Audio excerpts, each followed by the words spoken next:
Well, hello and welcome to all of our viewers around the world. We are here for day 3 action of the Trinidad and Tobago Red Force versus Jamaica Scorpions after a late comeback from the Red Force last night. 3 wickets falling in the first 8 overs of the second innings. The Jamaica Scorpions are back out here with Brandon King and Javel Glenn, the Centurion from the first innings.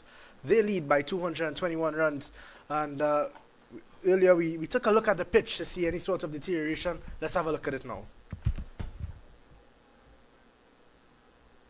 Good morning, we're here at the Brand Lara Cricket Academy. It's day 3 of this 4-day affair between Trinidad and Tobago Red Force and the Jamaica Scorpions. As you can see, we're on pitch number 3, and there is a bit of wear and tear on the wicket. There are a number of cracks that's opening up, but the cracks are generally very parallel to the wicket. The surface itself is very rock hard, but closer to the popping crease, there is a bit of wear and tear, so the spinners there will be some more, the spinners will come into play as the game progresses. If we take a walk down on the other side, there are quite a few number of cracks opening up.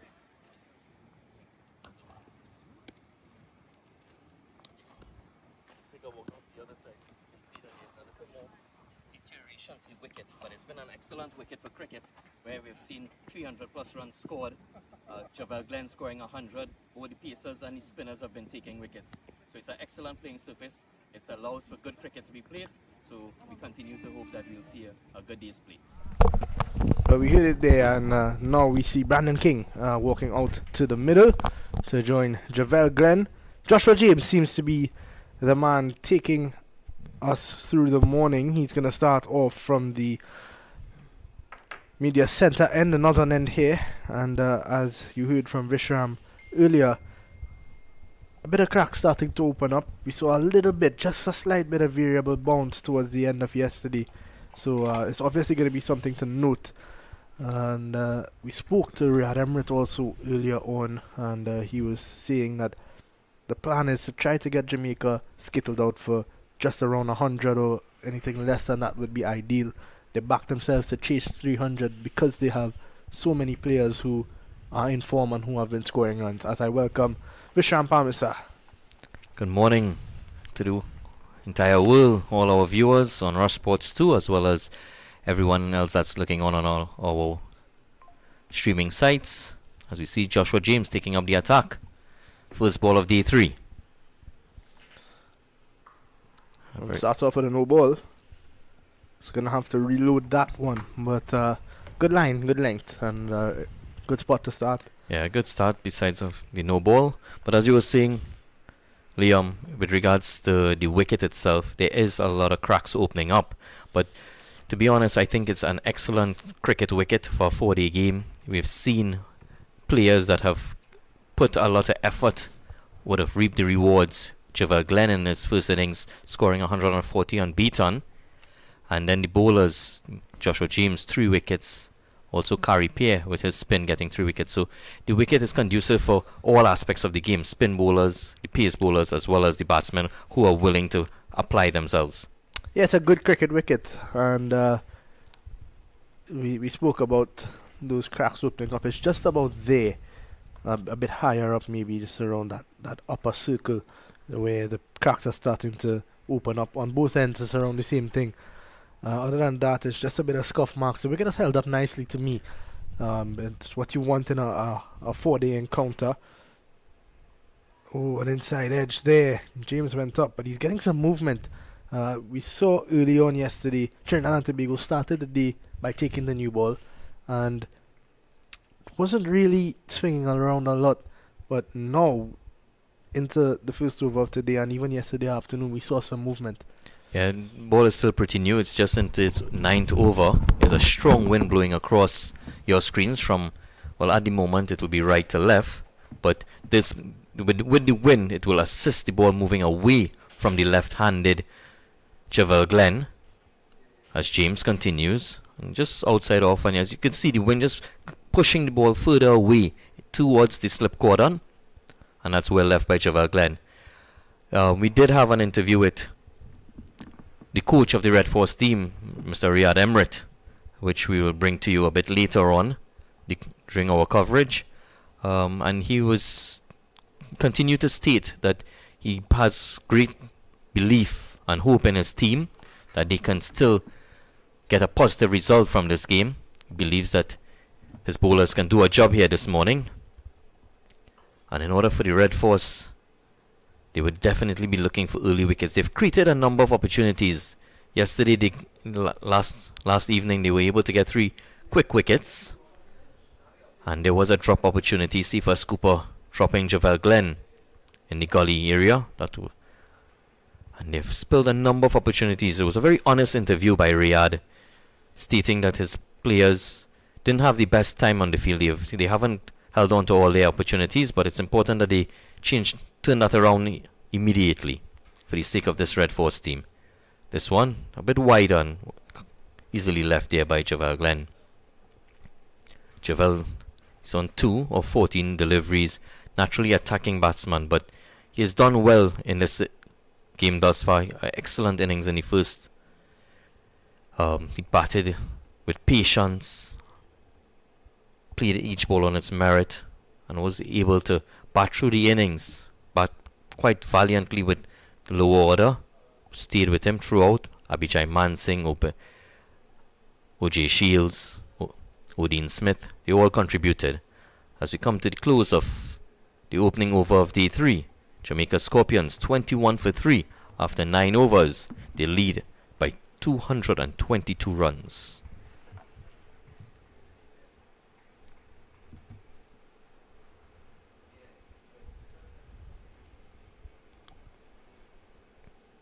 So as we see the fielders just turning over, it will be the big Shannon Gabriel, the most experienced fast bowler on display here today. Shannon Gabriel from the Southern End. He's bowled well throughout the tournament. He's bowled well throughout the game, I should say. Yeah, and we look at where in the pitch report we saw this area. There's a little bit less grass on the end that Shannon Gabriel is bowling towards, so just in front of Brandon King. There's not as much grass, and you can kind of see on your screen there's a bit of a bare area just around there where Gabriel would be wanting to pitch the ball compared to the other side where you can see quite a lot.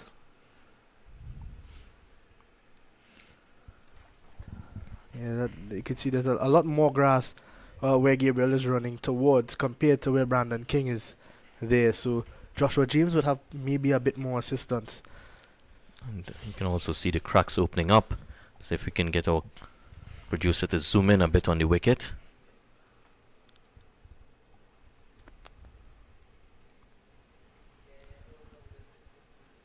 As we await that, Gabriel pulling out of his first delivery.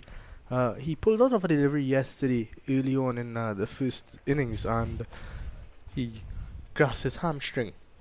So he seems to be good. He was off for about 3-4 overs, came back on and didn't leave the field since. Bowled a brilliant spell yesterday afternoon, so he looked in good spirits, but he's struggling here. He's missing his run, and we spoke time and time again about how important rhythm is for a fast bowler, and Shannon Gabriel has been in excellent rhythm throughout this game, which has allowed him to bowl at the magnitude that he has. He's bowled a lot of overs won, but he's also bowled in the right areas at good pace and has been creating things. So we want the Red Force would want Trinidad, would want Shannon Gabriel to be at his best this morning, where they're going to try to pull themselves back into this game. Yeah, I definitely concur with that. He has been bowling well. He's been steaming in. He's bowling at high knots. This one finally is able to deliver. Brandon King getting a quick single. It could be a quick opportunity here. Diving Brandon King. And the run's gonna go away here. That actually went into the boundary for 4.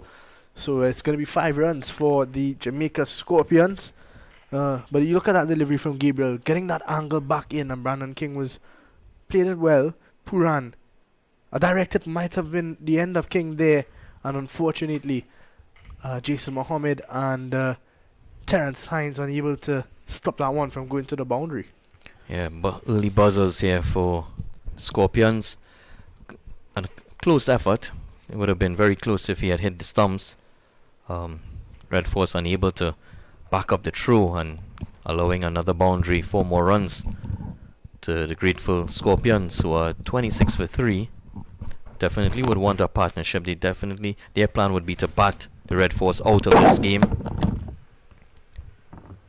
bat it deep into D3, and possibly have about 20 overs at the end of D3 and try and get the Red Force in, setting them in excess of 400. That would be their aim. Can the Red Force change the narrative? Yeah, well, Jamaica are in the driver's seat at this stage, as Gabriel is going to go round the wicket now to Glenn. It's not something that we've seen him do much in the first innings. And you could see that he's struggling a bit with that rhythm that we spoke about, that one. Not anywhere near his full 100%. It's a big unit, Shannon Gabriel, and it's been so impressive to see how he's been able to do the job that he's done, even at that height and that body structure. He's strongly built.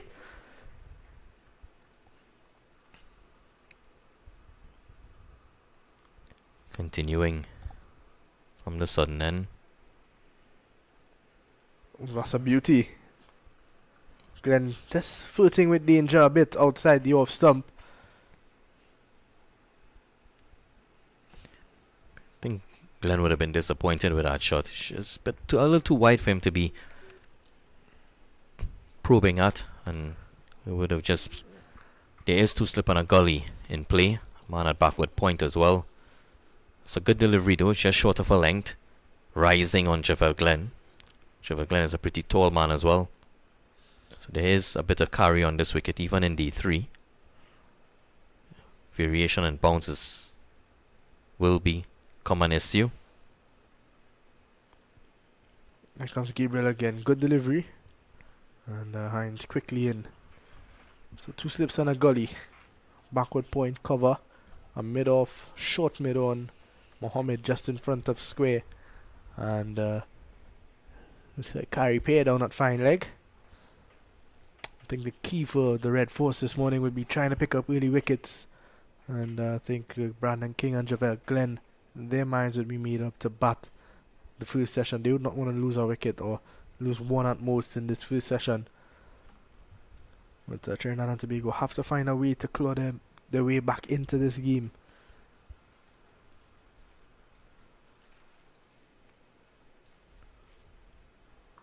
Good delivery from Gabriel. He's hit good areas throughout this game. Been a good start by Red Force thus far. Match officials, presiding umpire at the moment is Mr. Shannon Crawford. He's from Guyana. And we have Mr. Lyndon Rajkumar from Trinidad and Tobago. Our match referee is Rion King, also from Guyana.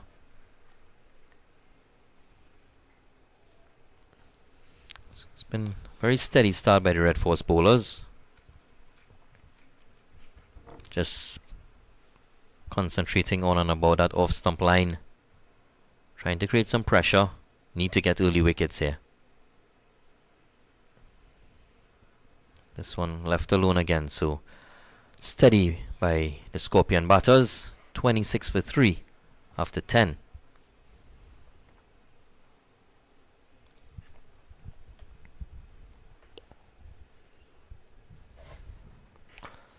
And good cricket early on. Brandon King already calling for a change of gloves. 3 overs, or 2 overs in fact, into the day's play. So, James to continue from the northern end.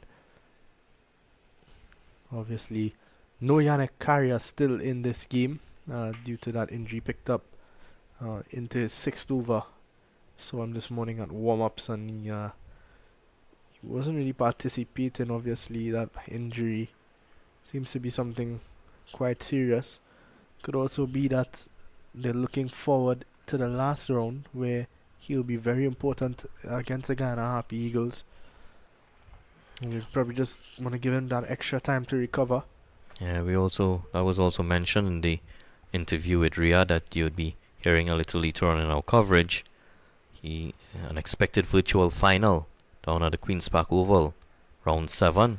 that's coming up next week. So anyone that's in Trinidad, if you have some time, you can make yourself available and head down to the Queen's Park Oval.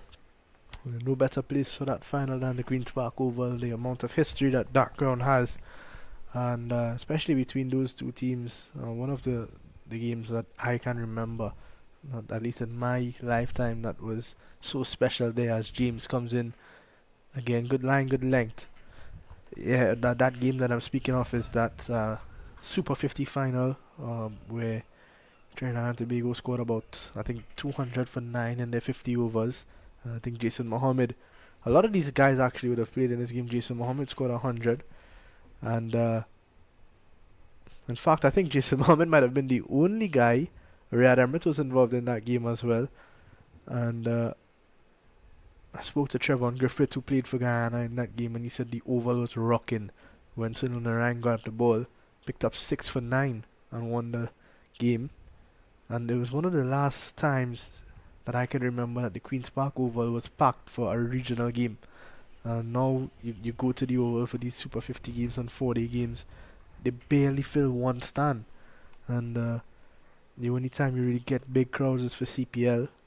So it's we all want to see cricket in the region back to selling out stadiums or filling up stands at the Oval. Even here at the Maryland Cricket Academy, there's nobody here. Yeah. Well, that's also due to the coverage being available via the telephones and the television sets. So, compliments to 360 TV, broadcasting these games live throughout the world in excess of 39 countries, as mentioned by Mr. Vinod Mamchan. But it's always wonderful to come to the stadium and look at the game live. Get an opportunity to meet some of the players. They're always very welcoming and encouraging the younger ones. Here comes James. He's been in fantastic form with ball in hand. His team just falling away a bit there as that one goes straight across Glenn. Quite a bit of angle. He definitely wants to try and get that slip cordon in to the game. We're into day 3 now, Vishram, and all 3 days it starts like this. It's always been overcast, and it's a bit of a surprise. We're in dry season, quote unquote dry season in Trinidad and Tobago right now, and no rain has really affected play, but there has been a lot of dark clouds around.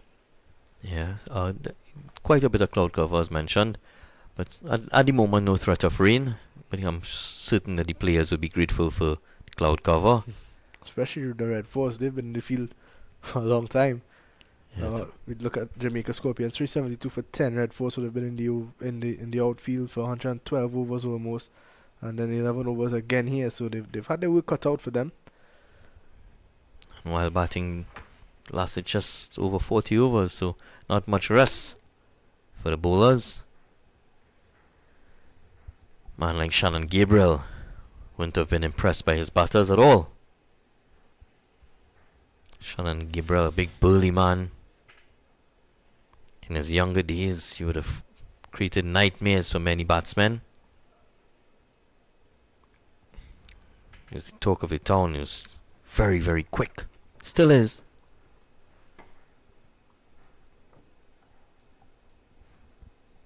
As he's charging in, hitting the bat pretty hard, and that one just goes into the onside. It's Kamil Puran doing the fielding. So 6-3 field, 6 on the offside, 2 slip on a gully, point, cover, mid off.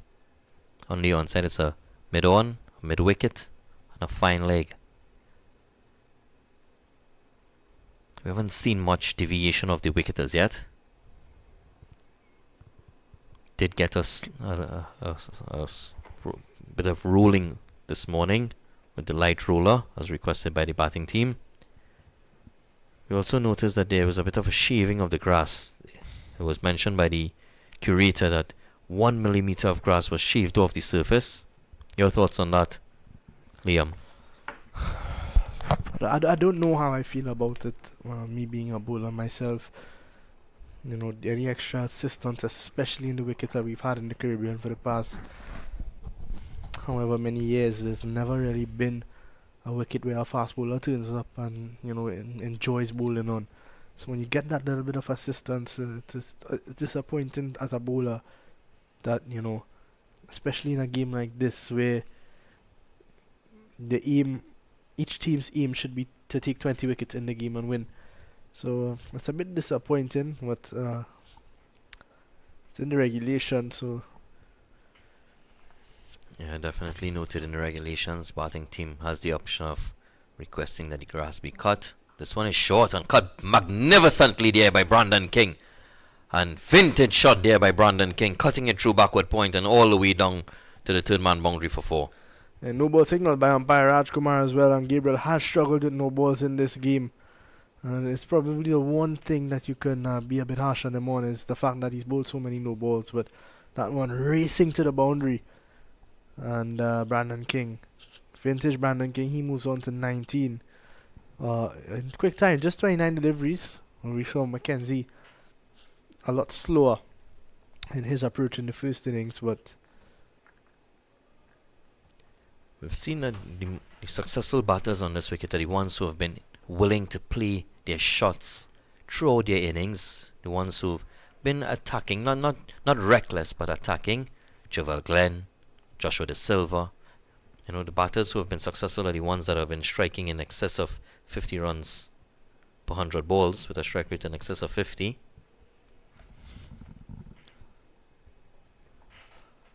In comes Gabriel again. Shorter and sharper. And Brandon King equal to the task. Javel Glenn allowing himself time in this innings. He's 2 of 23 deliveries. He's coming off on an unbeaten 114 the first innings, so he should be feeling good about himself and his team's position.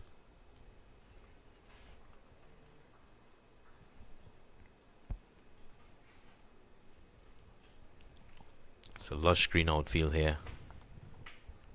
Gentle breeze blowing across your screens right to left, aiding the outswing of Shannon Gabriel. Very solid there by Brandon King. Earlier this morning as well in the training, we saw both teams playing a bit of football. What's your thoughts on that, Liam? Don't get me wrong, I love football, and it's a warm-up that I enjoy whenever, the trainers come out with that football. You get a bit excited, but it's a bit dangerous. No injuries in this game, due to football at least, thankfully, but yeah, it's always something.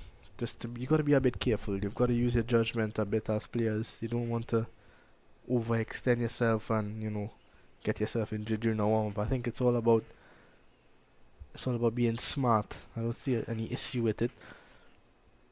Once you do the right things and you're careful, and I think as a professional athlete, you need to have that sort of sense of mind to be careful in these stuff. You were mentioning to me as well that you would have, Liam Mamchan is a gentleman that has played a lot of youth level cricket in Trinidad and Tobago, representing Trinidad and Tobago at different age groups, and you would have missed a tournament because of that. You've learned your lesson. Yeah, definitely. Yeah, I remember we were into the third game of the 50 over competition against Windward Islands. There was a bit of rain, so we were just trying to keep ourselves warm, and I remember rolling my ankle and had to miss the next 2 games, and I was back in time for the 4-day competition. It wasn't anything too serious, thankfully.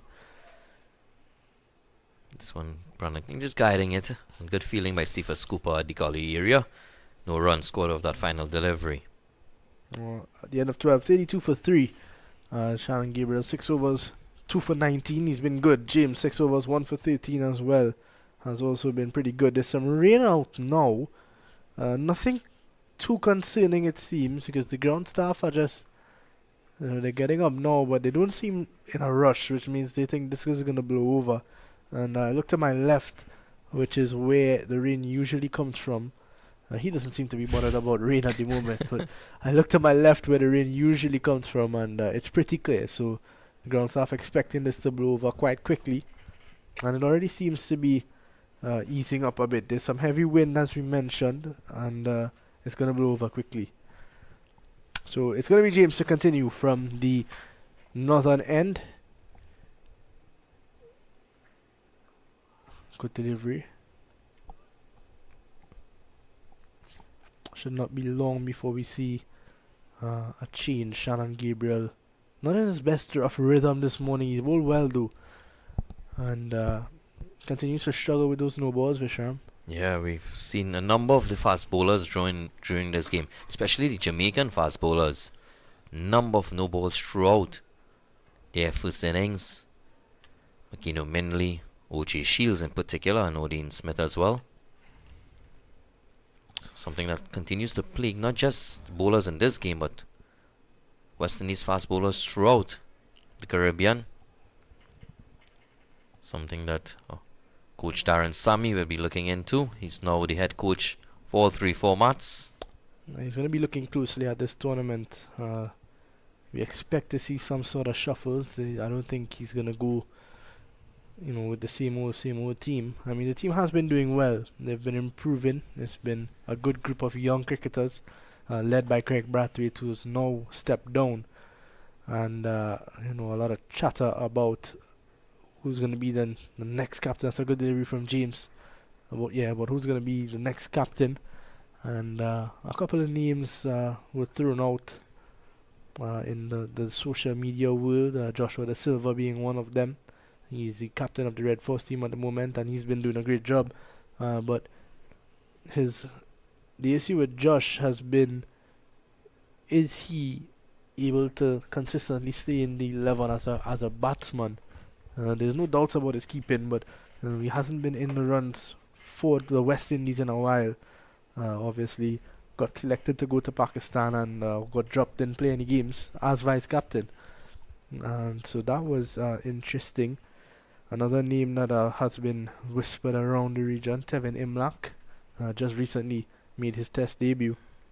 So I think it would be a big jump to give him the captaincy role in a team that he's still trying to integrate into. Other than that, Shea Hope was just named the ODI captain, the T20 captain, sorry. He's already been the ODI captain for some time now, and he was involved in this competition. So it shows me that he has interest of playing for the West Indies at test level again. And I listened to the press conference where Darren Sammy spoke about Shea Hope, and I don't think I would be surprised if Hope comes into the test team and takes over. Yeah, that's a big call there by Liam Mamchan. We would have spoken something similar to Vinud as well, and he was throwing Alec Athanaze into that conversation as well. We would have this one a naughty shot there by Javel Glenn, just poking at that one outside the off stump, and really nothing to gain out of that other than just edging one through. But luckily for him, was unable to get any bat, and it goes through to the keeper. So the close of 13, it's 32 for 3. As we continue that conversation, the West Indies batting lineup, it's definitely centered around Athanaze and Kavem Hodge, who's done pretty well. There's still a lot of room for improvement, and rightly, as you said, Joshua Da Silva wouldn't have had the best form at the West Indies level with the bat, but he's had a very, very good tournament. He's had 300s, a very good first innings, 81, having to play some shots in the end yesterday, and to his demise, probably would have deserving of 100. That would have been 4 consecutive hundreds for him. So maybe with this form, he'll be desperate to get back into the West Indies lineup, get into the West Indies squad, and show that he's still a man for the Caribbean. Yeah, but I think he's going to be one of the main names after this tournament. That I think he has to be selected based on form. He's been excellent with bat. He's been a good captain for the Red Force as well. So, even if you don't give him that captaincy role of the test team, he's still a leader in that team, because after the reshuffle a couple of years ago, where you know a couple of the older guys got integrated out, and we saw the introduction of Atenes, Mackenzie played a few, Michael Louis, Kevin Hodge. These guys, it's a new look test team that have been together for pretty much a year. We look back and you'd see from the Australia series back in January 2024 to now, it's a new look test team. They've had a year together now, and Josh has been centered in that team. He's been given a leadership role, so you don't, even if you don't give him the captaincy role just yet, he's definitely a leader in that dressing room, being one of the more experienced guys now. Yeah, he's played a number of test matches. Has scored runs at the highest level. He's got a test 100 to his name, and he'll be looking to add to that. 26 years old now, and he has played with 33 test averages just under 25, 550s and 100, so he'll be looking to build on his career. Still very young, as we mentioned, 26 years old, but he's been around for a while. Since he's been 18 or 19 years old, you've been hearing the name Joshua Da Silva. So, man from North Trinidad, attended St. Mary's College. We had that chat about football earlier. He was a goalkeeper for St. Mary's College. In the air, chance just over James at mid-on, and Javel Glenn is going to look for two here and get there easily. Not in total control there is Javel Glenn. Just scooping that one into the air, but it's well wide of Joshua James, and able to cross over for two more runs to the Scorpions. That would leave Shannon Gabriel with some interest because, as I said, he wasn't in total control. Wicket slightly too pace. There is a scattering of the grass, so therefore some can just shoot through. The others will just hold up on the surface. Joshua Da Silva also has his own academy. Definitely, even at the age of 26, already giving back. He's a top lad. This one hit straight to Puranan. Short cover, no run. Yeah, it's really, really good to see these men understanding what it's like to go through the cricketing system that we have in Trinidad and Tobago, and it starts from primary school, from the primary school levels, and we have the under 13s, the under 15s, under 17s, secondary school cricket, which is very competitive here. Jason Mohammed he doesn't have his own academy, but he joins and lends a lot of support to this base academy that is run by Samuel Badri. Both guys from Barkport, Trinidad. That's a beauty. That's the ball of the day from Shannon Gabriel. Javel Glenn did not know much about that. And let's have a look at it once more. Angling in and hitting the seam, moving away.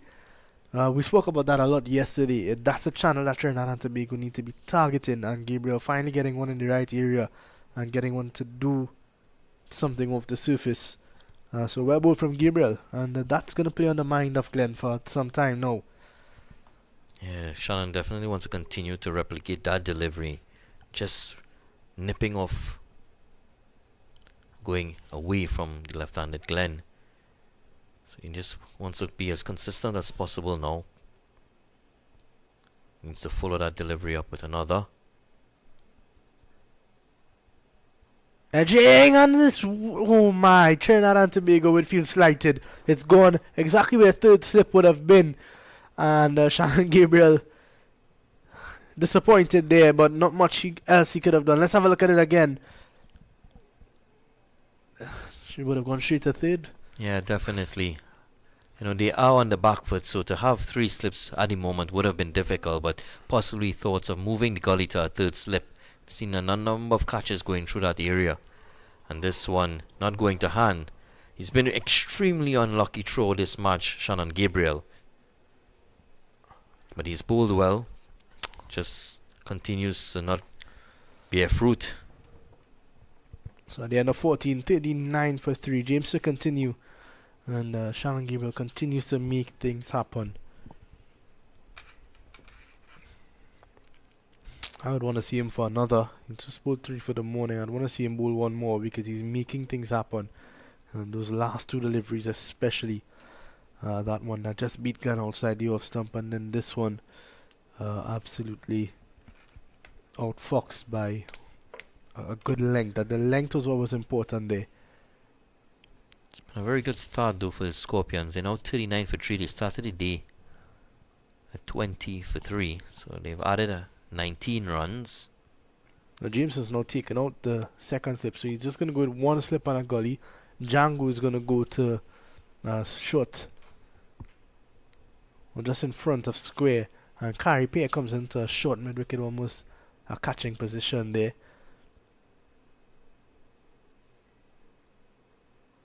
In the air from Brandon King, he goes over mid-wicket, and the ball is going to plug. It went high, didn't really get much distance, and they pick up 2 runs. A bit more aggression shown there by Brandon King, but it's straying onto the pads, not getting the contact that he would have liked, and just plugging in the outfield, and they scramble for 2. It was a bit of a leading edge as well, so it shows that the wicket's getting a bit slower. King trying to play through the line of it, and just got a leading edge.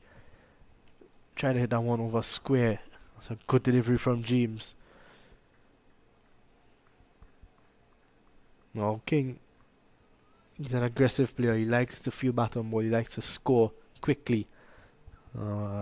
He's been successful at test level for the West Indies. One-day level for the West Indies and T20.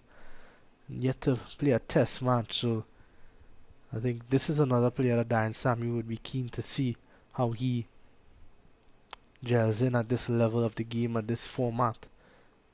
Good delivery again from Joshua James. It's really good to see these men in particular playing 4D cricket in the region. The likes of Jason Mohammed has been around for a number of years. See on screen a moment ago, and we'd like to see a lot more of Brandon King, Shea Hope playing 4D. Been a call for Nicholas Puran as well to come and play some 4D cricket and play the longer format. It's a class act, is Nicholas Puran. 6-hitting machine in the IPL. He was in action this morning. Unfortunately, he didn't get off as he did in the first 2 games, scoring just 12 today. But his team in a pretty good position.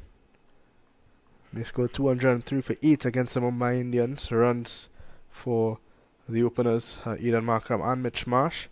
And in reply, the Mumbai Indians are 160 for 4. They need 44 runs and 19 deliveries. So anything could happen. That's a beauty from Joshua James, beating Brandon King.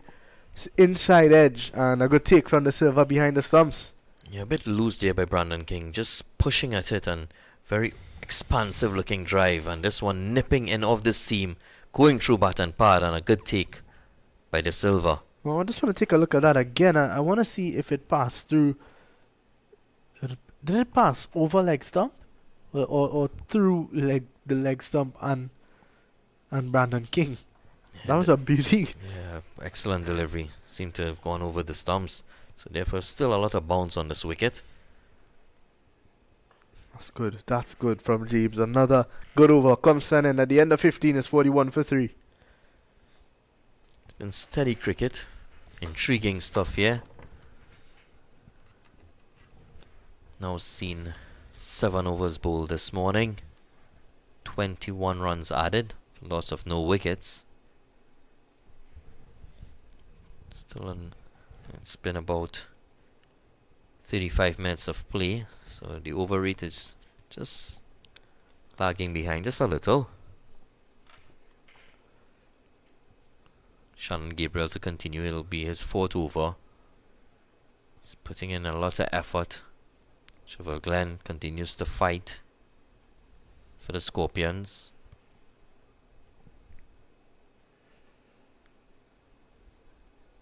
Very soon, Liam will give us an update on the scores around the Caribbean. We know that there's a game at UWI Spec. Yeah, the West Indies Academy, they are up against the combined campuses and colleges team.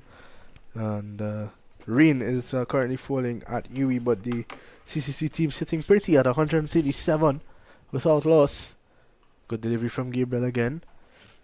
Johan Jeremiah, he's the skipper, he's on 88 not out. And then Damel Evelyn on 42 not out. Guyana as well. Trinidad and Tobago would have been looking on closely at that game. They have clawed their way right back into it as they, in their second innings after being bowled out for 193. Leeward Islands replied. They scored 335, got a lead of 142 runs. And now, the Guyana Eagles in reply at 272 for 2. Their hero from the first innings, Kevlin Anderson, he got 77. He's currently 96 not out, joined by Imlak, the skipper, and he's on 53. So Guyana looking to create some distance between them and Trinidad and Tobago. And then over in Grosile in St. Lucia, the Windward Islands Volcanoes batted first against the Barbados Pride. They were bowled out for 186. The Pride, in reply, got a first innings lead of 12 runs. They were bowled out for 198. And the Windward Islands are now 312 for 9. Kavem Hodge was run out for 99. Very unfortunate for Kavem Hodge. Really like Kavem Hodge work ethic. He's a man who loves Test cricket. It's sad to see though that two players got out on 99 yesterday over in UWI Spec. The academy skipper Teddy Bishop, he got out on 99 as well.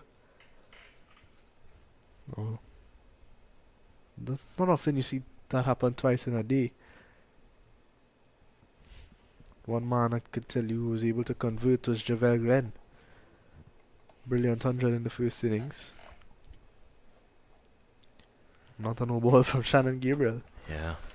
We also have a lot more cricket coming up as well here, right here at Brownlow Cricket Academy. The West Indies Breakout League. 6 teams featuring in that competition.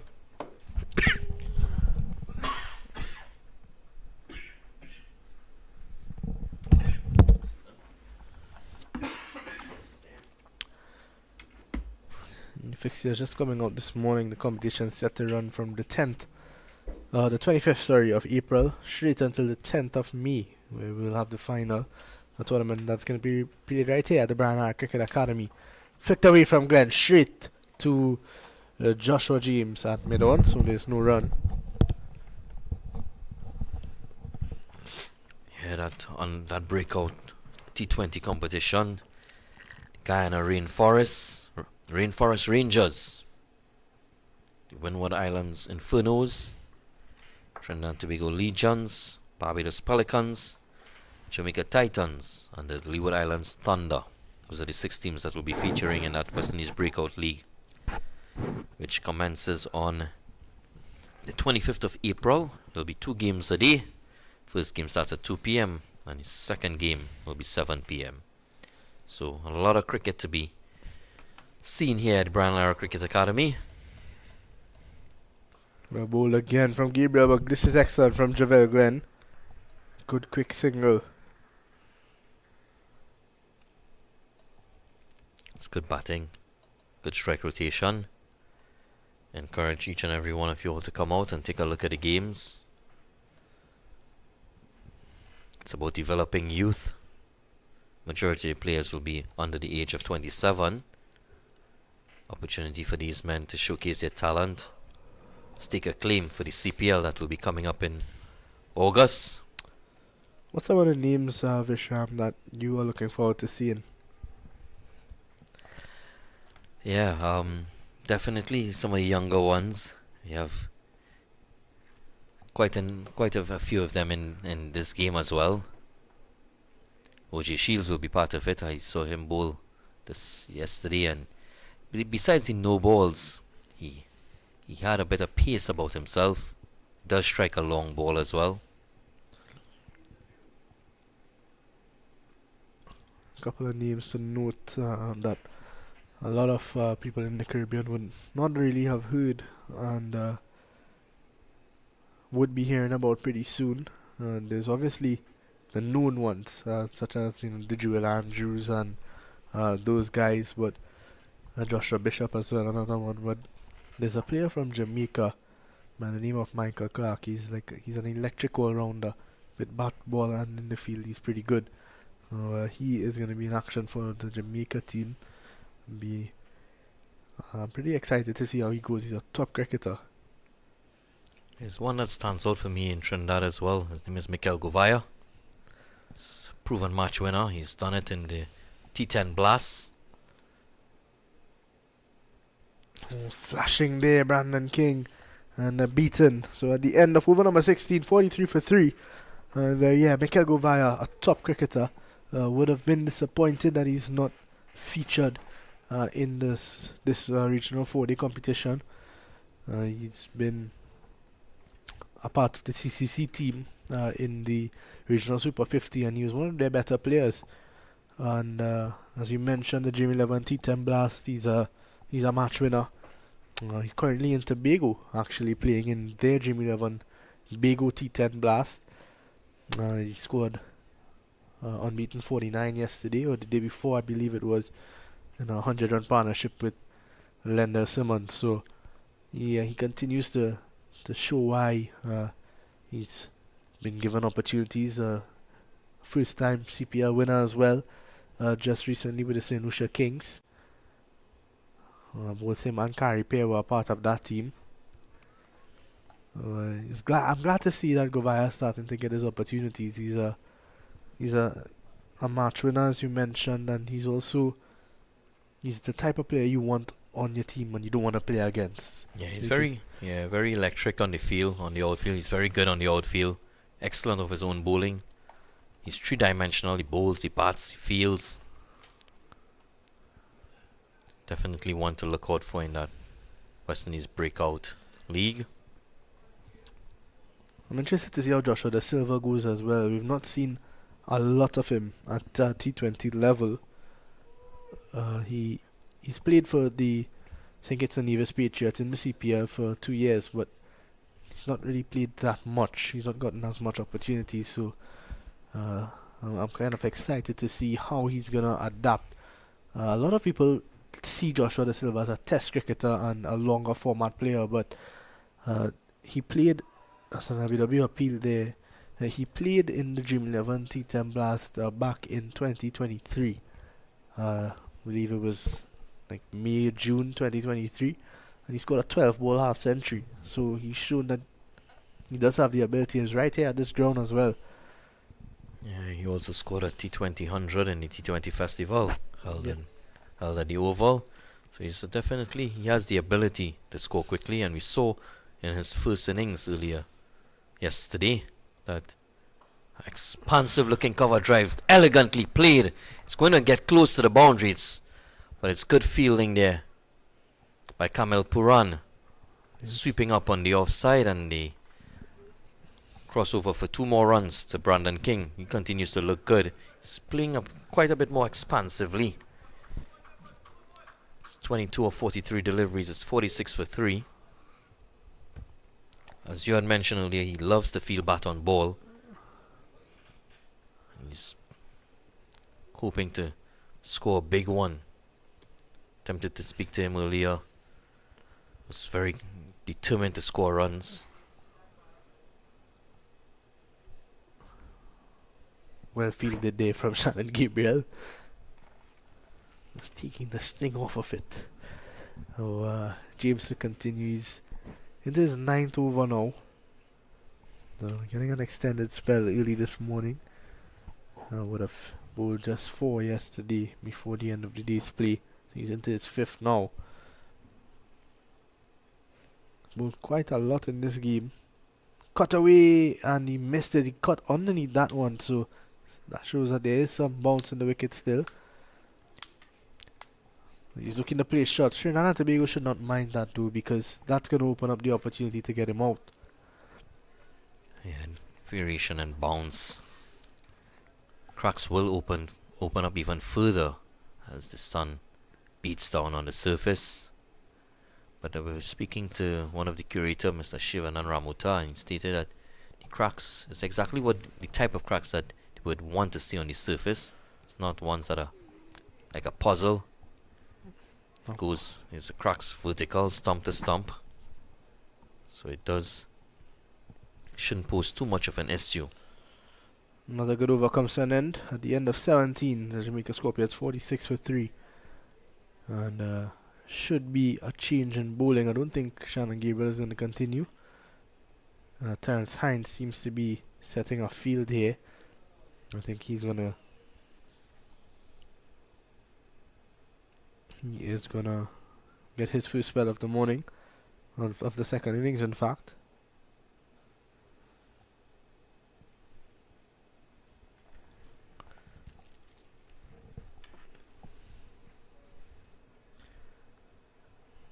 He'll be coming on from the sudden end. Terence Hines.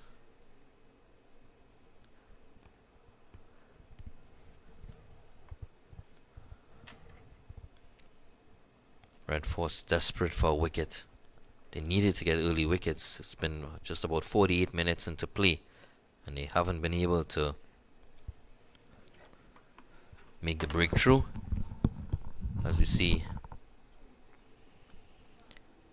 an update from the IPL. LSG versus Mumbai Indians. Mumbai Indians require another 22 runs of the final over. Is Hardik Pandya still batting? He's there. That game is still wide open. And he's on strike. He just hit the first ball for 6 of Avesh Khan, so brings it down to 16 or 5. He's another. We spoke about Govaya being a match winner, but there's not much better than Hardik Pandya. Oh, here comes Terence Hines. He's going to be over the wicket to Javel Glenn. One slip on a gully, and starts off with an absolute beauty. So I'm getting warm this morning, and he was getting the ball to move both ways. Coach Emmett was confused. Thank God he was not a wicket keeper back in his playing days. That Hines he has the ability, because of that sling, he has the ability to get the ball to come back in to the left-hand batsman, but he can also push one or two away. He's a good bowler, three-dimensional bowler in terms of he can bowl in any form of the game. He's done well at Super 50 level for Trinidad and Tobago as well, and for the TKR in the T20 format. So just outside the off stump, well left there by Javel Glenn. So a good start. Terence Hines needs to build some pressure. His team needs him. Just one slip. I'm on a third slip. A gap in the slip quarter. Not something that I like to see. Generally, you'd be surprised how often the ball flies through the gap area. Bit too wide from Hines again. Glenn comfortable leaving that one. So a third slip. Man at short cover. Extra cover mid-off, and a wideish third man. Third man very square. We spoke about that gap. It's that gap right there. You could probably fit a slip and a half in there again. Yeah. That should deserve a gambling man, it seems. Driving straight to Django at cover. Django missed out in the first innings. And you'd expect a bit more from him, being one of the current test team players. And Django's been excellent within the past 2 years. His cricket has jumped from strength to strength, and he would hope to be one of the main reasons Trinidad and Tobago fight back to win. That's a good delivery from Hines. Glenn thought about playing at it, and just didn't in the end. Yeah. That's what that over the wicket angle brings. To continue with that point, Liam, coach Riyad Emrit reiterated that his players are in good form and he expects them to deliver in the second innings. Not many of them got starts in the first innings, so he's hopeful and has great belief in his players. See Gary Pear getting ready. He might just be replacing James at the end of Terence Hines' first over. The end of 18, 46 for 3. A maiden over for Hines.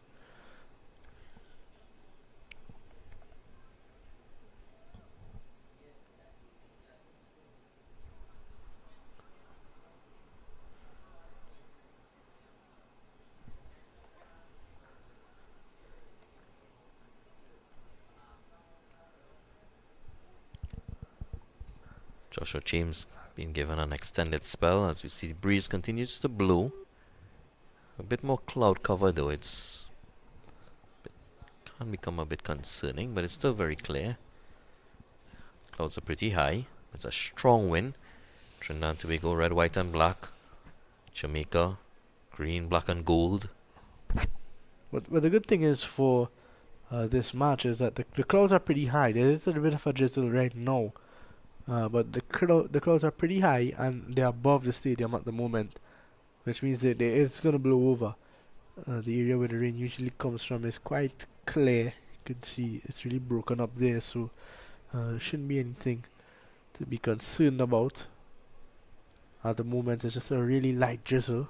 And a very strong wind as well, so hopefully it blows that cloud across. Our groundsmen seem not interested as well, so that's a good sign. Yeah, nobody knows this ground better than them. They have been excellent so far. They've produced a real good wicket for cricket here. As James comes in again.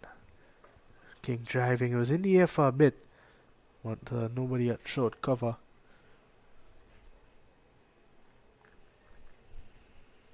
Shannon Gabriel standing at mid-off, offering some advice to Joshua James.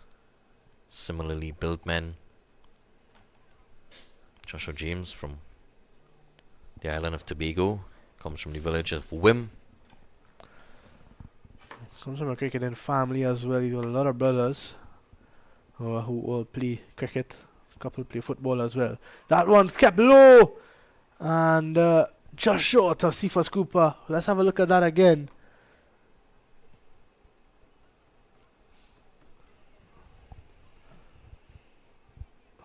It was going down leg for sure, but it kept low. Brandon King was on the back foot and that one hit him just under the knee rule. So Trinidad and Tobago might see some positive in that, as the news from India, the Lucknow Super Giants, just defeated the Mumbai Indians by 12 runs. Here comes James again.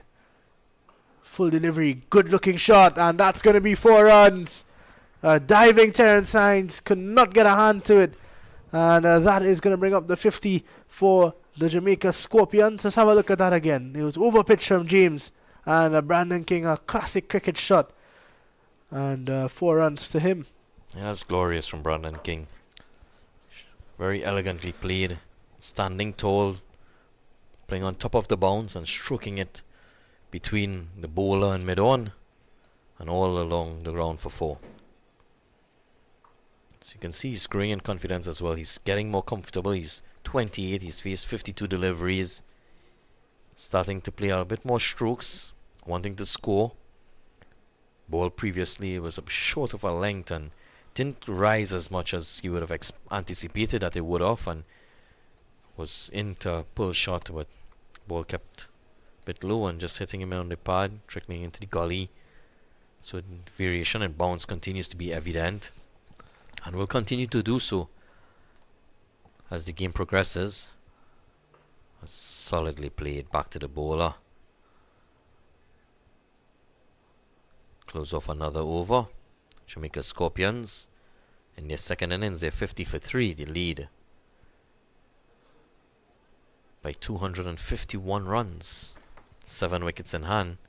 Starting to become a bit alarming for the Trinidad and Tobago Red Force. They know that they have to bat last. Conditions will not be getting better. Don't want to be chasing in excess of 320. And there they are again. As I said, they're always going to be those same 2 seats. And that's Jit Gouli's parents.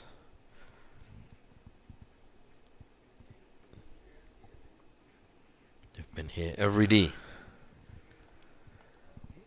It doesn't matter what tournament or who's playing.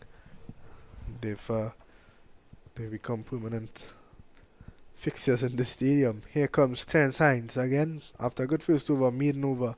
This one tucked away in the leg side. Glenn wants 2 and should get there quite easily. Very neatly played there by Javel Glenn. Just finding the gap between the man at fine leg and man standing in front of square. Neatly tucks it into the onside and he gets 2. So he's just building his innings. 12 for 47. He's contained his aggression. Scorpions in a very commanding position now, leading by 253 runs. Just a bit too wide by Terrence Hines. Comfortably left.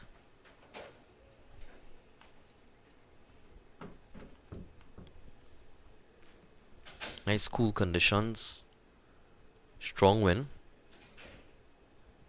Going from right to left on your screens will enable Terrence Hines to bring the ball back in to Javel Glenn if there's any movement.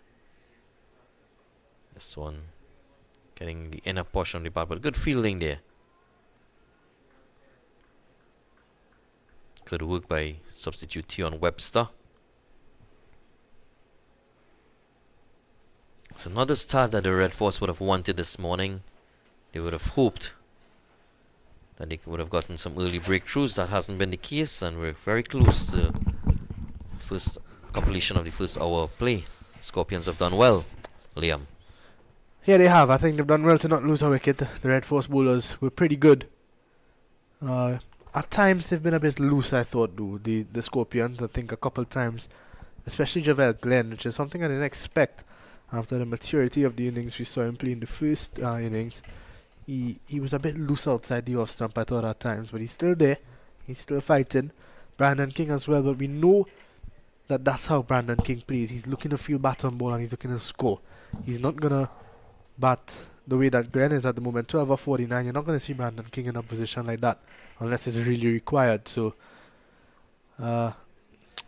just something to note, that the Red Force would always feel like you're in the game when Brandon King is batting. It's not obviously as risky as, let's say, a Woodine Smith, where you feel like every ball something is going to happen, but you don't feel as restricted with Brandon King. So just one delivery to go, and right after this we'll have the drinks break, more than likely. Yeah, it should be. And during the break we will toss over to Riyad Emrit and Vishram Parmesar, and let's have a listen to what Riyad had to say. Nice one.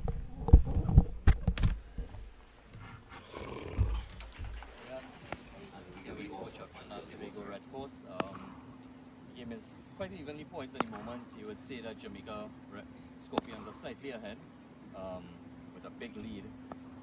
What's your thoughts on the game at this point in time? Yeah, we know they're in a good position, but we still think that we have a very good chance of getting back into the game. We got 3 good wickets last evening, and it could have been 4 a chance going down. I think we just need to take our chances, and we still believe that we have opportunities to get back into the game if we can get them to probably 100, less than 100, chasing 300. We have the capability in the team, the batsman in the team to get the job done.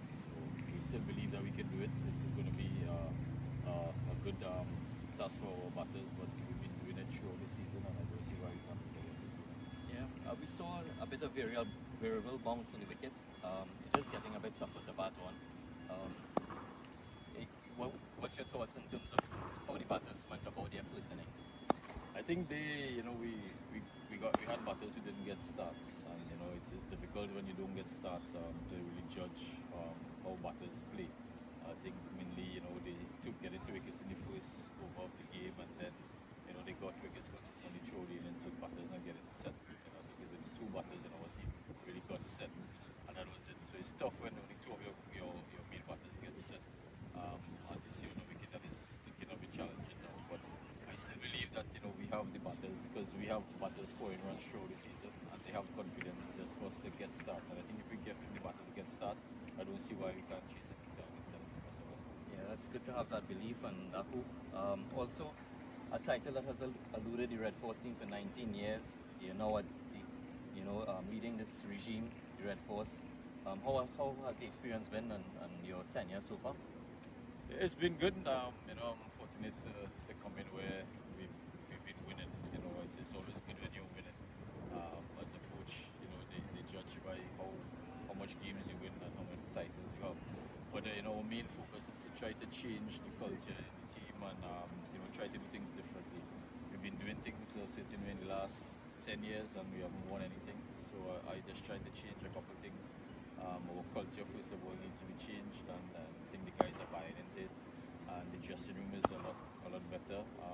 Guys are actually holding up for when they do when they do mistakes, and other guys are letting other players know when they muck up and that sort of thing. So that's what we want to create. Anybody that's coming into the team should see a difference, and it's not like you just come in here and you just getting a Red Force cap or trying to be a cap, and you're just comfortable being here. You come here, you want to stay here, but the ultimate goal is to produce international cricketers, and that's our goal. Yeah, we have a big round 7 clash coming up against top of the table Guyana Happy Eagles. Of course, at the end of this game, we'll know with the ranking on the table, but we're looking forward to that game as well. Yeah, it's basically a final. Last game is basically a final. If we can get a good result here, then the last game we don't have to put ourselves under too much pressure. So we just want to concentrate on this game, get the result that we need in this game, and then we'll take care of the last game. Yeah, best of luck, Riyadh. Thanks, man. Yeah. Absolutely.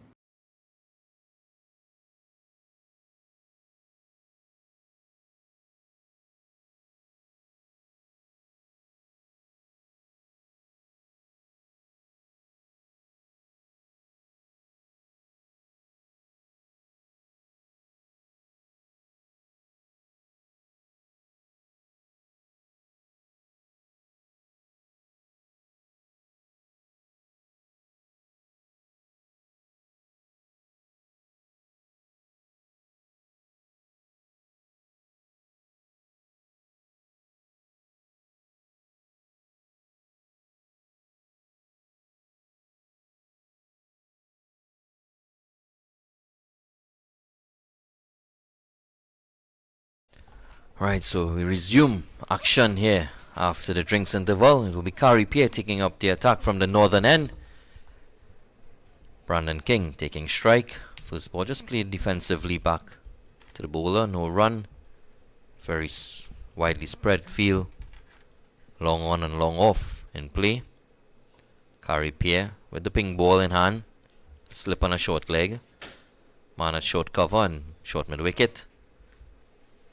A backward point. As we welcome for the first time today, Mr. Vinud Mamchan. Yeah, thanks a lot, Vishram. So at the moment, 52 for a loss of 3.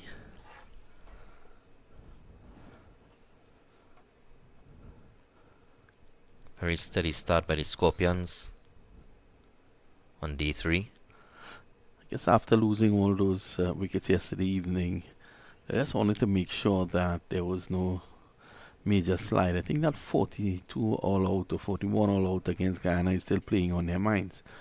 You have a lead of 200. So now that these two have basically settled things down, we may see a few more shots. Yeah, most definitely. They lead by 253. It is a wearing track. And they're both naturally aggressive batsmen.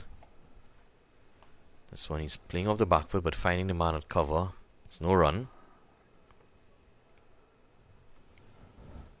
Red Force unable to take a wicket this morning. This afternoon, I should say, as it's a day-night affair that we have Brandlara Cricket Academy. It's just about 5 minutes past 2 local time. Red Force, they have to make something happen. They are behind the 8 ball. They can't just wait for something to happen. Yeah, looking at the field for the previous over for Kari Pierre, it's widely spread. Just one slip on a short leg. And even with Terence Hines bowling now, isn't much. You're looking at where they're going to pick up this wicket. Trevor Glenn is on strike. He's been very patient. 12 for 52. Just a slip. A gap in the slip cordon, and then after slip this one, he's just defending off the body and into the leg side, and they're able to scamper through for 1. So where can the Red Force look at picking up this wicket? You see, they're caught in two situations where you're behind by 200 runs, so you need to you can't go all out attack because you have to have an element of defense as well and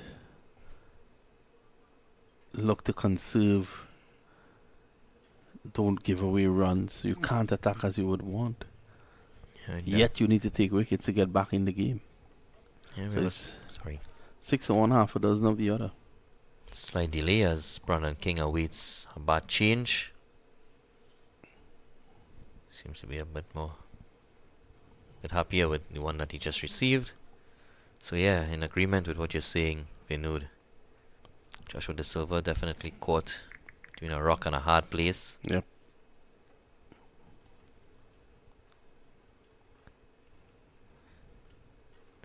But it's vital that they try and get a wicket here. Keep themselves in this game. It's quickly being taken away from them.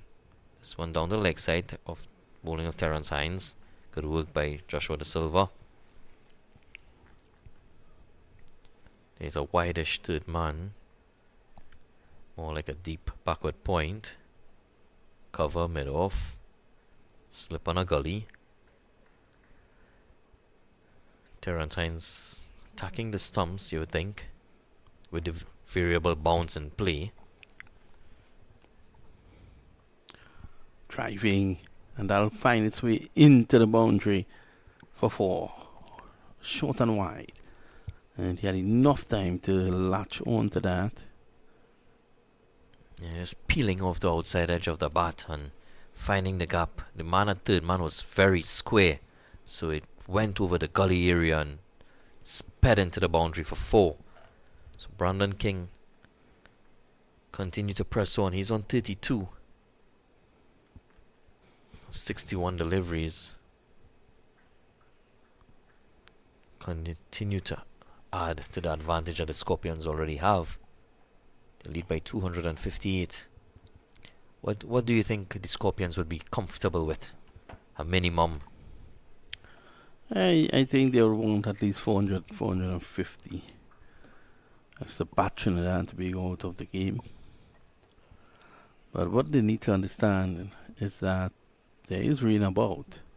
Rain has been threatening from day one here at this venue. It hasn't really come to any great significance yet. But the weather pattern is changing around the country at the moment. There is rain at UWI. There's no play up there, which is just about half an hour away from here. So they have to keep that in mind. You don't want Trinidad and Tobago being aided by the weather and coming back to draw this match. I continue to say that I think it was not the right decision to go back and bat again. Yeah, definitely. They had the advantage. They only bowled just about 40 odd overs. So the bowlers wouldn't have been tired. And at a time in the afternoon where just about an hour of play remaining, they could have really pressed on their advantage, because when they chose to go bat again, they lost 3 wickets in that period. Could imagine if they had taken Red Force 3 wickets, the advantage that they would have had at the moment. But that wasn't the case, and now they're pushing for an outright victory, but time is against them as well. Red Force batters are in form, and just unfortunate that they weren't able to deliver in the first innings. But Coach Riyad Emrit has the belief that they would do so in the second. Not a bad line of tone there from Hines.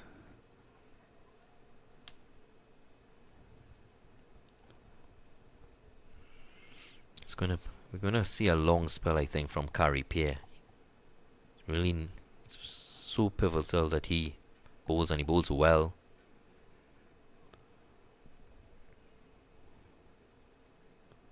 We need to get that lead. They need to get a breakthrough. It's so important. See the shoulders starting to dip. The start of play, they were a bit more.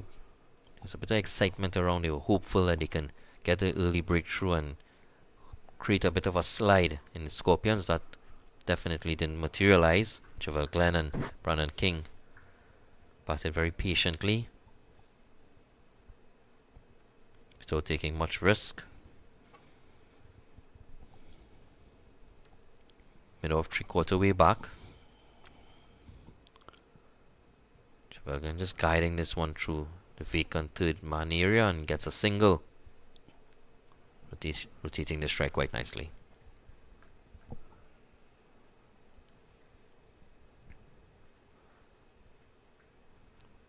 Caribbean just his second over.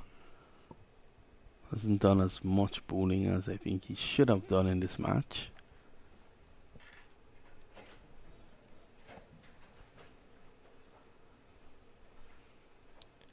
Long on and long off, a deep backward square.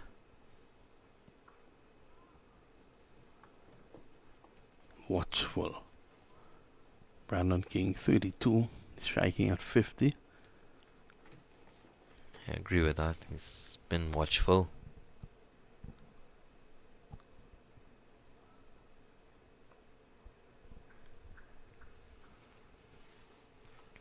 From the very moment that he stepped onto the playing field this morning, before the game, he seemed very determined. He went out to the middle, did a bit of visualization. This one's sweeping well in the gap. There's Shannon Gabriel down in the end, and a diving effort by Shannon Gabriel. What commitment there by the big man. That's lovely. Very popular man, Shannon Gabriel. What an effort. Throwing his body on the line there for Trinidad and Tobago. Yeah, he did well. Saving another 2 runs.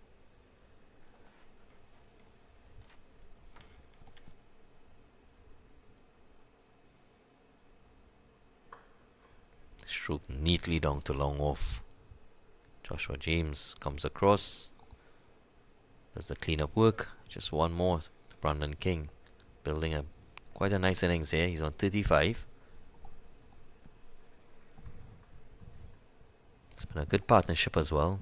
Partnership of 54 runs for the 4th wicket. An important one. At a point in time, they were 7 for 3. End of the over. Jamaica continue to frustrate Trinidad and Tobago here now. They're 61 for 3.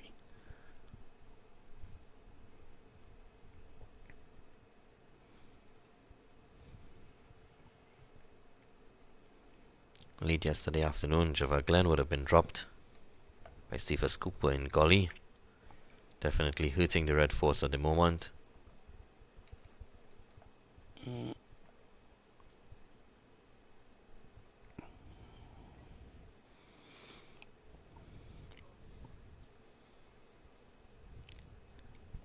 At this point in time, the Scorpions lead by 262 runs.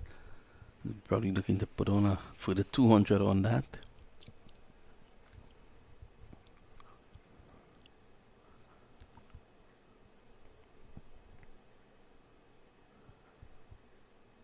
Still a very good batting surface. Brandon King building a nice, allowing himself to get set. Certain that he will be a bit more explosive as the innings develops. Nice line there from Hines, bringing the batsman forward.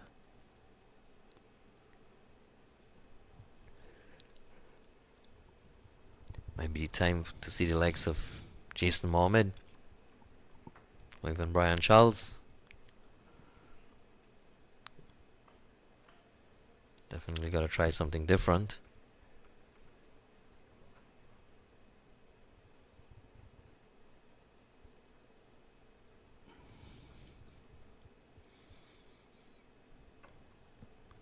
Trinidad and Tobago Red Force also hindered by the fact that Yannick Araya succumbed to an hamstring injury. Doesn't seem as if he'll be taking the field for much of this game again. He tried yesterday, he came out, he batted, he finished not out. It was an important knock because he was able to help his captain to add some runs. This is a beautiful pick-up shot, and that will run into the boundary now for 4. Yeah, Brandon King on the pads and whipping it, using the wrists and whipping it over mid-wicket. That's glorious by Brandon King. Yeah, that's a lovely shot. It was all timing.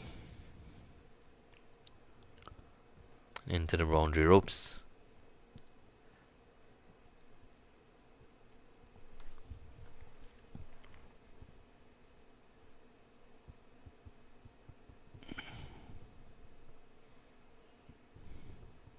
Terran signs. This one a bit wide outside off stump, and Brandon King just flashing hard, looking to be positive and missing it totally. So Hines just nagging right outside the off stump, hoping to draw King into a foul stroke.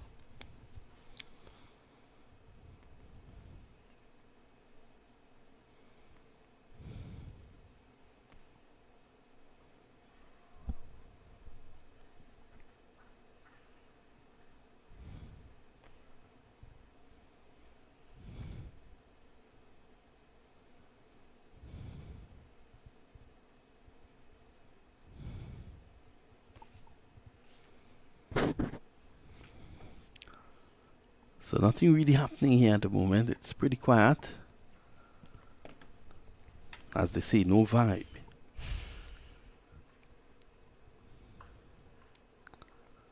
Much better line there by Terran Signs into the body, and Brandon King just playing it defensively. Back past the bowler, no run. So after 24 overs, it's 65 for 3. It's very slow progress now. Carripier will continue the attack from the northern end. Joshua De Silva will definitely have to try and find a way to create something. There isn't much happening at the moment. Even the wind has slowed.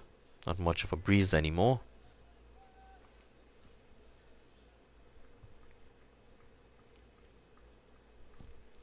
Sun hiding behind the clouds. As Carripier continues, there's a deep backward square, deep mid wicket, and a long on. And Glenn quietly tucks it into the onside and rotates the strike, hands it over to Brandon King. King is looking to score. You can see that he's being positive, he wants to score. He's 39 of 74, he's striking in excess of 60. Strike rate, that is. Brandon King, short, wide, cut, unable to beat the man at backward point. Just gets a hand on it and relays it to Kamil Puran, who does the clean-up work. It's one more. So Brandon King moves on to 40. It's 67 for 3. Jamaican Scorpions lead by 268 here early on day 3. Glenn stroking it, so they're rotating the strike quite easily now. With the field spread, Joshua James picking up at long on. So maybe they may have to consider bringing up the field, because the strike rotation is very simple at the moment.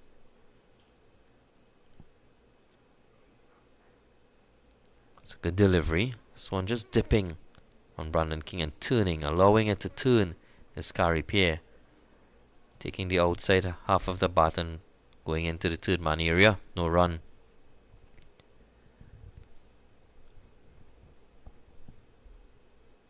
A bit short and punch down to long off. One more. So that's 4 singles in the over of the 5 deliveries. Not much pressure building as they continue to rotate the strike. They're comfortably in the lead. They lead by 270. Brandon King is pretty much set. He's 41 of 77 deliveries. Another single. Trinidad Red Force haven't been able to dismiss Javel Glenn in this entire inning, in this entire match thus far. Now moves on to 17. Batted extremely well, Javel Glenn. Is coming up.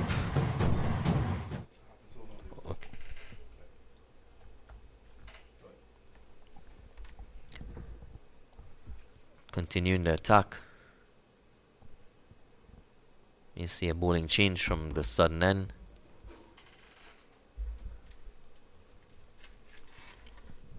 Joshua De Silva has to find a way to make a breakthrough. You haven't seen Brian Charles as yet.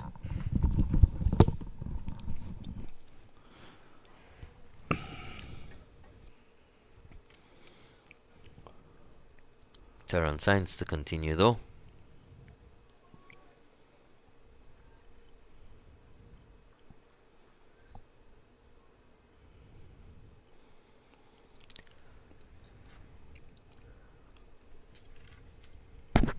Trevor Glenn continues to show a great deal of patience.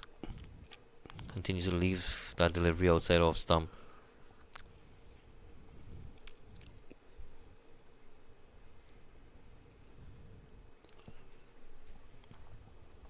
So later on in the summer we have the Australians coming to the Caribbean. Yep. 3 test series.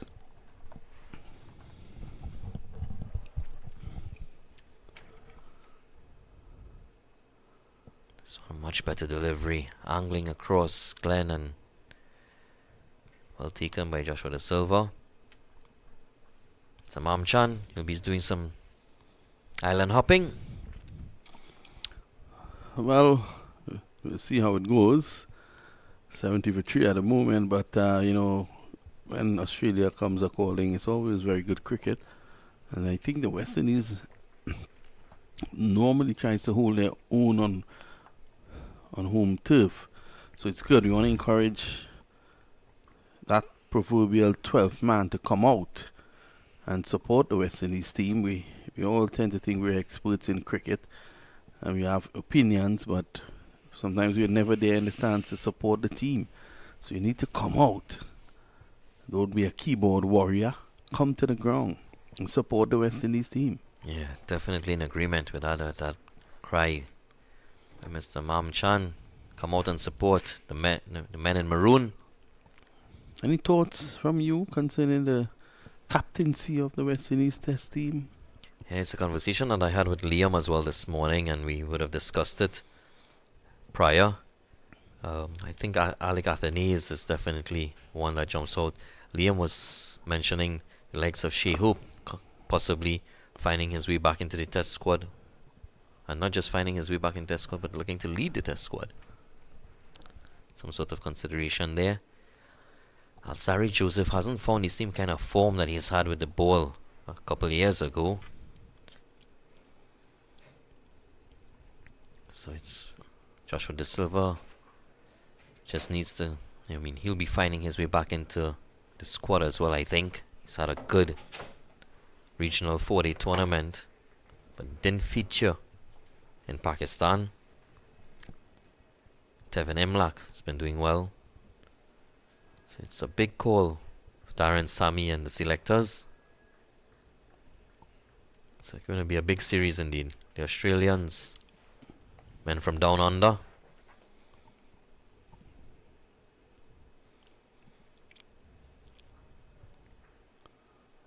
Likes of Steve Smith, Pat Cummins.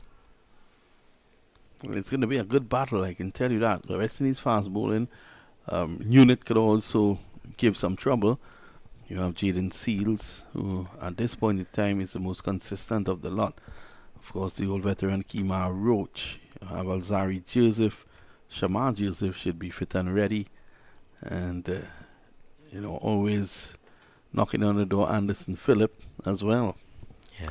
But don't be surprised if the West Indies Cricket Board go with Joshua De Silva as captain of the West Indies team, purely because of his experience as well.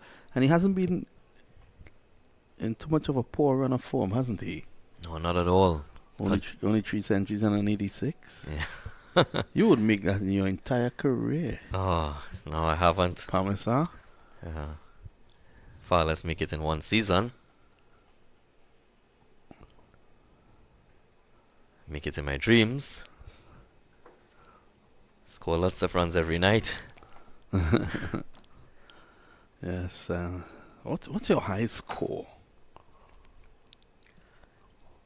A mere 100 and 47, falling short of 150. But it was not out though.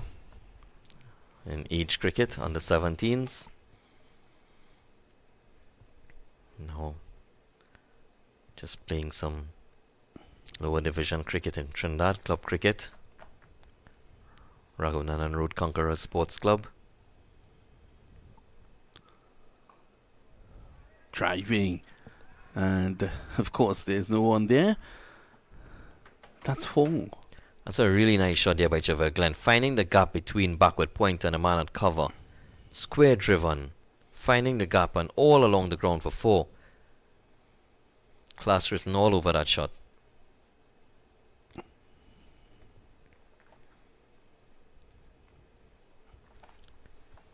So Kari Piano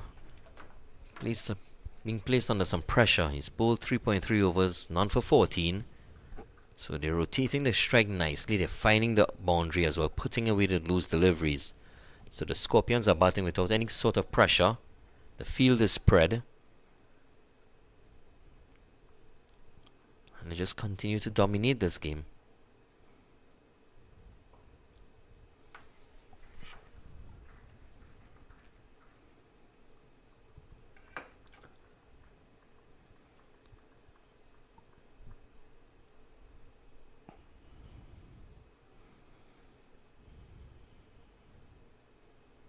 Very solid by Javel Glenn. He's just willing to be patient, give himself as much time as possible. No better place than being out there in the middle, scoring runs as a batsman. And there's only one place you can score runs, and that's in the middle of the wicket. Yep. So nothing really doing here at the moment. Jamaica continues to strengthen their position. Red Force, it seems, will be batting to save the match.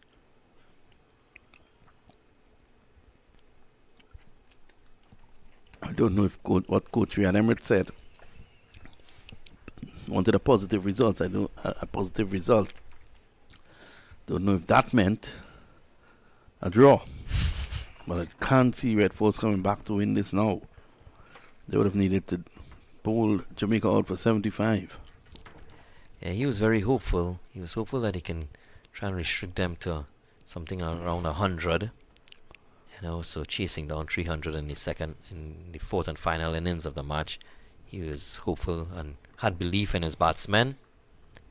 I think he's a man that with great belief, I'm sure he still believes, but they need to find a wicket. And the introduction of Brian Charles comes in from the sun, and he'll be bowling to Brandon King. There's a long on, a deep mid wicket, long off is 3/4 way back, so he'll teasing Brandon King to go over. Brandon King driving it out, it finds its way down to long on. Tion Webster doing the work, substitute.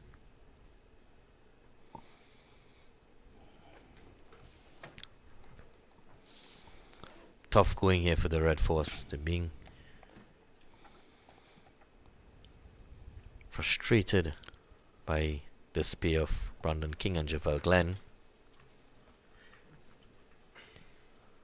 Scoring just about 2.8 runs and over. So it's steady.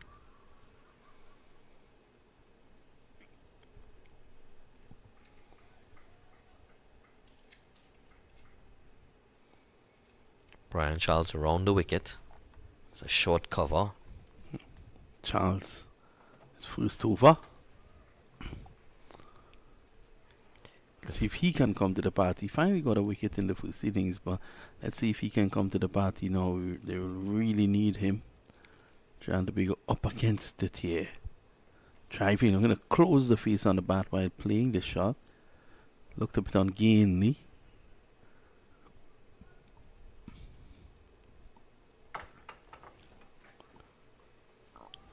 Javel Glenn looking for that single. Not there on that occasion.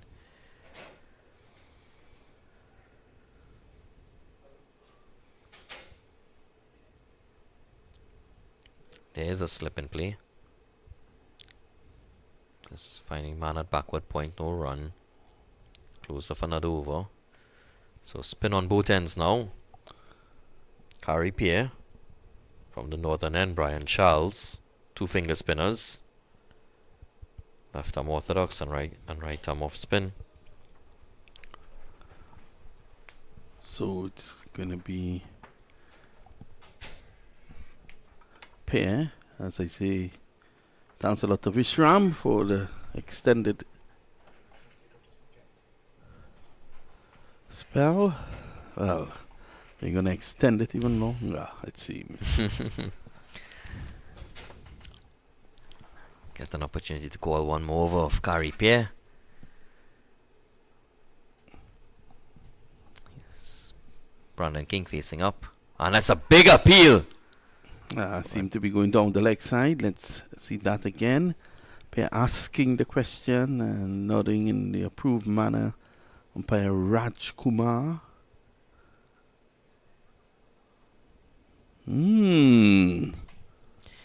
If I can see that again after this delivery. The only doubt is possibly if it pitched outside leg. I don't think so from what we are seeing here.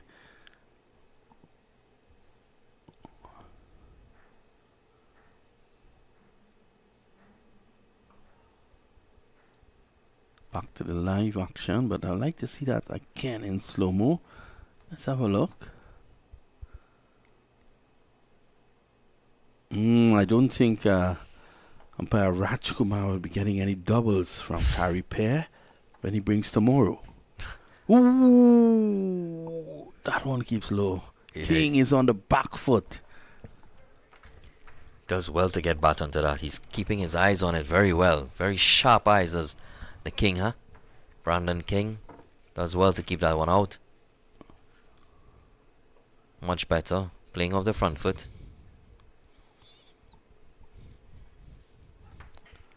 Just one delivery remaining in his Carpi over. It's been a good over actually. It's been creating dot balls.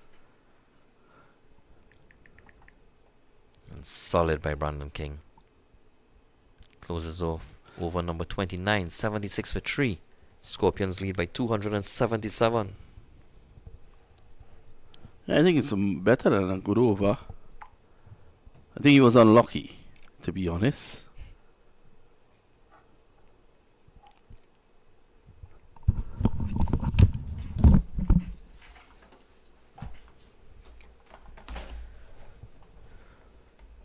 Brian Charles now to continue from the sun, and it's critical that Brian Charles follows up that over with a similar amount of pressure, trying to create an opportunity. They have to bowl in partnerships at the moment. Can't release that pressure here. So Charles with a slip. Be bowling to Javel Glenn. And that's a good start. Dot ball. As I welcome Mr. Liam Mamchan back into the commentary booth.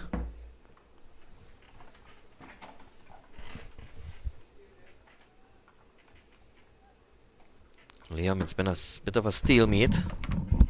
Slow progress this morning. Scorpions haven't lost a wicket. Yeah, it makes me wonder what is the real plan for the Scorpions. Been very patient, the batters.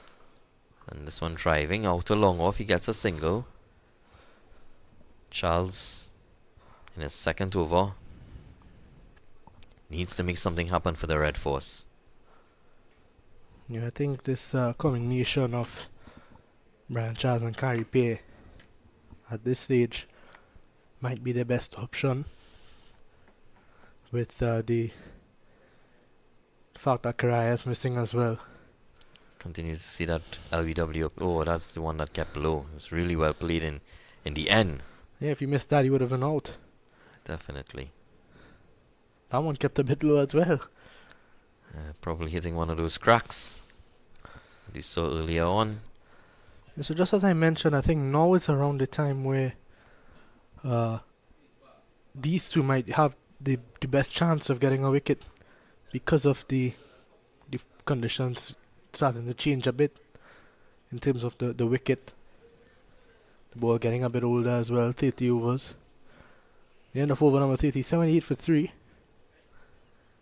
None of the bowlers have bowled badly. It's been a tough wicket to really... Struck wickets. Exactly, and it's a type of wicket where a batsman has to out himself. And I think that was... It wasn't really the case in the Red Force innings. They got some really good deliveries, but the Jamaicans have been a lot more compact in defence.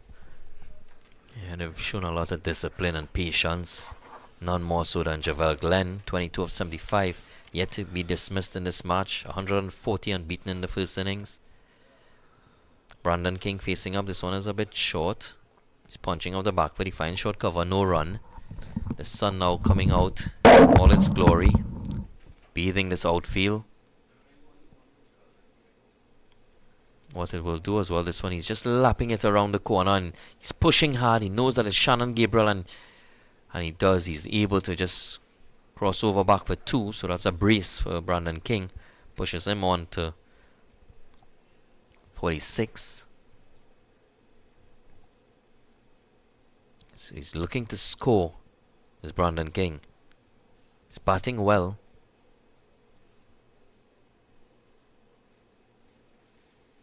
This one is another big appeal. He's going across the line a bit, trying to hoik it over mid-wicket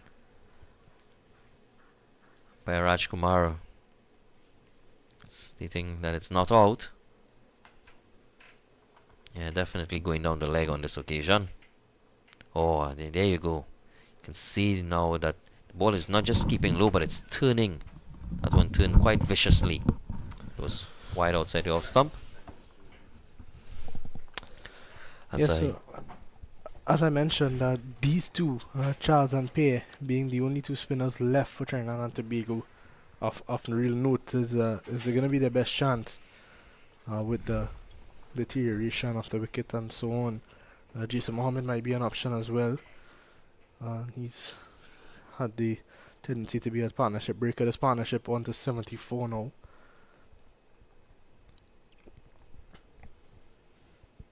They've been made to work very hard here, the Red Force. Would have had hopes of picking up early wickets. That has not materialized at all. So 5-4 leg side field for Kyrie Pay, in fact.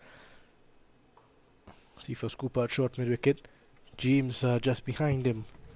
A deep backward square, a deep mid wicket, and a long Jason Mohammed. That's the end of another good over from Kyrie Pay. At the end of 31 for 3. And the Jamaica Scorpions starting to see the light in this game. They lead by 282. And it's going to be Charles to continue to Brandon King. Just about 20 minutes to go till the tea break, as I welcome and Mr. Vinod Mamchan. He'll accompany Leah Mamchan in the commentary booth.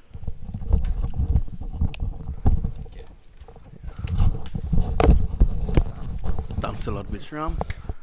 That's the longest spell Vishram has ever had when it comes to cricket. So at the moment, 81 for 3. Jamaicans need to show a little more urgency. You would think at this point in time I might be trying to give advice to the TNT Red Force players, but the reason I'm saying that is the weather is wrong. And they don't want the situation. This Trinidad and Tobago team might have faltered in the first innings, barring Joshua De Silva's 86. But this team has the batting capabilities to bat 4 sessions, even on a track like this. Ooh, that one's kept low. Well, so things starting to happen, and that is the problem there. I spoke to Visham about it just about a couple of minutes ago. These two, Charles and Pay, are going to have the best opportunity now to get wickets because of the cracks starting to open up, the footmarks starting to become a real factor. Look at that one, he's got him, is he? He's gone! The breakthrough has come through for the Trinidad and Tobago Red Force. Brian Charles gets Javel Glenn with one that kept a bit low. Let's have a look at it again. As dead as a dawn up there. Delivery pitching outside the off stump. He was right back and might have taken off stump. Well, I think he's gone caught behind in the end. A bit of an inside edge, and Well, we wait to see. He looked very disappointed, so I thought it might have been like before. He's still confused. He has been dismissed for the very first time in the match, though. And he leaves after scoring 162 runs for 140 in the first innings. Brad Barnes, who didn't really trouble our scorer upstairs, who doesn't like to be troubled anyhow. he's in at number 6. Brian Charles getting the breakthrough for the Red Force here. And now with 2 right-handers out there, Kyrie Pay is really going to become a bit more problematic. Charles has been getting things to happen from his end. Pay has gotten 1 or 2 to keep a bit low, as we saw in the last over. So the Trinidad and Tobago Red Force would feel a bit confident now. Riyad Emirates spoke earlier about trying to get them out for 300, of a lead of 300, so getting them out for 100 or under. It doesn't look likely, but with conditions changing now. Well, a lot of discussions going on with between amongst Barnes and 4 Trinidad and Tobago players. I don't think they're discussing nomination day here for the general elections in Trinidad, because that was today. And I don't think that Barnes is asking them where he can get a good curry in South Trinidad. It might all be players looking to pressure him a bit. Very attacking feel. Yeah, and I like this. This is good from Joshua Da Silva. You look around the bat. Cephas Cooper is going to go into short like now as Jit Gully runs in with the helmet. They've got Mohammed, who was at leg slip. He's now in front of the bat. I think he's going to go back. Jason Mohammed. That's Amir Jangu up at short cover. Joshua James at a catching mid-wicket. And they've got Pay at slip. So a good attacking field. The Red Force are going to make things happen now. Well, they have to. They just can't continue to go along like this. They would know that if they can bowl Jamaica out reasonably, when I say reasonably, let's say for between 100 120, I know it's a big ask, then they may well fancy themselves, because both openers got ducks in the first innings and they were expecting runs on both inform openers. We played from Barnes to start off, so Brad Barnes. His younger brother Brian Barnes, captain Jamaica under 19 back in 2023. And he's going to be in action for Jamaica as well in the upcoming breakout T20 league. At the end of over number 32, Jamaica Scorpions 82 for 4. And did you dismiss Brian Barnes, if my memory serves me right, when Trinidad played Jamaica in the 19? Yes, I did. I would not ask what was the result of the game. I stay clear of that.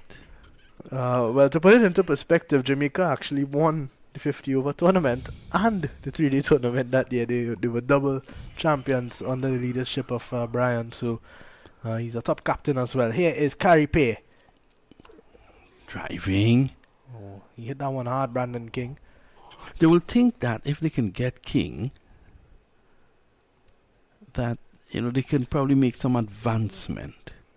Yeah, I think right now Brandon King is the man that Jamaica will be looking at to go big. He's on 49. He's done well. And I can tell you one thing, I'm pretty sure Darren Sammy is sat at home and he's having a look.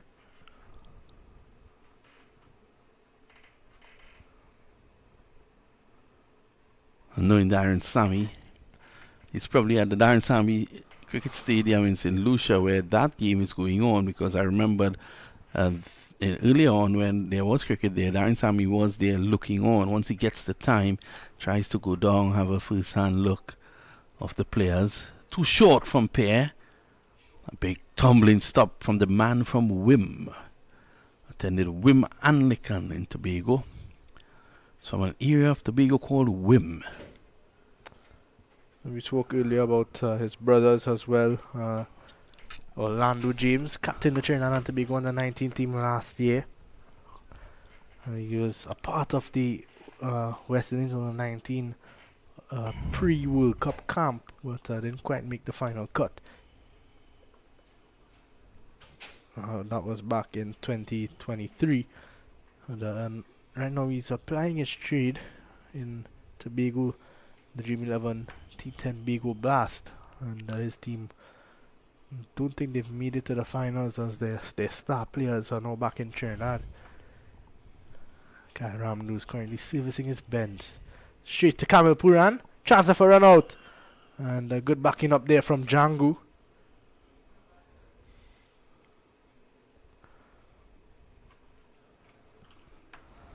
The end of 33, 84 for 4. You spoke of the Breakout League coming up, and that'll be pretty soon. Yeah, in Trinidad, I think it starts on April the 25th, if I'm correct. Yeah, straight up until the 10th of May. The finals is going to be right here at the Brandon Cricket Academy at 7 p.m. The Mecca of cricket in South Trinidad. I thought that was Woodland Sports Club. Well, this is Scotland, Ireland. Woodland is the best land. Shannon Gabriel would attest to that. It's not often you see Shannon Gabriel feeling that backward point. Good delivery from Charles again. Ooh, what is Charles bowling from that end? I think the Trinidadians in the crowd would say Rattas. Well, he'll want to take that piece of turf with him all over the world. Here he is. Barnes looking to get one. Diving effort. Thereby. Is that your good friend Tero Hines? Yes, it is.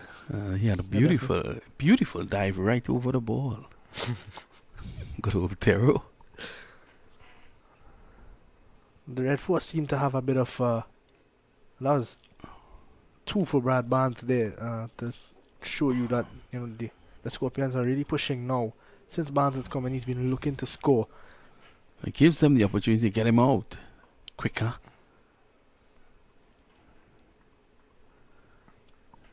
King on 49. One short of yet another first class half century. I thought King was a bit lucky though. Ooh. Put down by Joshua Da Silva. Another chance goes a begging for Trinidad and Tobago. Oh, did the White Shark throw that down? Let's wait and see. He's saying that it skidded on and would have given him some problems. Yeah. Oh, he did edge it. Carey Payer was appealing. I don't think he realized that Joshua Da Silva did not complete the catch. Trinidad and Tobago here. You can see a pep in their step. Led by their workhorse, Brian Charles once again. Yes. Not to be confused with Brian Charles Lara. He's a good player in his own right, Brian Charles. End of the over, the end of it. The clock ticks along now to 2:51 in the afternoon here in Trinidad. The weekend has started already. Jamaica 86 for 4. And Brandon King is going to take up the strike, and he's on 49, approaching his 19th first class half century. Now, you look at Brandon King's first class career. He's played 40 games, and he averages 35, which is one of the better averages in the region in around the local circuit and the domestic circuit. So it's pretty amazing that he's not played Test cricket. He's played 46 one-day internationals as well, and he averages 30. And 63 T20 internationals where he averages 26. But that first class and list day average is pretty decent. Well, it's pretty decent for the modern era of West Indian batsmen. But just a little while back, an average of 35, they would have charged him to come into the stadium. Times are different now. The West Indies still a bit of a rebuilding stage. They've been doing better. And there's a couple of shuffles recently in terms of leadership on the Test level. Darren Sammy taking over the Test team from Andre Coley. He's not the all-format coach. Obviously, Craig Brathwaite stepping down. We spoke about that at length earlier. And Shea Hope being given the reins. Well, I was saying that for the Test setup, Joshua Da Silva may come into the conversation. Good delivery from Pay. Yeah, well, you look at it, and it's one of those rare situations where if Brathwaite, well, now that he has stepped down, there's no real anybody put in place. The vice captain is De Silva, obviously, and he got dropped in the last series. He was part of the squad, but he didn't play any games, which, you know. Well, he's pressed a claim, hasn't he, in the domestic tournament with 3 centuries and an 86. Yeah, well, it's going to be difficult still for him because Tevin Imlach has also been right there. I think at the moment Imlach is batting as well in St. Kitts. He was on 53 a bit ago, so he continues his good form as well. Imlach has been really batting beautifully. Django, another wicket-keeping option, has been batting good as well. Would we go down the road of New Zealand many years ago when they picked a guy named Lee Germont to captain their team, and he was a wicket-keeper as well. Nothing impressive, but he was a good keeper. He was actually chosen. On debut, he captained the team. Then if you go back to just a little before that, Chris Cowdrey, also captain England, he just brought in as just a captain alone. And then even way back, further than that, as that's a half century there from Brandon King, a good knock in the circumstances here. You go even further back and you talk about the name slips me right now, but the former England captain who was a psychologist. He was chosen to captain England team, I think, at one point in some series he averaged 17. Mike Braley. So I've gotten the name. What was that? It's Charlo.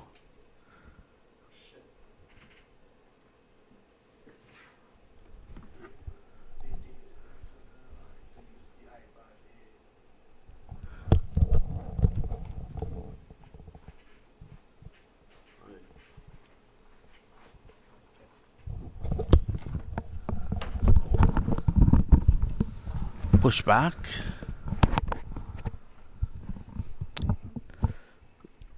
I would like to see a short leg and play if Brad Charles is going to go around the wicket to Brandon King. I think it's a bit easy for him to just work the ball around his pads for a single. Short leg would put some sort of doubt in his mind. This one pulled away and into the boundary for 4. Brandon King is starting to open up a bit now. Yeah, it's a rank long hop and dealt with efficiently there by King.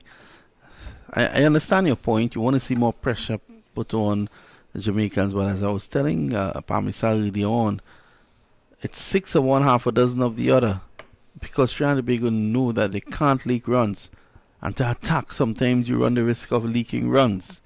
But a bad delivery, that last one. So I understand that you said just now you wanted to see a short leg. I wanted to see Santa Claus, but it didn't happen. But that's how it goes. The short leg in play now for Barnes. Here comes Caripay around the wicket. Good delivery, hit straight back to him. Straight back. Parmesan's having a fit here in the come box.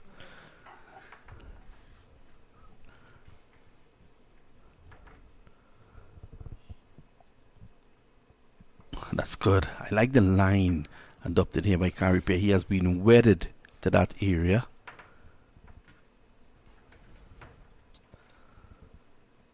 Trinidad and Tobago, I think, will rue the fact that they were dismissed for just 171 in the first essay, because this is a track up until then. Now you have some misbehaving, but up until then this was a track pregnant with runs. Yeah, I don't think any Trinidad and Tobago batsman got out due to the wicket. I think it was more of good bowling from the Jamaicans, and a couple of guys throwing away their hand as well. Yeah, I think pressure was built up by the loss of those two early wickets.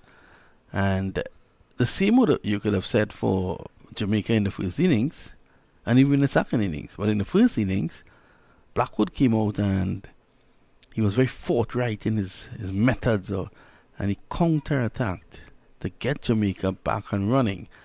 And of course, at the other end, Javel Glenn was able to ease himself into his innings and then play a very, very good knock indeed to put Jamaica in the strong position that they're in. Very rightfully so. Brad Barnes coming off a half century in the last game against the Academy. Not much in the first innings for him. He want to build on that. At the end of 37, it's 93 for 4. Well, up at the UE, it's raining now, which is why I said that the Jamaicans would need to keep one eye on the sky. And of course, they need to check with our very reliable meteorologist here in Trinidad and Tobago to find out whether or not rain is in the forecast. Well, the news there is that they're back out playing now, and the Academy have struck quickly twice in 1 over. Kevin Pittman got rid of Yuan Jeremiah and Damel Evelyn, both the openers, after they put on a partnership of 161. Pittman has come in and picked up 2 quick wickets. So it's now 193 for 2 over there, while Jamaica at T, Guyana, at T are 326 for 3. Kelvin Anderson getting himself 100 before getting out. And the skipper Imlak is 82 not out. Is that Anderson's third this season? We'll have to check on that. And over in St. Lucia, Wayman Islands Volcanoes, 186 all out in the first innings. Then in reply, Barbados got a lead of 12. They were bowled out for 198. Windward Islands in reply, 316 all out, and Barbados at T are batting 21 for 1. And they are chasing 304 to win. Good game. Edged, pass slip. Some work for Kari Pay to do here. I don't think he's going to be able to stop that. And that is 4 more runs to the total. But Brian Charles won't mind that. It's off the outside edge. Went to ground. It was never going to be an easy chance for Kari Pay because it kept low. So Kari's quick, but as the ball, of course, the outfield is very, very fast indeed. We haven't really discussed the outfield, the appearance. It has been really good, given the fact that, prior to this game, it has been very, very hot. You look at the Queen's Park oval outfield, and that should tell you the weather conditions in Trinidad. You look at the famed apple trees down to the southwestern end of the ground. Swept away. Nicely, but Jason Mohammed is out there. And even the apple trees are, it's brown. Parmesan has been promising to go along to see if there's any fruit. But I think he will just have to hold on a little bit until winter.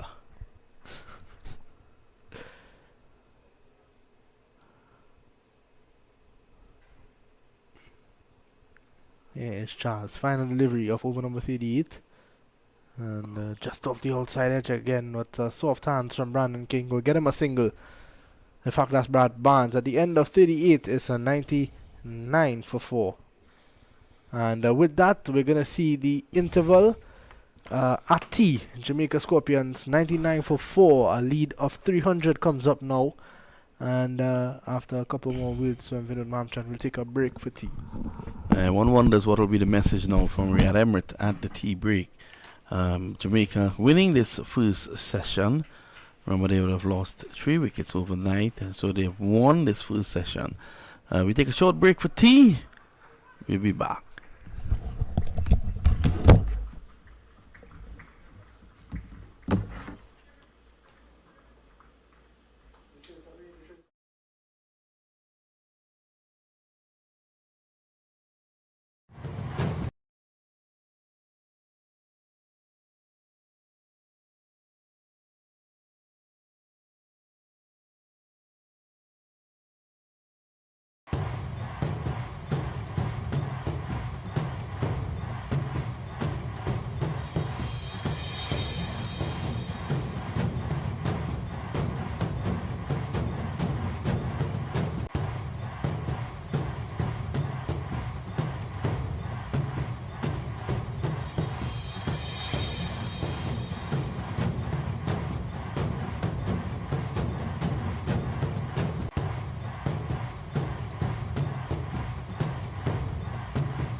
So we're back live here at the Brian Lara Cricket Academy in South Trinidad, Tobago. First session was pretty much dominated by the Jamaican Scorpions, accumulating 79 runs with a loss of just 1 wicket. So the Scorpions now lead by 300 as we commence play in the second session.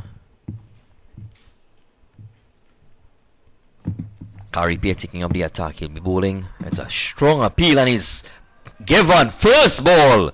Broadband's LBW to Caripia. That one keeping low, but it's wicket to wicket bowling.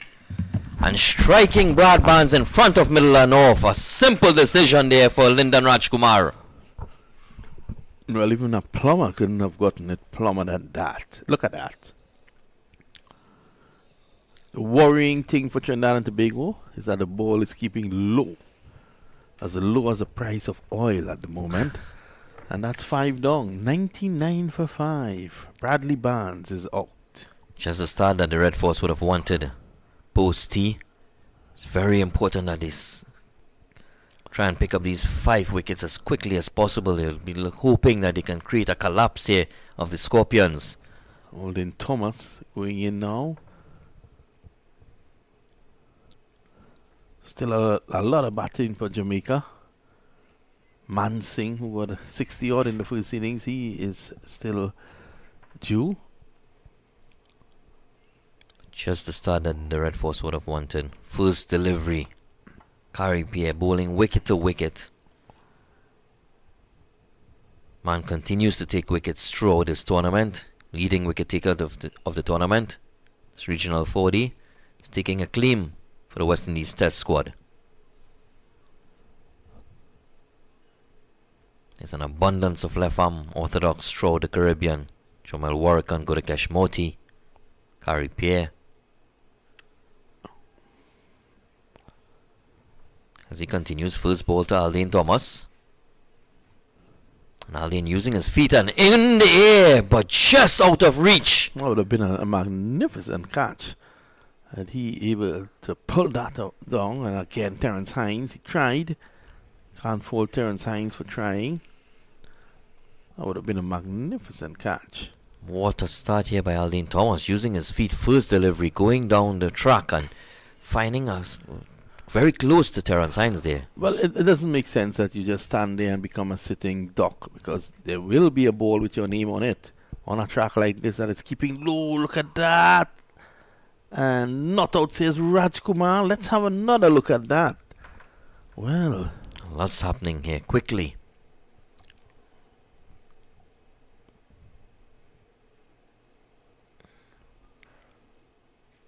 Oh, he did get bat onto that. Yeah, very composed. A quick single. So I think that Aldane Thomas would have come out with instructions to play some shots, get some runs. There was a little drizzle just now. And I think they will be looking to probably declare at the dinner break. Give themselves 4 sessions to bowl out Trinidad and Tobago. Yeah, that's a good call. Probably looking to get at least in excess of 100 runs in this session. Brandon King, he's on 59. Aldane Thomas will probably be the aggressive one in this partnership. Jamaicans will look to bat around Brandon King. Experienced Brandon King. Steady. Has a good start. 59 of 110 deliveries. So at the end of the over, 104 for 5. That's the daily score of the Brian Lara Cricket Academy. Thomas 5, not out. 59 to Brandon King. Wickets shared up.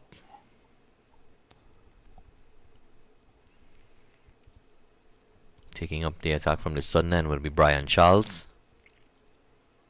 Right arm off spin. And now 2 right-handers at the crease. Both Aldane Thomas and Brandon King. Slightly more attacking here is Joshua De Silva. Slip on a short leg.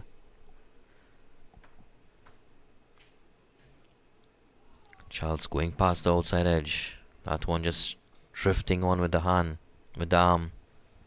No spin on that occasion, so both edges in play, hence the slip and the short leg. That's staying back on the back foot, playing it off the wicket. Can be dangerous as the ball is keeping low. There is variable bounce. Haldane Thomas, very positive approach, using his feet, and that's nicely done actually. Really well done. Using his feet, dancing down the wicket and stroking it down to long on. Realizing that he wasn't totally to the pitch, so he just gently stroked it down to long on and gets off the mark. He moves on to 6. Brandon King taking up strike now. This one given air and driven masterfully there by the King. It's a lovely shot. He was allowed to take his hands through it. The levers were in operation there. Look at this. Bad delivery by Brian Charles. And he will learn quickly from Carey Pear at the other end. On a track where the ball is keeping low, you need to bowl wicket to wicket. Yeah, a bit too much air and too much width on that occasion. Dispatched by King. This one he's guiding neatly down through third man, the vacant third man, and that's 4 more back-to-back boundaries here for Brandon King. Yeah, they can't afford this, Trinidad and Tobago. Brandon King starting very positively post-tee. The Jamaican Scorpions holistically have started very positively. Lots of stroke play, despite losing the wicket first ball in the session. Getting too short, he can come back, play him off the back foot. End of the over. Carey Pear to continue from this end. It's 113 for 5. The lead now extends to 314. 14 runs added in 2 overs. 314 already is enough on this track. Take a Herculean effort from Trinidad and Tobago to save this match now. They may well need help from the elements. Thing about it is, Brian Lara Cricket Academy, the drainage is so fantastic that you can have a pool out there and play cricket within half an hour. Yeah, best in the Caribbean, from my perspective. Yep, it's amazing. Short and punch to short cover, no run. But yeah, it really is amazing, the drainage system here at Brian Lara Cricket Academy.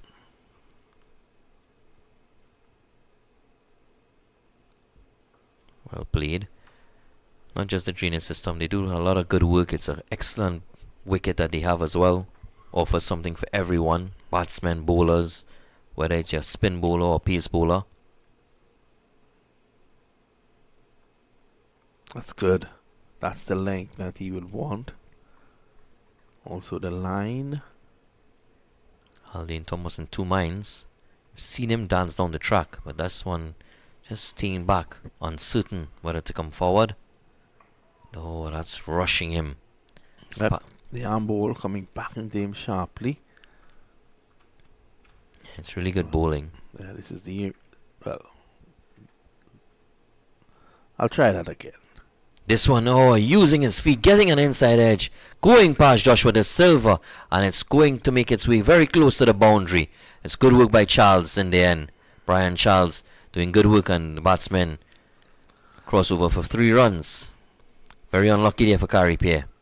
Yeah, unlucky indeed. Look at that advance. Was Thomas. Inside edge.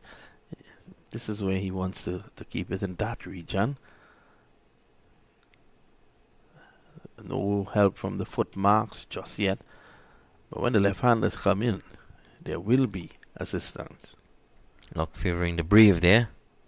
For Haldane Thomas, that one's skidding on and King being able to keep it out. It's a very good over. Creating opportunities is Carey Pear. Yeah, he's definitely creating opportunities. 116 for 5.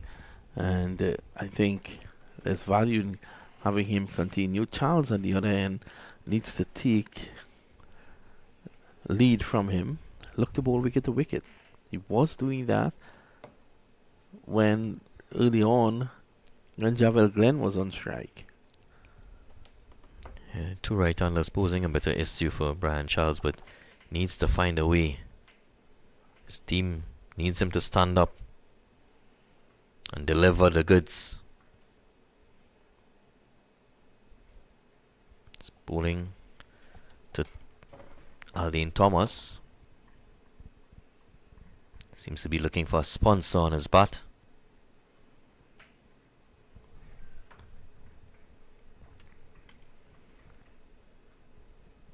Brian Charles.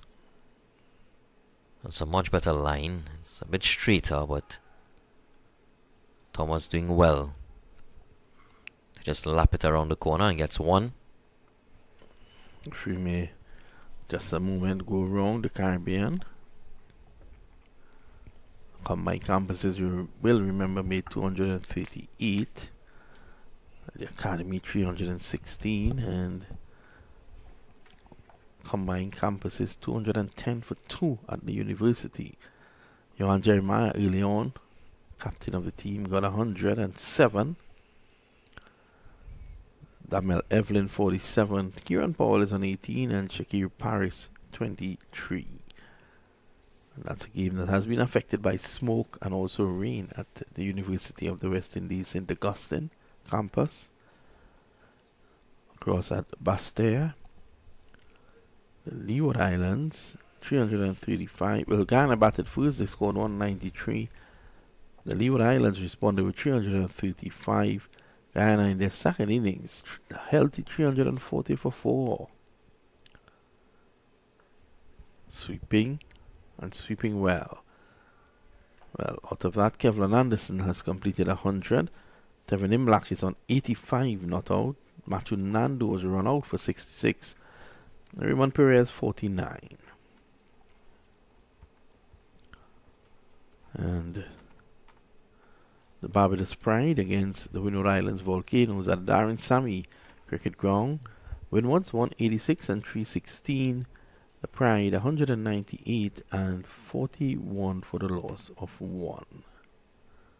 Shane Mosley is on 28. Jonathan Drakes is on 11. And just to give you some details on the Windward Islands second innings, Kavim Hodge was run out for 99.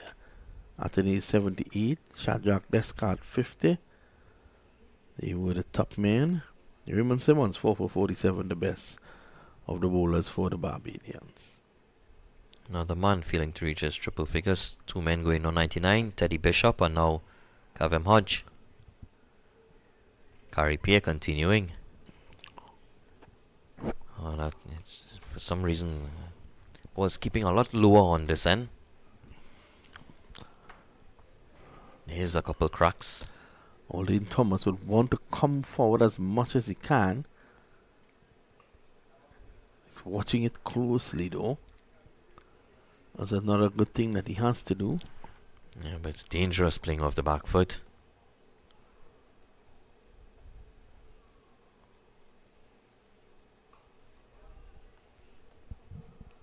Finds a gap in the offside and rotates strike. Hands it over back to Brandon King.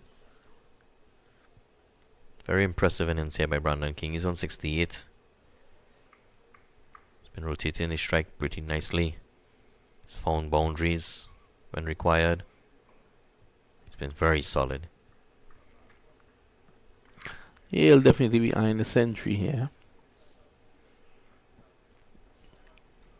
Yeah, he seemed very determined from the start of play this morning.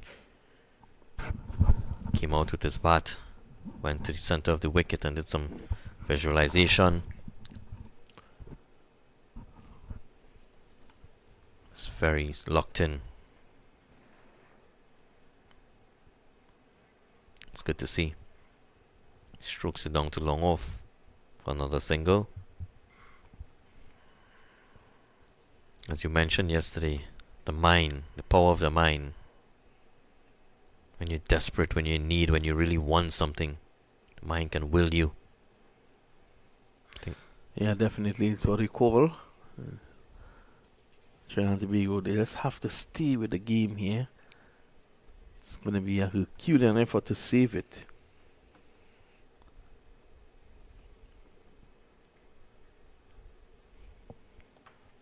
Going to continue with Brian Charles. 1 for 13 is 8 overs. This one, he's already realized that he does need to bowl straighter, and he's done that in the last few balls of the last over and in this one as well. And given a bit of room, and Brad Barnes, it's Brandon King going all the way. That's the maximum. That's a great shot here by Brandon King. Yeah, once it's in the zone, he was able to push that left leg out. So playing that shot would have always been a safe option. So able to get it over the boundary for 6. So he's on 75 now, King. Yeah, that's a great shot. A bit of room outside the off stump and clearing the front leg and just going with the angle into him over mid wicket. It's a great shot by Brandon King. There is firm in the knowledge that was going to turn back into him. So he was going with the tide. Brian Charles now changing the angle, coming round the wicket. King just stroking it into the one side. Rotate strike, he gets 1. That's excellent batting. Just after you pump him through mid wicket for a boundary, you're able to rotate strike, bring the other batsman on. Well, that's the dad of Joshua De Silva, standing in the middle there. He's next to the president of the Trinidad Cricket Board, Azim Basrat, who is in pink. They say real men wear pink. Oh, that's a good delivery. That one making some height now. Yeah, jumping at him. Disconcerting bonks. Definitely alarming, especially so for the Red Force. Will be batting 4th on this wicket. Aldane Thomas has added some impetus since entering the crease. It's 12 of 18.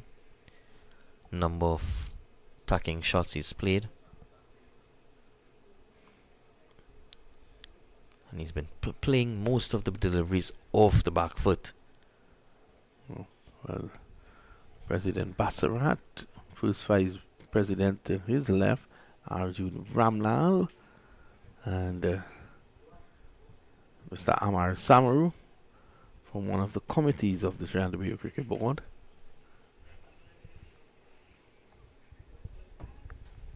Scorpions have now extended their lead to 329.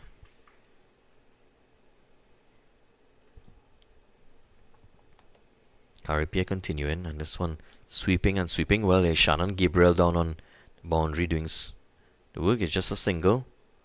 One more to Brandon King. So you can see a clear pan by the Jamaican Scorpions post tee that they've been a lot more attacking. Hey, you've seen some intent with them. Exactly as was Mr. Mamchan would have stated, is possibly looking to get as many as possible during this session so that they can declare during that twilight period and attack the Red Force with ball in hand.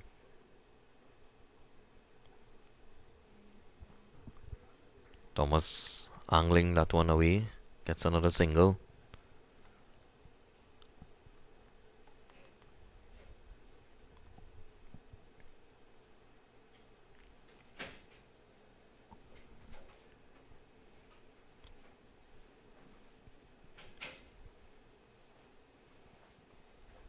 Brandon King just remaining solid, waiting on that loose delivery, and when it comes, he's got all the shots. This one angling down the leg. Yeah, appeal there more in optimism than conviction.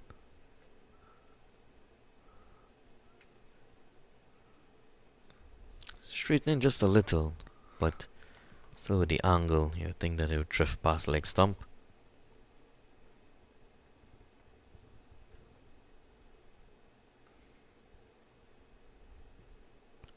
King seems very comfortable at the moment. As he close off over number 45, it's 130 for 5. here at Brown Lara Cricket Academy. Well, Sham, I'll be back shortly. I'll leave you in the capable hands of Liam.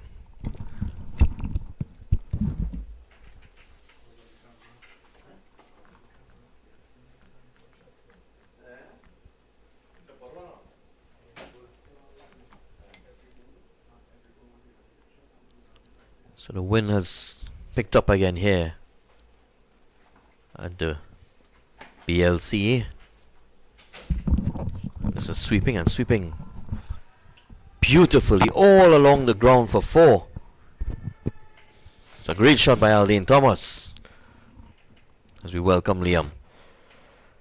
Yeah, really good looking shot. It was outside off stump as well. So Aldine Thomas able to put it away. Not, you don't usually see the sweep shot being employed outside off stump, especially in a game, a 4-day game. But good thinking from Thomas, good innovation.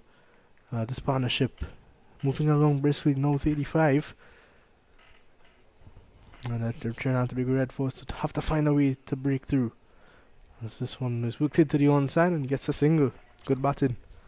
One more for Thomas. Most keepers are very capable of the sweep shots. I've seen the likes of Dinesh Ramdin, Shane Dorich. Yeah, not much better than Dinesh Ramdin at it. You're right. Dorich himself was pretty good, but Ramdin is just on a different level. We saw just recently in the T20 festival here in Trinidad and Tobago, Ramdin scored a brilliant century in the final. And that sweep shot was one of his highest scoring shots in that game.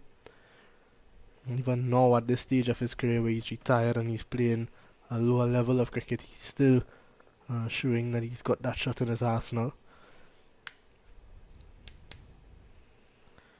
Speaking of Arsenal, second on the Premiership table. Yeah, I What? think they're going to stay there. Yeah. Liverpool. It's nicely played again there by Brandon King down to deep mid wicket. That's good running. They're able to scamper through for 2. King moves on to 79. What's your team in the Premiership? I'm embarrassed to say Vishram at this point in time. Sounds like Manchester United. There's no. You hit the nail on the head there. Swept away from King in the gap. Jason Mohammed is not going to be able to stop that 4 runs. Brandon King is looking really good here. Yeah, he's racing towards triple figures. Moves on to 83. And since T, the entire Scorpions team have come out with a very attacking mindset. At T, they led by 300. They now lead by 342. So that's 42 runs that they have scored in this session. Yeah, it seems to be a clear indication of their plans. They're looking to probably get that lead to 400, 450 as soon as possible. And look to get some wickets early this afternoon. It's only going to get more difficult for the Red Force the longer the Scorpions bat in terms of getting a result from this game. And the wicket is just going to get worse and worse. So if the Scorpions can bat probably about halfway through the session, bat till the next hour, get to 400, 425 around there, I think that's a good score to declare at. And Trinidad and Tobago are going to find it very difficult to survive. But they've got to give themselves enough time to try to bowl out the Trinidad and Tobago Red Force as well. Yeah, definitely. I think what Brandon King will be looking at is his triple figures. Once he gets there, you'll probably see a lot more shots as Aldine Thomas continues to sweep. He's brought out the broom here today, and that's gone for 4. Yeah, lovely from Aldine Thomas. It was poorly lined there from Pear down the leg side. And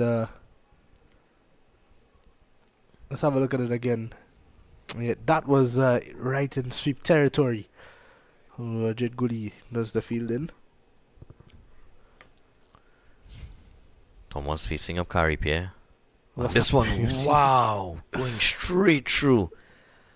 Just not taking anything. Pad or the stumps and through to Joshua De Silva. Holds on. It's a rip off a delivery there by Carrie Pierre. 1 for 35 in his 14th over.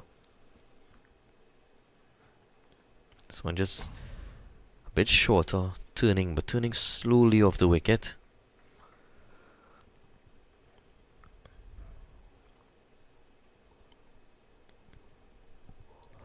It's pay again. Good delivery.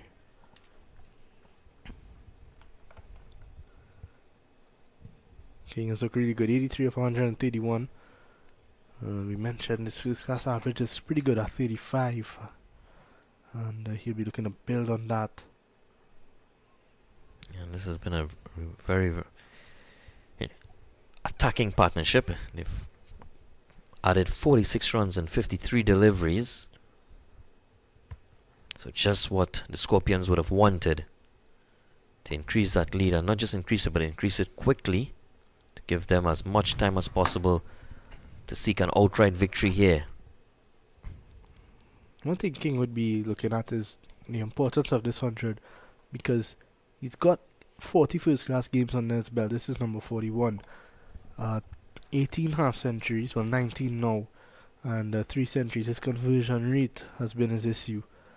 So he'll be looking to get himself 100 here and start to build on that and score more big scores rather than just getting to 50 and 60 and getting out. Yeah, definitely. So he's just gently working it into the onside. He gets one, pushes him to 84. Now Aldine Thomas, 22 of 30. He continues to attack. I think we'll be seeing a few more shots from him. The lead now is 347. Still maintaining that slip and short leg. Red Force recognizes they still have to get wickets as their only hope.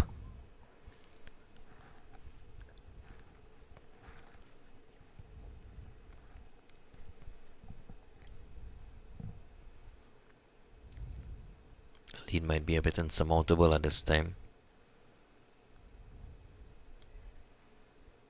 So he's just playing it down, gently back to the bowler, no run.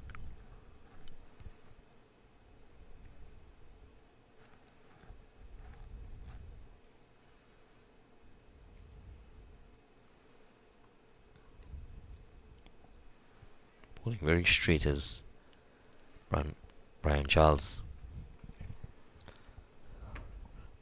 Trying to make use of the variable bounce that's on the wicket.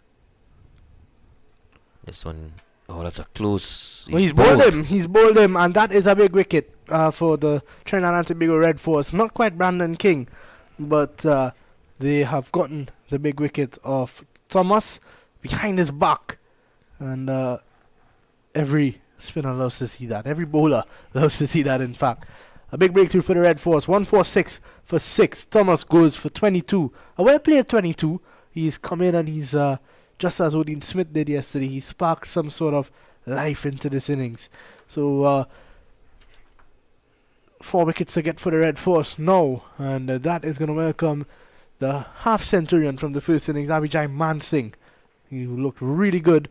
Was very patient. He's going to have a different role here and will not be able to bat the same way he batted yesterday when he scored that 67. Let's see how he goes here. Yeah, that's exactly what we were calling on for Brian Charles, to bowl wicket to wicket, because there is variable bounce. And on this occasion, Aldine Thomas attempting another sweep, one too many. And this one just rocking back his leg stump. So he goes for a well-played 22. And the Jamaica Scorpions now 146 for 6. But more importantly, they lead by 347. Brandon King is still there. He's on 84, not out. Abhijay Mansingh greets him to the crease. And he'll be facing the final delivery of the 11th over from Brian Charles. Slightly more attacking feel for Abhijay Mansingh. There's a short cover. Mid-off is up. This one just outside the off, some angling in, and he defends it back to the bowler. No run. So 48 overs have been bowled. It's 146 for 6. Jamaica Scorpions, they lead by 347 runs. There's about 50 overs remaining in today's play. Still a lot of overs to be bowled. Then a minimum of 90 overs to be bowled on the 4, so that gives you 140 overs.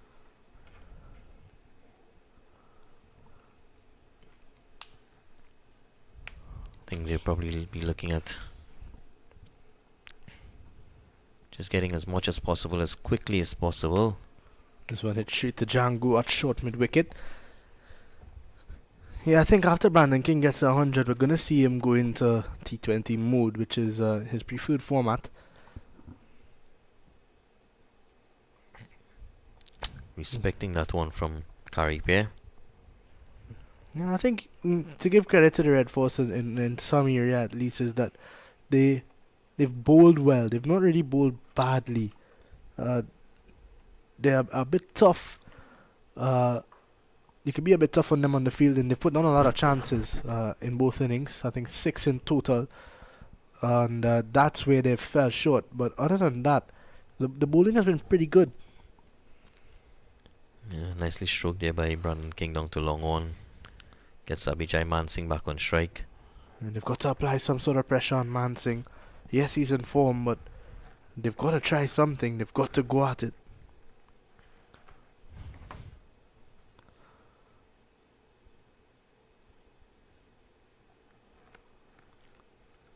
Slight delay as we see the umpire, Mr. Crawford, moving from square leg to point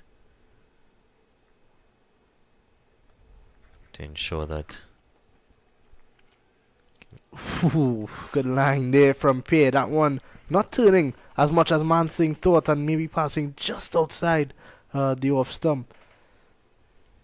We saw a lot of times batsmen leaving on length on this wicket earlier on in the game. I don't think that's a possibility anymore because we've seen some misbehave. Yeah, definitely. The bounce on the wicket has definitely become a lot more variable. That's expected as time has gone on this wicket. Oh, good stop there from Kamal Puran. I think that ball hit him at the end of over number 49, 147 for 6. Shannon Gabriel 2 for 28 in his 8 overs. Brian Charles 2 for 49. They've been the pick of the bowlers for the Trinidad and Tobago Red Force. The other 2 wicket takers, Carey Pear, he's got 1 for 36, and Joshua James picked up 1 last evening. Now Brian Charles is set to continue. Something has to give.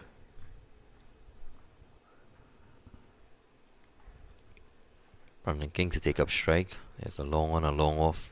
So easy singles for him. Facing up Brian Charles. This one, oh, again keeping low, but his eyes are locked in. Being able to keep it out quite nicely.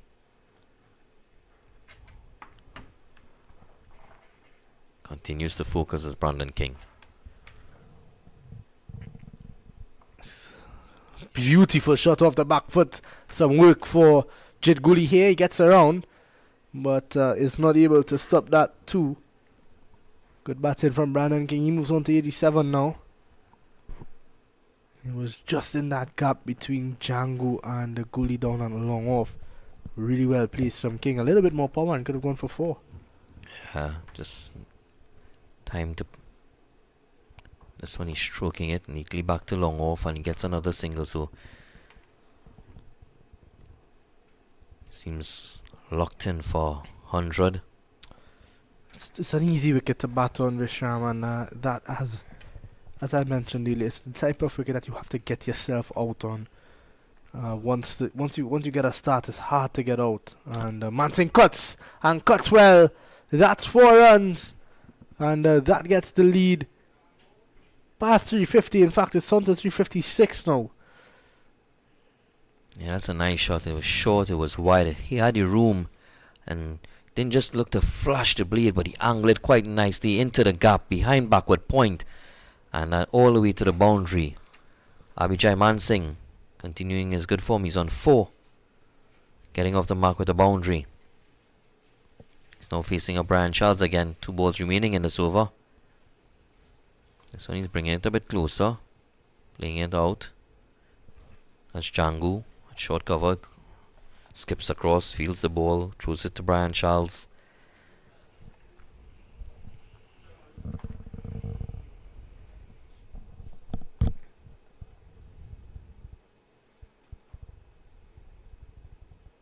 Well left there. Mansing, good judgment. End of the 50th over of the innings.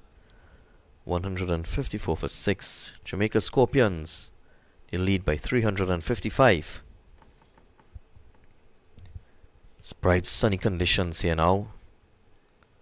Those rain-bearing clouds have now progressed.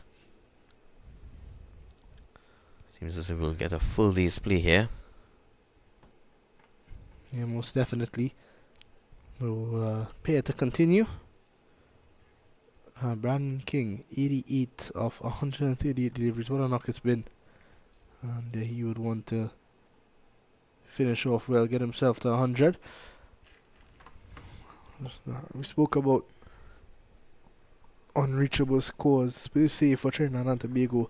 And I think anything close to 400 is going to be a very difficult task with the amount of time left in this game and with the wicket deteriorating.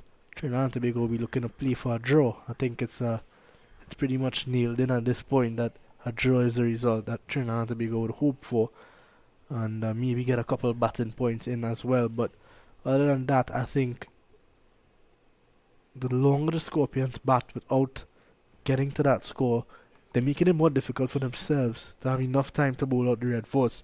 They'll have the entire day tomorrow, but I don't think this score is really anything that the Red Force could chase at this stage. Yeah, batting is becoming more difficult. It's not.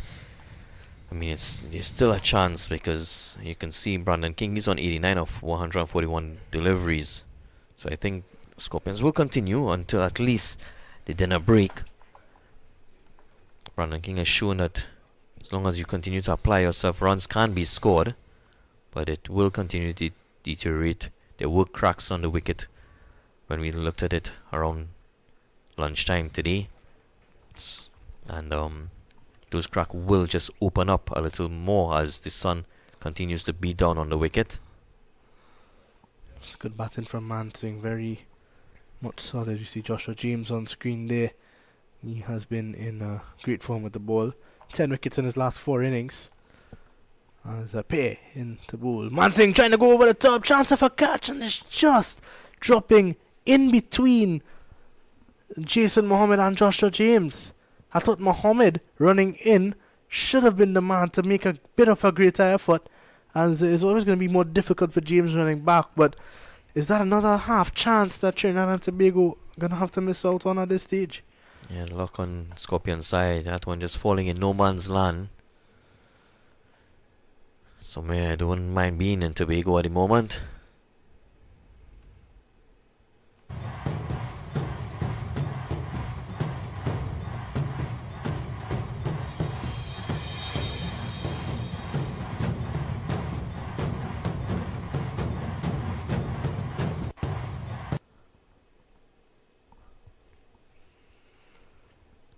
Australians are coming to town soon.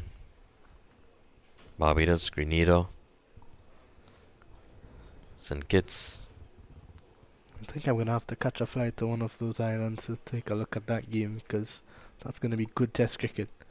Yeah. 4-prong attack. Peace attack, that is. That's beautifully played there. Abhijay Mansing. All along the ground. True cover for 4.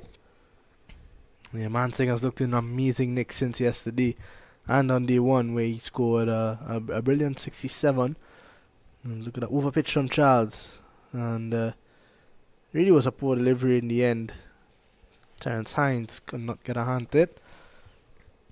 Mansing using his feet a little and making sure that he reached it on the full and stroking it beautifully all along the ground for 4. Vishan, do you think is this value in getting on a piece at this stage just to try something different? Well, I looked at Joshua James a couple of minutes ago and he was warming up. I was hopeful that he would have come on, to be honest with you, because it's a lot of similarities that's happening here. And Mansing seems to be a lot more comfortable as well. If James or Gabriel, I think Gabriel is not going to be a bad option either because of the way the wicket is behaving, especially from the end that Charles is bowling. That's where Gabriel was bowling earlier on, and with that ball keeping a bit low there, Gabriel could really become dangerous on a wicket like this. Yeah, and definitely take some time out of the game as well. The spinners are getting through the overs a bit quicker. And Trinidad wouldn't mind slowing the pace of the game at this point in time. The Scorpions have extended their lead to 361. This one a bit fuller. Guided into the offside, he gets a single. That carries him on to double digits now for Abhijay Mansingh.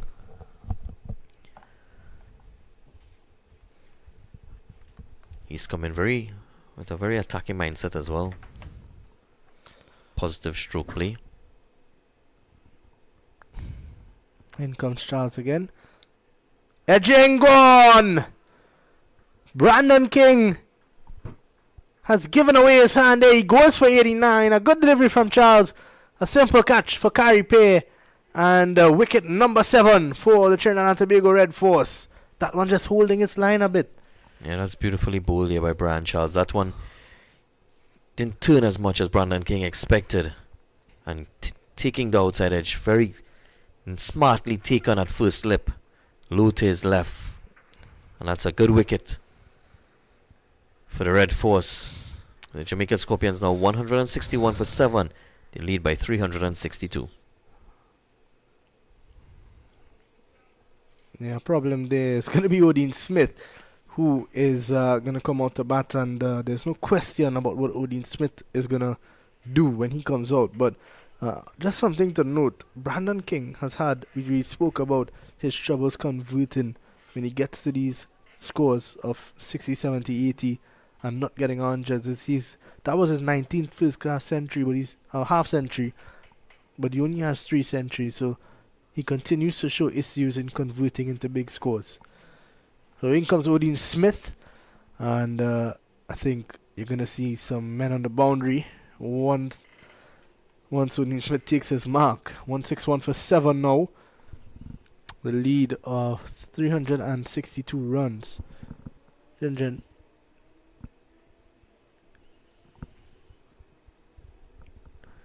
Yep, 362. So Charles picks up his third. He's been a bit expensive, just about under 5 and over. But they've got to appreciate the wickets. Yeah, they've attacked him a bit more of the Scorpions. But he's held his own and he's taken 3 of wickets. So Dean Smith facing his first delivery. And he's using his feet and it's dropped! First ball into the hands of Kari Pay on the second attempt, grasping it. Yeah, that one flew to Kari Pay though, as Smith came down the track and hit that with real vengeance. And Kari Pay almost got it on the second attempt, but it has to go down as drop catch number 7. Yeah, another opportunity goes a begging. It was a tough chance. It was going quickly. Yes, it was going quickly, but once it got... Well, he reacted well. He just couldn't hold on, and he had an opportunity on his second attempt. Couldn't get there. I'm sure the Queen's Park boys, Charles and Pay, are going to have a laugh about it later on the way to the Oval, but there's no laughing or smiling right now. Charles is disappointed. So that's the end of 52. 161 for 7. Mansingh to take up the strike to Pay. Yeah, definitely no laughing matter. Number of chances that the Red Force have dropped here in this match. Hence, they're back against the wall. The trail. Jamaica Scorpions lead by 362. I think a lot of complacency is the word I'm going to use. A lot of complacency has shown in the way the Red Force have approached this game. With bat and ball, not in the bat and the field. I can't say that they've been bad with the ball, but I think a lot of focus has gone to round 7, where they have to face up against the Guyana Harpy Eagles, and I think not enough focus has been placed on this game, at least in the field. I think they've been a lot of easy chances have been put down. Yeah, definitely they've crossed. And in a difficult situation now. And we saw that Guyana would have been trailing on first innings, but they are now fighting back and are in a much better situation. They have a lead of in excess of 200, and they'll be pressing for an outright victory after trailing on first innings. Let's see how Odin Smith is going to approach Pay. An appeal for LBW and given by umpire Shannon Crawford. In fact, it's umpire Rajkumar. He switched ends, and the Kari Pay picks up yet another wicket. He picks up his second. Odin Smith not costing them any extra runs from the drop catch. A close decision, gotta say. Might have just been hitting leg stump. Odin Smith will feel a bit unlucky there, but 162 for 8. Pay has 2, and the Red Force going back into the sun. Yeah, Odin Smith disappointed there. That one angling into him. It would have been a very close call whether it would have hit leg stump or not. He's disappointed. Caripia isn't. And that's the fall of the 8th wicket. Jamaica Scorpions, they lead by 363. The Red Force taking wickets in this session. Scorpions have come out with a lot more positive intent. So it has created more opportunities for them to take wickets. In at number 10, yesterday we saw Mindley, and it is going to be Mindley again. The last man is going to be OJ Shields once more. OJ Shields came in yesterday and hit Terrence Hines for a 4, and then 6 back to back in his first 2 deliveries. So he has shown some sort of worth with the bat, some sort of value. But Mindley, he did something similar. He hit Hines for a couple boundaries as well. Mansingh on his own here in terms of seniority in batting. How does he approach this game? Yeah, Makino Mindley broke open the game yesterday afternoon with that spell, tearing into the openers and dismissing them both. I think West Indies cricket are very happy at this stage of where their fast bowling is at, because you've got the current batch that are on the test team, Jaden Seals, who's been nothing short of excellent in the test arena. You've got Shama Joseph, who's lit up the world. You've got Azari Joseph as well, who has shown, a lot of good traits in the test arena. You've obviously still got Kemar Roach lending his experience. Then you think about the domestic circuit and the fast bowlers coming through. Anderson Phillip, who's been in and around the test team. Makino Mindley is right up there with them. He's been excellent in the past few seasons. Had a brilliant Super 50, finished off that tournament with the most wickets. Got his chance to play against Bangladesh. And that was the last one-day series since an appeal. Not out, says umpire Rajkumar. So that's the end of over number 53. 162 for 8. And Brian Charles to continue. Yeah, definitely a lot of pace around the Caribbean. Good fast bowlers. Likes of Jason Holder as well. His all-round ability will be key coming with the Australians coming to the Caribbean. Well, Holder's been in and out of the team for a while now, so you just sort of sit and think if the West Indies have plans of getting him into that series. He's one of the older guys now, which is it's amazing to see, because Holder has been on the West Indies team since he was very young. And you've got to think, do the West Indies have plans of going back to him? He's getting a bit older now, just about 33 years old, I think now. He's been good, don't get me wrong. Did a good job against South Africa. And he does give you that option of runs at number 6 and number 7. With Justin Greaves recently getting into that test squad too, it becomes a bit more difficult for someone like Holder. Yeah, Justin Greaves definitely taking his chance. It's a difficult place to tour Australia, and he did very well there. I think another guy who really deserves a chance, but it's going to be very tough. Mansingh goes high, and has it gone all the way for 6? No, one bounce into the boundary for 4. Django was at long off. Did not see that one there. It seems to have been blinded a bit. But I don't think he was ever really in the game there. 4 runs. Yeah, just too wide of him. And going all the way into the boundary for 4. We were speaking about a guy who it's going to be very tough for him to break in the team. And after this season, he definitely deserves a shot. But Gudakesh Moti and Jumal Warakan have been so good in that last series against Pakistan. It keeps Kari Pay in a position where it's not going to be easy for him to get in, no matter what he does, and he's done so well.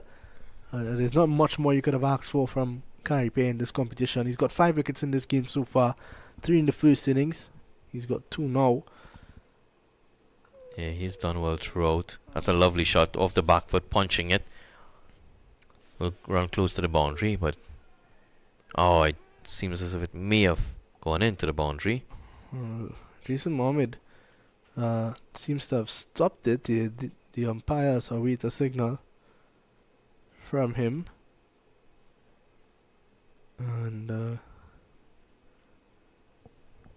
it seems like he stopped it, so let's have a look at it once more. 4 run signal actually by umpire Shannon Crawford now. It looked at first like it did run into the rope. He seemed to try to kick it away. And just not getting the enough on it. So 4 runs added to the total. Mansingh looking good. He's on 19 of 23 deliveries. And Kari Pay is going to continue 2 for 39. 17 overs. 44 overs remaining in the day's play. Just about 5 minutes away from another hour's play in this second session. So we're halfway through D3.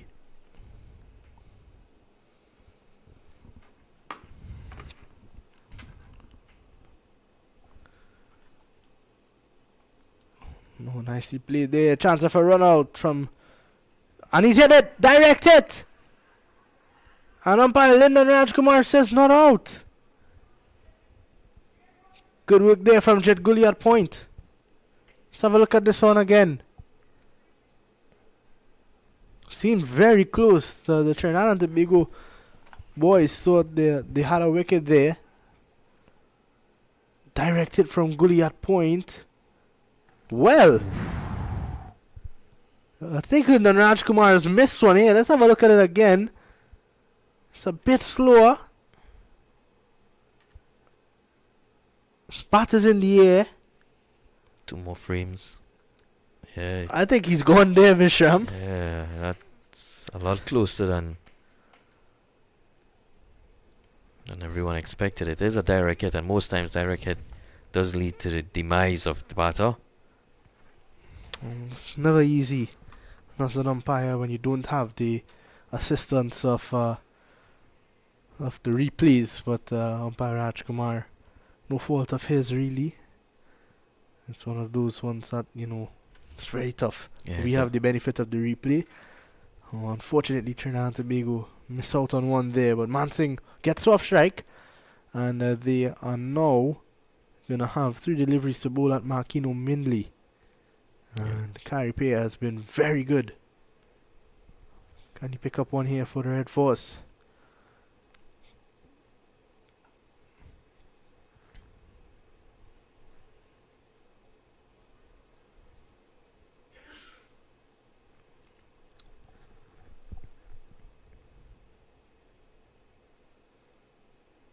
An appeal. Kari Pay runs off in celebration and he picks up his 3rd. Mindley goes. And that was always going to be the danger of Mansingh giving Mindley 3 balls to face at a bowler of the caliber of Kari Pay. He picks up a 3rd wicket here. Yeah, that one, the arm ball, just going on with the arm and striking Mindley on middle stump, and would have been canning in to middle and leg. So that's the end of Makino Mindley. Jamaica Scorpions 172 for 9. They lead by 373. He hit the back leg as well, so it was always going to be tough for Minley. Yeah, just one wicket remaining. OJ Shields will be the man taking the field. He'll be joining Abhijay Mansingh. 172. Is there a glimmer of hope for the Red Force? Still a lot of overs to be bowled in this game. 43 overs remain today. There's 90 overs left tomorrow. The wicket it's not an unplayable wicket. It is deteriorating. The bounce has become a bit up and down. So you do have to just be patient. Wait until you get the bad ball and try and score off those. Rotate the strike. So it's going to be an interesting final session and final day tomorrow. As we now welcome back Mr. Vinud Mamchan to the commentary box. Thanks a lot, Vishram. Well, OJ Shields will have a job on his hands. It's 172 for 9. Still well and firmly in control here, Jamaica. It's going to be difficult on this track for Trinidad and Tobago. But we'll see how it goes. They fought back well since the post-tea session. Got no wickets. But that's another close one. Big appeal. Just probably slipping down leg side. Jamaicans did come out a lot more aggressive in this session, so they allowed the Red Force team some opportunities, a little more opportunity. That's a bit closer. That's possibly drifting down the leg. I was just looking at the run out in the replay in the production room, and I thought I was out. Yeah, a lot closer than most would have thought. Yeah, it definitely looked short. Again, we do have the benefit of the replay. Would have been tough. Funny thing is that the umpire was right there. Yeah. And most times the direct hit does lead to the demise of the batter.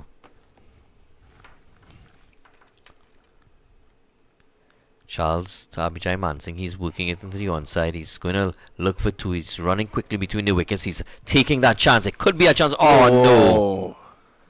Charles needed to collect that. He didn't. Let's have a look at that again. That could have been the end of the innings, could it? It should have been. The intention from Mansingh was always to get 2. Lovely pick up and release there from Hines. He would have been a goner. Yeah, he just needed to collect it. And he failed to do so, Brian Charles. So another chance goes a begging for the Red Force. They really haven't had a good day or a good game in the field. Yeah. Sloppy in the field. Yeah, throughout both the first innings and now in the second innings as well. Number of chances that they would have ruled. This one, Mansingh sweeping, and what a nice shot indeed. Very. He wants 2. He's coming back again, and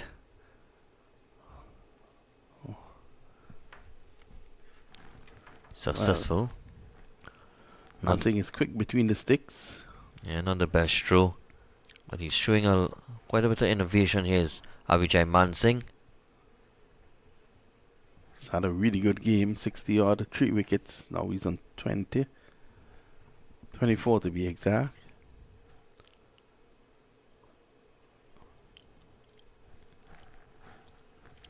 Strokes it away. Hands over the strike now to OJ Shields. And we know he can hit a long ball.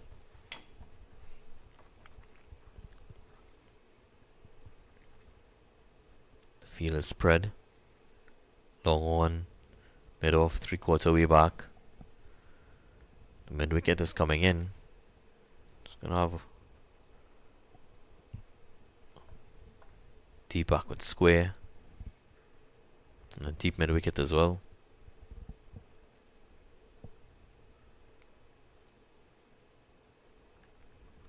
slip on a short leg.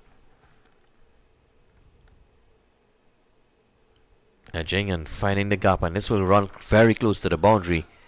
Important Carry runs here. Pace, trace. Ah, that's good work by Carry P. Did excellently there, chasing it down. Trinidad and Tobago would not want Jamaica to get up to that psychological mark of 400. Yeah, that's good. Never give up attitude there by Carry P. Chasing that ball all the way down to the boundary, saving 2 runs for his team. 380 the lead now.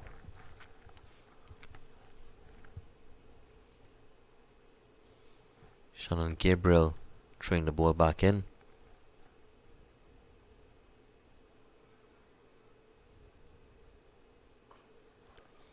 Oh, that struck away mightily for 6.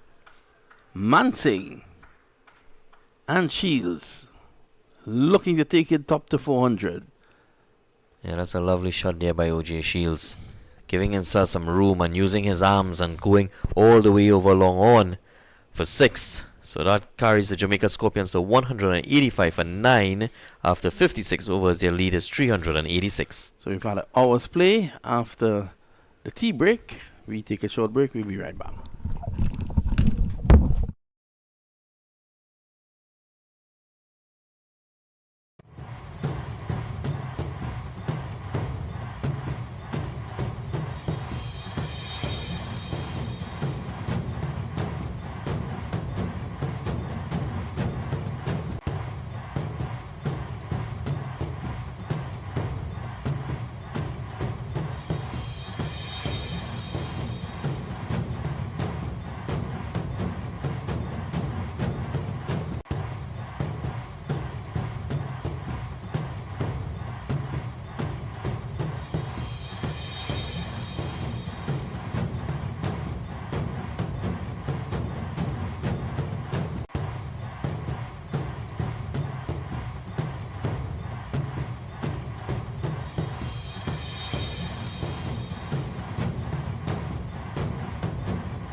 Right, so we're back live.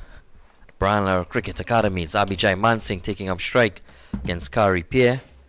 Kari Pierre 3 for 41 in his 19th over.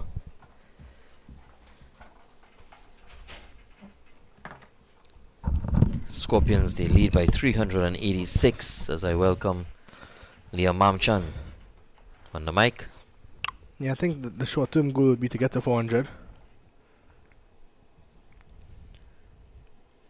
Abhijay Mansingh just stroking it into the offside, no run.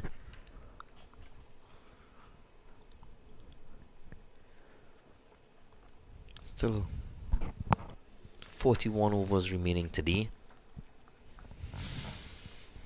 Plus 90 allocated for tomorrow. Still a lot of overs to be bowled in this match. Jay Shields has looked the part as well, batting at number 11. He knows he has one rule, and he's playing it well. He's reminds me a bit of Shamar Joseph, batting at 11. You know when Shamar comes out to bat, he's looking to go big. Mansingh looking to play those little cheeky dabs, and it's worked so well for him. He's going to get 2 for sure here. Jed Gully had some work to do. Since the lead to 388, 12 short of at 400 mark.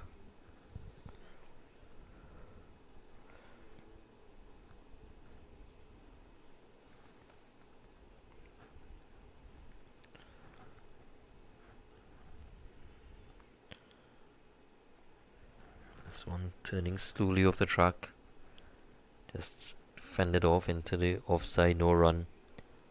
So 187 for 9 after 57 overs. OJ Shields will be on strike for the next delivery.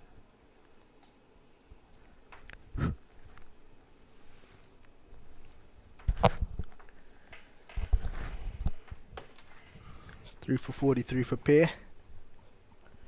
Charles 3 for 82 in 15. We said they've targeted Charles a bit, but he's picked up the wicket, so they won't mind that too much. Trinidad and Tobago Red Force.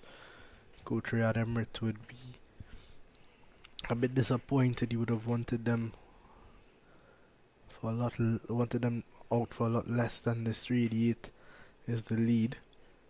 Speaking to him this morning, Vishram, you would have heard him say that they were looking to chase at max 300, 320, but that not possible anymore. Yeah, speaking to him as well, I still believe that he will still have the hope and the belief in his players that they can find a way despite the conditions. The wearing wicket as OJ Shields swipes and he's bowled down, castled.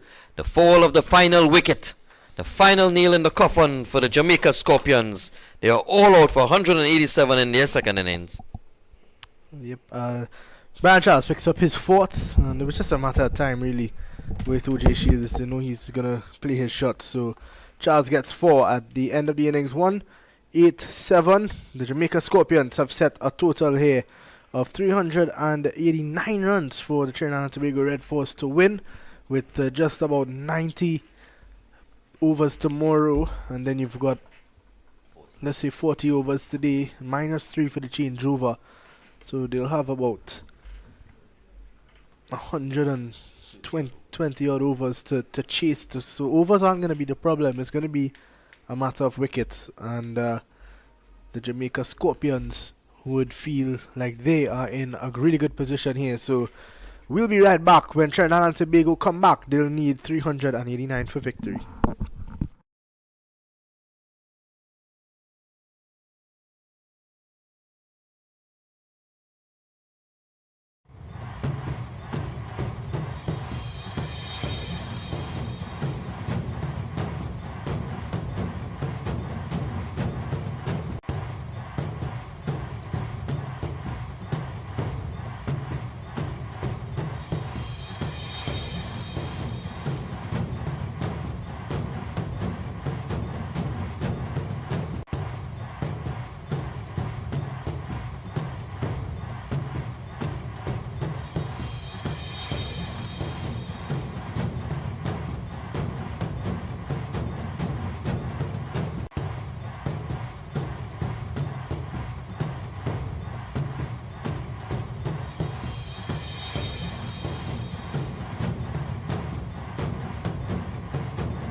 Well, welcome back. And the Trinidad and Tobago Red Force required 389 runs for victory. The opening batsman, Cephas Cooper, and on the other end, Kamil Puran, both of which Makino Mindley got out in the first over yesterday, so they would definitely be looking to improve on that. And speaking of the man, Makino Mindley has got the ball in hand.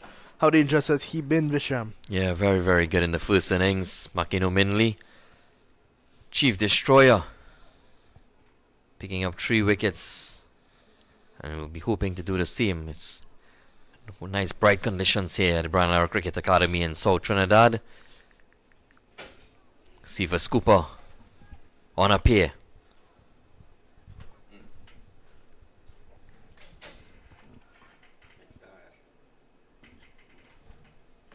Here we go, first ball of the second innings for Trinidad and Tobago, and Cephas Cooper is off the pair. He gets off the mark and starts off with 2 runs. A good delivery though from Makino Mindley, was tailing back in. Yeah, good delivery indeed, but it's an even better shot there by Cephas Cooper. Straight bat, keeping his eyes on it and playing it neatly down past the bowler and mid-off, and he's off the mark. He'll feel a lot better about himself. Trinidad and Tobago, 2 without loss. They require 387 more. Well, some of the nerves are definitely gonna ease off on Cooper now. Here he is again, Mindley to Cooper, and on the back foot this time. Yeah, both teams will still believe that they can get a positive result out of this game. After speaking to Riyad Emrit, he still believes that his batters can do the job. He has strong belief in his players, and they have done very, very well throughout this tournament. They're now expected to overhaul a target of 389. It's a long way to go. What they will need is a good start with the openers. This one looking to leave it alone, but taking a bit too long to remove the bat, and ball hitting bad there. He was in 2 minds, definitely. And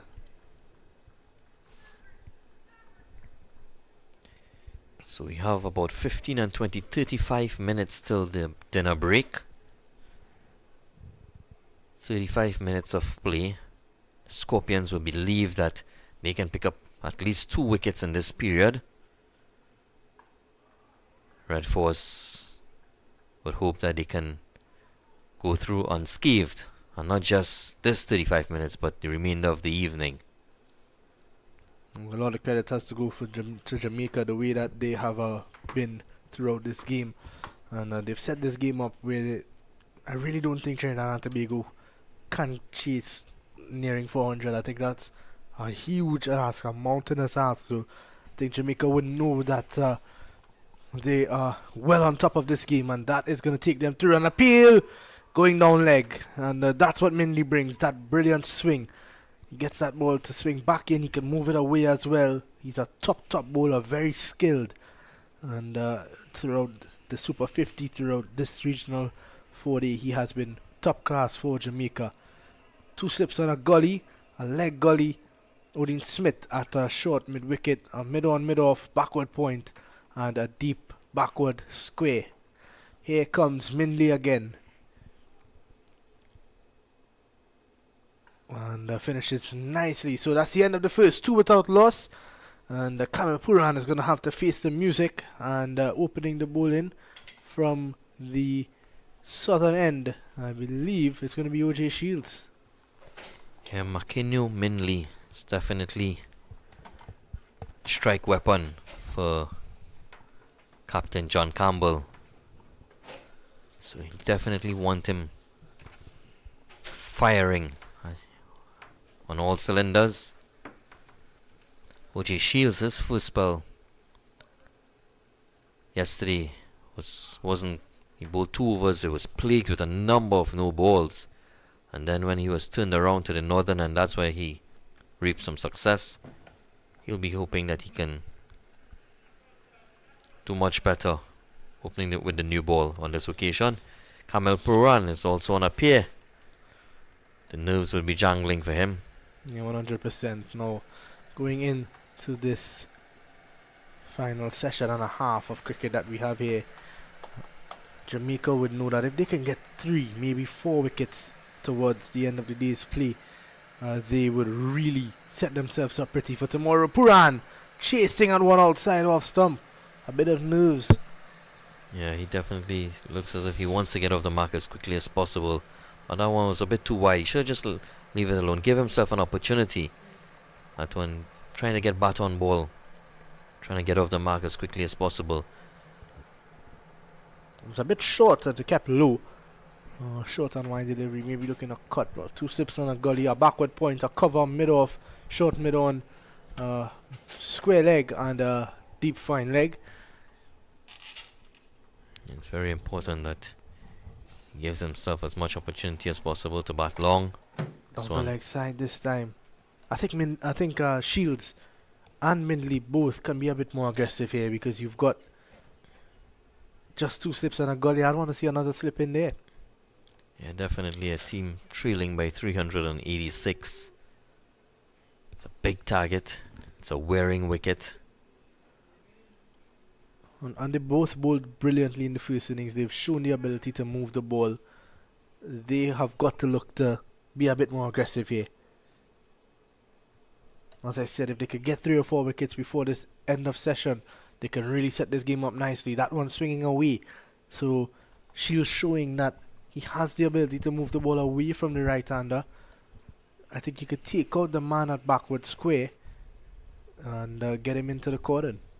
Yeah, definitely. Even open up the cover area and encourage Kamil Puran to drive and possibly look to nick him off. Also an option. Something that they would have done in the first innings, but Kamil Puran.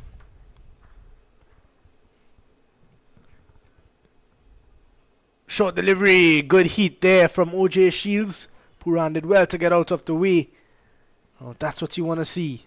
You want to see some aggression. The first real short ball that we've seen in this game. Yeah, that's a good start by OJ Shields. Much better than he did last day.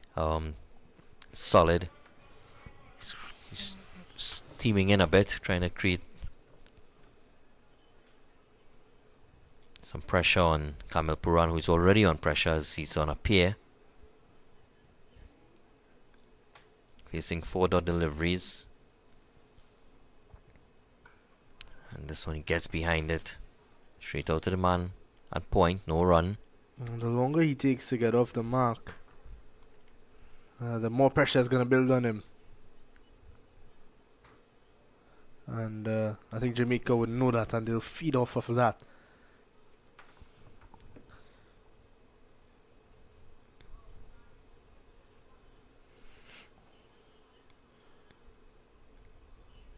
Mansingh bowled well in the first innings. A bit expensive, 41 runs, and knowing Abhijay, you'd be a bit hard on himself, but 3 wickets to his name, he would be pretty happy with that. And on a wicket like this, now where it's turning, Abhijay Mansingh could really create some problems. Jiva Royal heading onto the field. No water in hand. Seems to be coming for someone's shades. So the artificial lighting starting to turn on here at the Branagh Cricket Academy.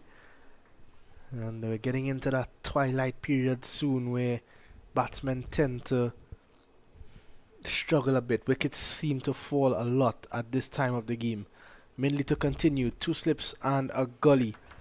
He's got 4 fielders on the leg side, which tells me that he's probably going to try to bowl a bit straighter, try to attack the stumps. And with just about 25 minutes till lunch, till dinner in fact, it's a good ploy. Good stop there from Brandon King. Yeah, good work by Brandon King. Not just 1 to Cooper, but he started well. He'll be feeling a lot better, a lot more relaxed. He's on 3. Kamil Puran, the pressure is back on him. Still not yet off the mark, facing up the spearhead of this Jamaican Scorpions attack, Makino Minley. He's steaming in. This is full and it's whipped gracefully into the gap wide of mid-on, straight off mid-wicket and into the boundary for 4. That's Kamil Puran. Yeah, good timing there from Puran. Minley wouldn't mind that though, because he's got the short mid-wicket, as I said, and a short mid-on. Puran did well to split the gap, but Minley bowling to his plan, he's not going to be too disappointed in that. Yeah, he's definitely using the angles there. It's a good shot by Kamil Puran, but there is a certain level of risk involved. But on that occasion, he played it well. You need to bat long, does Kamil Puran and the Red Force team. Oh, beauty, and he's done it again. Makino Minley has bowled Kamil Puran, an absolute beauty. Kamil Puran has been super unlucky in this game. He's gotten 2 absolute seeds. And Minley continues to do what he does best, and that's pick up early wickets. An absolute, Wow. An absolute shaffer from Makino Minley, top of off. And that's all you can ask for from by your spearhead of the attack. Makino Minley taking the wicket of Kamil Puran yet again. The Trinidad and Tobago Red Force 7 for 1 in pursuit of 389 for victory. And there's a bit of chirping going on out there.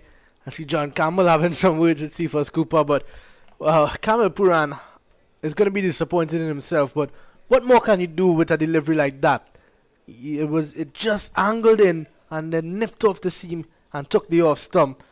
And that is going to bring the Prince of St. James, Amir Jangu, in at number 3.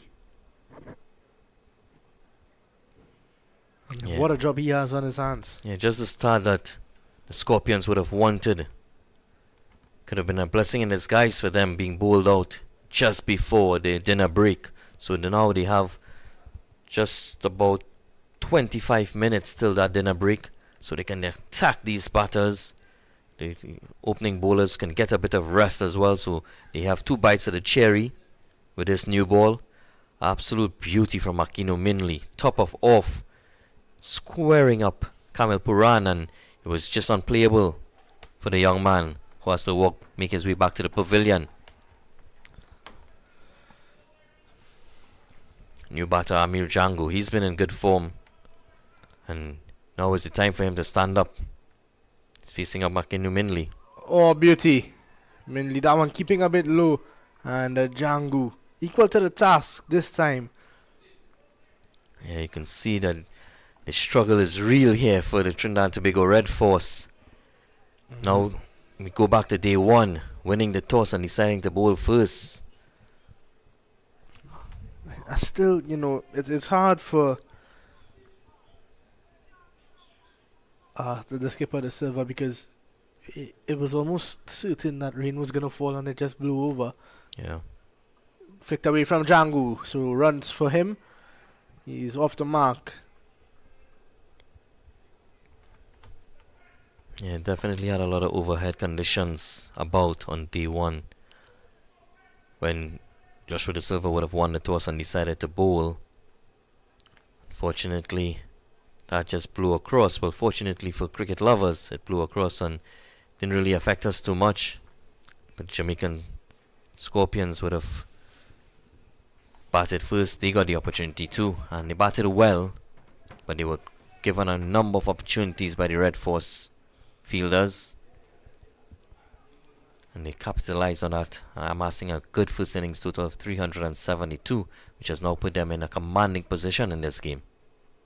Flicked away from Cooper, work for OJ Shields to do, and he gets it easily. So 2 runs for Cooper. And that is the end of another brilliant over from Minley. A bit expensive. In the end, 9 runs off it, I believe. And after 3, 10 for 1. Batting to come. Jason Mohammed, Joshua De Silva, Joshua James, Terence Hines. We're not quite sure the batting situation for Yannick Karaya. And then you've got the all-rounders and bowlers. So Kamil Puran, the big wicket to fall so far. OJ Shields would want to get in on the act again. I think once the Jamaica Scorpions continue to bowl wicket to wicket with the movement that they're getting and with the way that the pitch has behaved, they can really cause some problems for the Red Force late in this day. Yeah, and it's good field policing, and you know, I know that there isn't a third slip, but they are attempting to bowl wicket to wicket, so therefore the ball will go to mid wicket as well, and they do have that as a beautiful delivery, but well played by Django. Squirts it away through backward point all the way down to the third man boundary for 4. But that's well bowled by OJ Shields. Yeah, continues to produce these beauties. Let's have a look at this again. And, just keeping it out, Django, and got it past. Looks like, is it Mackenzie? It is Kirk Mackenzie at the gully. So 4 runs for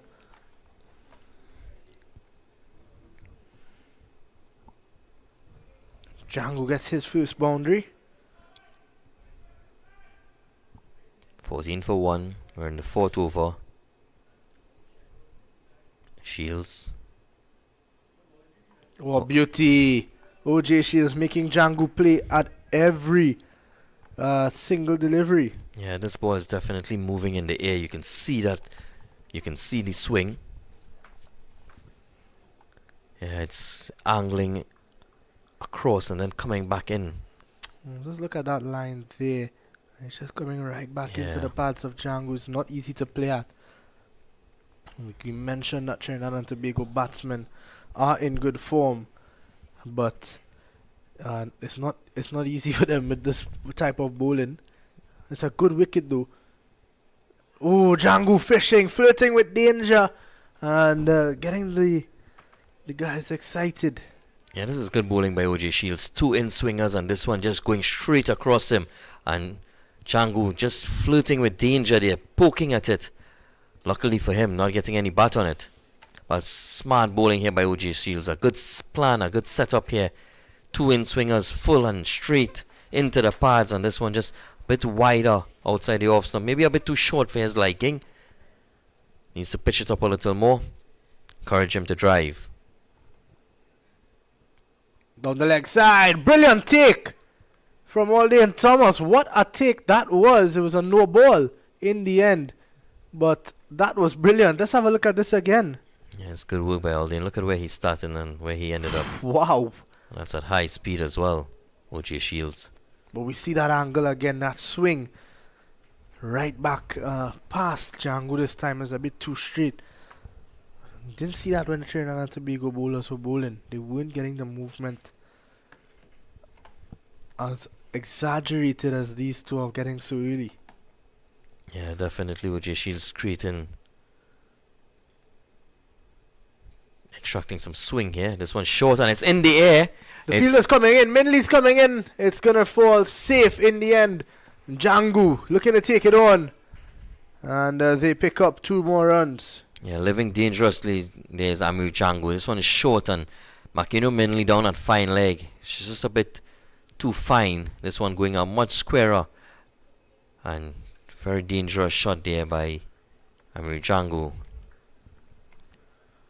It's important that pats as long as possible for his team. Yeah, a lot of eyes on Django as well. Just recently breaking into the West Indies Test team. Got a 30 odd on debut in tough conditions. So he is someone that, you know, a lot of people in the Caribbean want to see what he's made of and want to see him do well. Ended the last first class season with an average of 100 after 5 games, scored 500 runs with a double century as well. So he would be looking to add to that. It's not had as good of a season. He's been a bit more consistent in terms of scoring runs, but didn't get the big runs like he did back in the 2024 season. And now a change in angle for OJ Shields. He's going to come around the wicket to Django, and this could cause some problems. Django plays this one well, but straight to Odin Smith at the end of 4 overs is 17 for 1.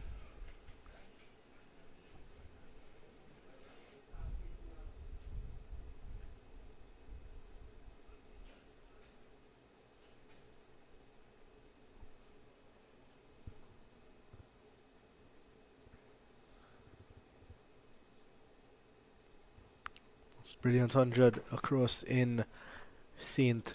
Kitts for Tevin Imlach. So that conversation of West Indies wicketkeeper batsman continues to build. You've got Django in the ring. You've got the Silva, who's been in top form. But I think the best of them all at the moment, based on form, you've got to give it to Tevin Imlach. I think his ability to continuously score runs season after season, and as well as how long he's waited for his turn on that West Indies team. I can remember he's been selected for tours for over a year before he was picked in the final 11, and then when he got the chance over in Pakistan, he scored 30 odd, which is, I think 30 felt like 70 in those conditions in Pakistan. It was not easy. Yeah, it was definitely spin-friendly conditions there in Pakistan. It'll be tough to leave out the Silva from any squad after the runs he scored regionally. He just needs to find a way to integrate that into the highest level. And And obviously, Django got 100 on ODI debut as well, so not a competition. selectors have their word cut out for them. Darren Sammy and the West Indies selectors. And the Australians coming to the Caribbean. Definitely need to have our best team available. That's a nice shot there by Cephas Cooper, working it off the legs into the gap. Gets off the mark. Well, gets off the strike. Turns it over to Amir Django.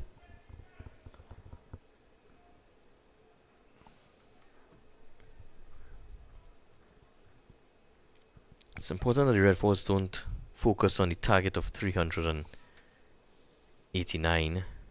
Try and break it down. You know, even less than session by session, but just focus on 5 over spurts. Try and bat through those periods. Oh, Django coming across his stumps there, which is a bit dangerous when the ball is swinging this much. And Minley got that one to come back in a bit. Django adjusted well in the end. Into the 5th over now, 18 for 1. And we spoke about that twilight period where the sun is starting to set just a little. The lights are coming on, the artificial lights. Markino Mindley, better known as Nuzzle Cat. Here he comes again. Over the wicket to Django and left. That's a good line. Yes. Solid over here by Markino Minley.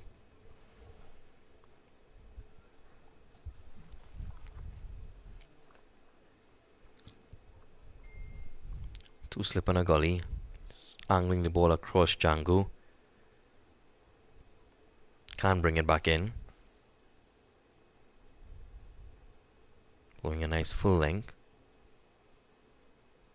And Django again using his feet, trying to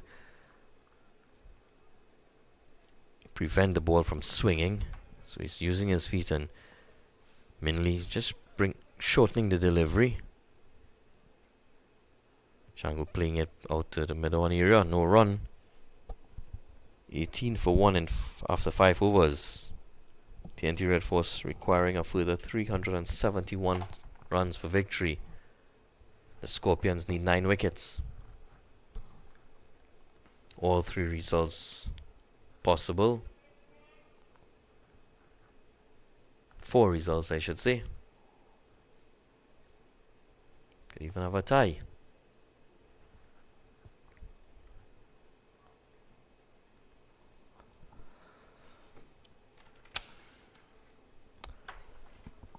OJ Shields to continue from the southern end. Probably just about 3 overs or so to go before dinner. I think the main goal for the Red Force at this stage would be not to lose another wicket before then, get to the dinner break unscathed, and then come through and find a way to score some runs in the last session. And definitely a lot of work for the Red Force, especially in the conditions that they've been confronted with now. Wearing wicket, New ball in the hands of OJ Shields and Makino Minley.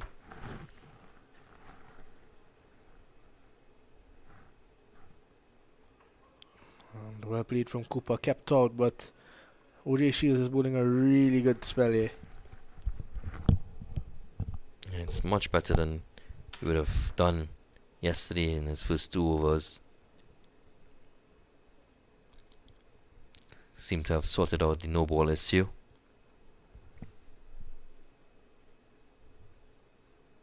See for Scooper. Opening the batting for the Red Force. 6 of 13 deliveries. Nice high back lift. And this one guiding it into the gully area. No run. There's a lot of shoulder in OJ Shields' bowling style. Just smooth run up. He uses a lot of his shoulders. Generates a lot of pace from it. See his runs. Let's take a look at his run up here now.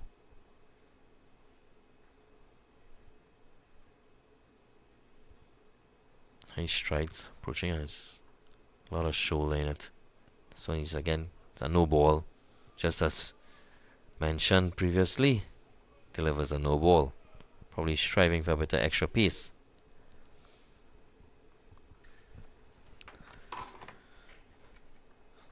Yeah, it's been a problem for all the fast bowlers in this game. Oh, I think this conversation about Tevin Imlach, Joshua Da Silva, and Mijango is so interesting. I'm glad I'm not a selector for the West Indies team at this stage, because I really don't know who I'd go with at this stage. I think Imlach for sure deserves the opportunity. Could very well see all 3 of them making the squad. I don't think all 3 of them are going to play at the same time. I think on that Pakistan tour, I think Django is selected as a batsman more than a wicket keeper. So I think he can sort of pull himself away from that conversation and be more in the conversation of, you know, batting at number 4, 5, 6, like where Kati, Hodge, Atanes, these guys bat. And but now with Shea Hope opening himself up to becoming available again for Test cricket, he's another wicket keeper who's hat in the ring. So it continues to be interesting, and we'll have to just wait and see. But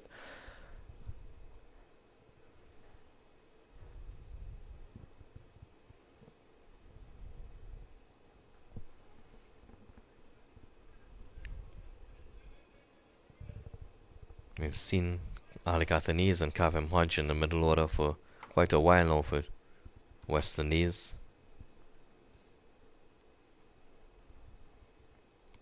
Mikel Louis at the top of the order.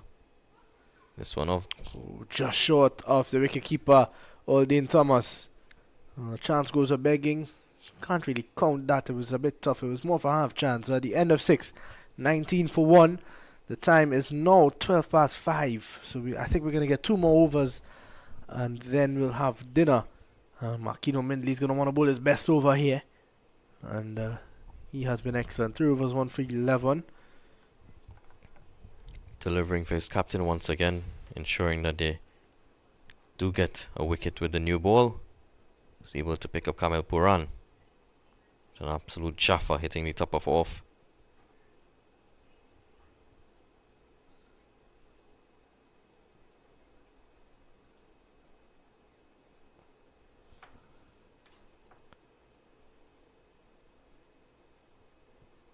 This one full and tempting. Amir Jangu just pulling out just in time. Going through to the keeper Thomas. It's a good delivery again from Mindley.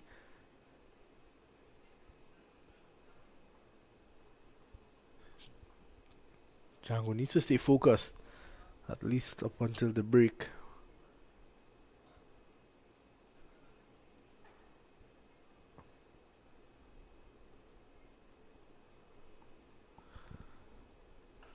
Push away, looking for a quick single, a bit risky. Cooper dives. A direct hit might have been close, and it's going to run into the boundary for 4. Well, Brandon King wouldn't mind that, because at the risk of getting a wicket, it's cost them 5 runs. But when you got 389 runs to defend, you don't mind that too much. And that's the second time we've seen 5 runs for today. Earlier on, similar result when Scorpions were batting. Now on this occasion as well, so Django wouldn't mind. Bit of concern for Cephas Cooper here. Not quite sure. I think on the dive may have hurt himself a bit. Probably need to get a pair of gloves. Yeah, I see him just dusting off, so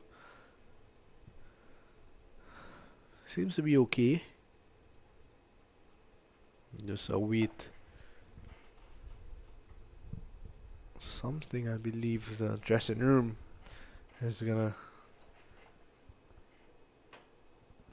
We're gonna go into the dressing room and find out what it is. But 5 runs to the total. Django moves on to 12.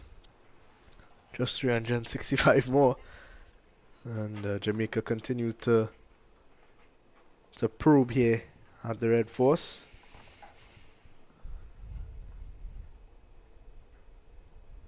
Cooper flicking away, and that's actually credit goes to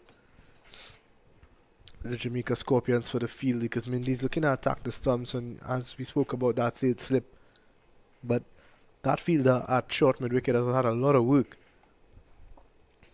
Mainly getting that ball to angle back into Cooper, and he's finishing on about middle and leg. Yeah, maybe just a bit too straight on that occasion. I'll continue hitting the top of off. Yeah, that's a good delivery, but comfortable single. Just one for Cooper.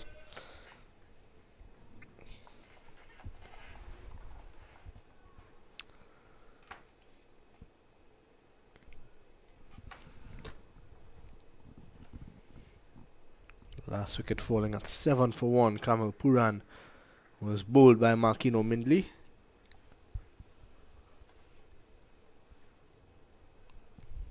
Very important that the Red Force look at building a partnership, and a big one of that. This one on the legs, and again just tucked into the onside, no run.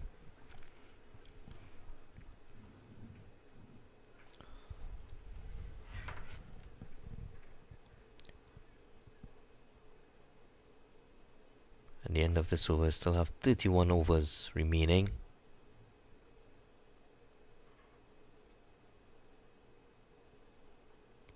Overs remaining in the day's play.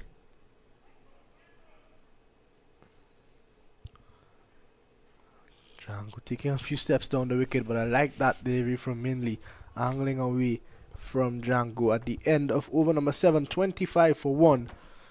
3 minutes until the scheduled dinner time.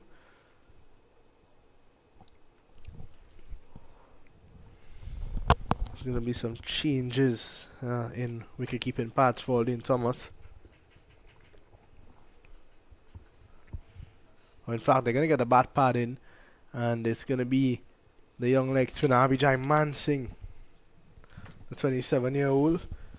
3 wickets in the first innings.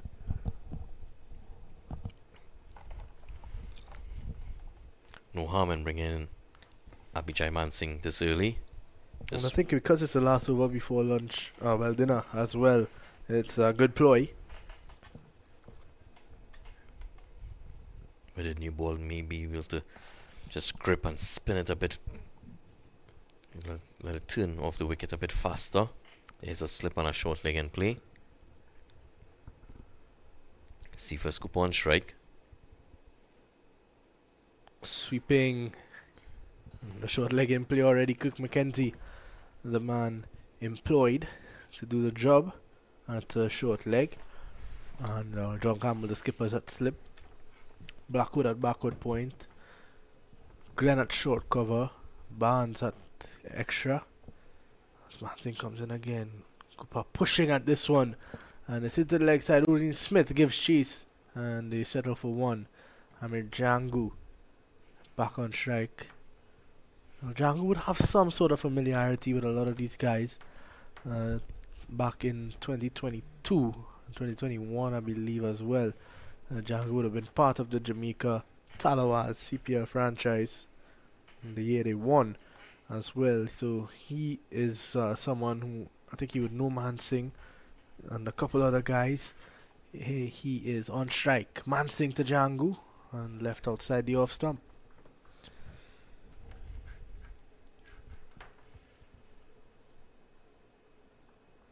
That one just sliding on. He's not going to get much turn at this stage because the ball is a bit new.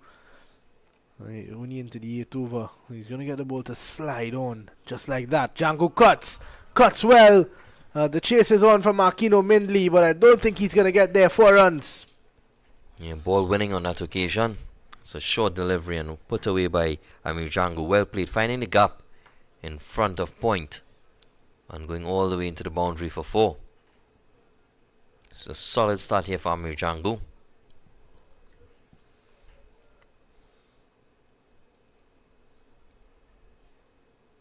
Short and wide again. Cut away. Django could have another boundary here, but it's slowing up.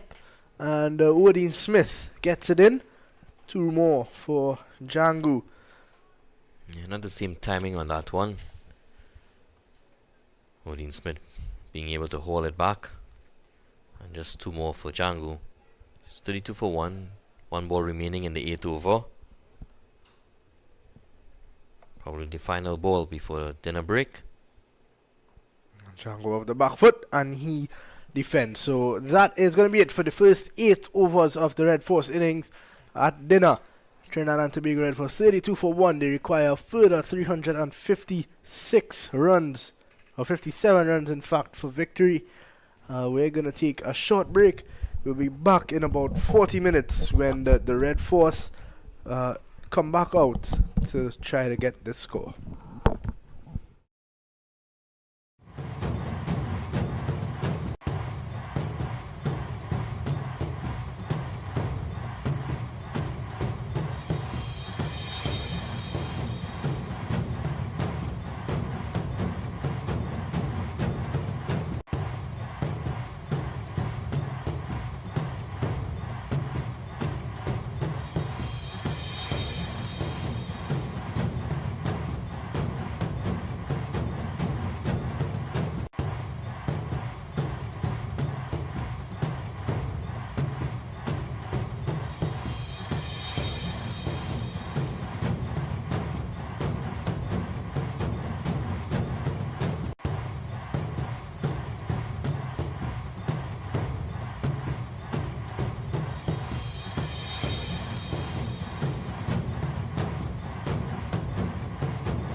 Welcome back to the Brown Lara Cricket Academy. We hope that you had a good meal. I want to say dinner.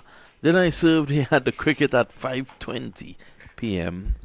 So, well, I know a man who enjoyed his dinner is settling in next to me, and that's Vishram Jagisar.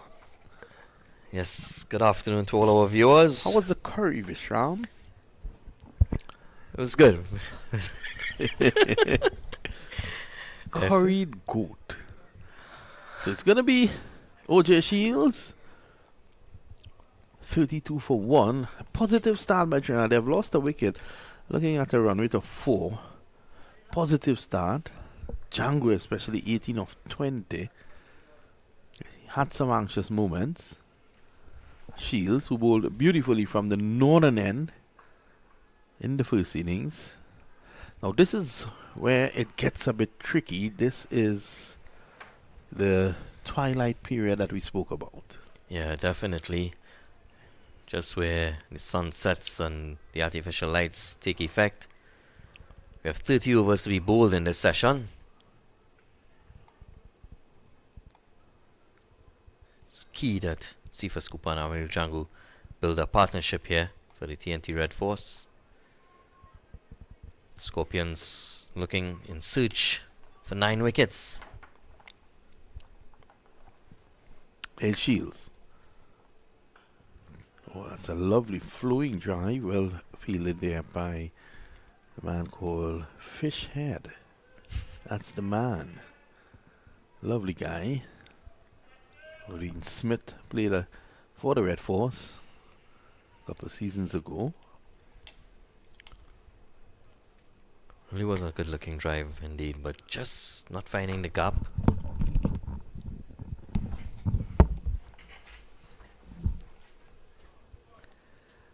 As we see OJ Shields continuing, being swapped ends, and he's now coming from the northern end. OJ Shields to Cephas Cooper. This one is down the leg side and goes through to wicketkeeper Aldane Thomas. Beautiful conditions here in the Brian Lara Cricket Academy.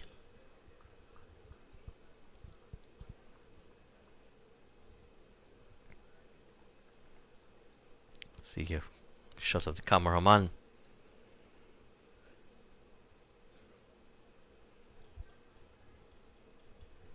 OJ Shields.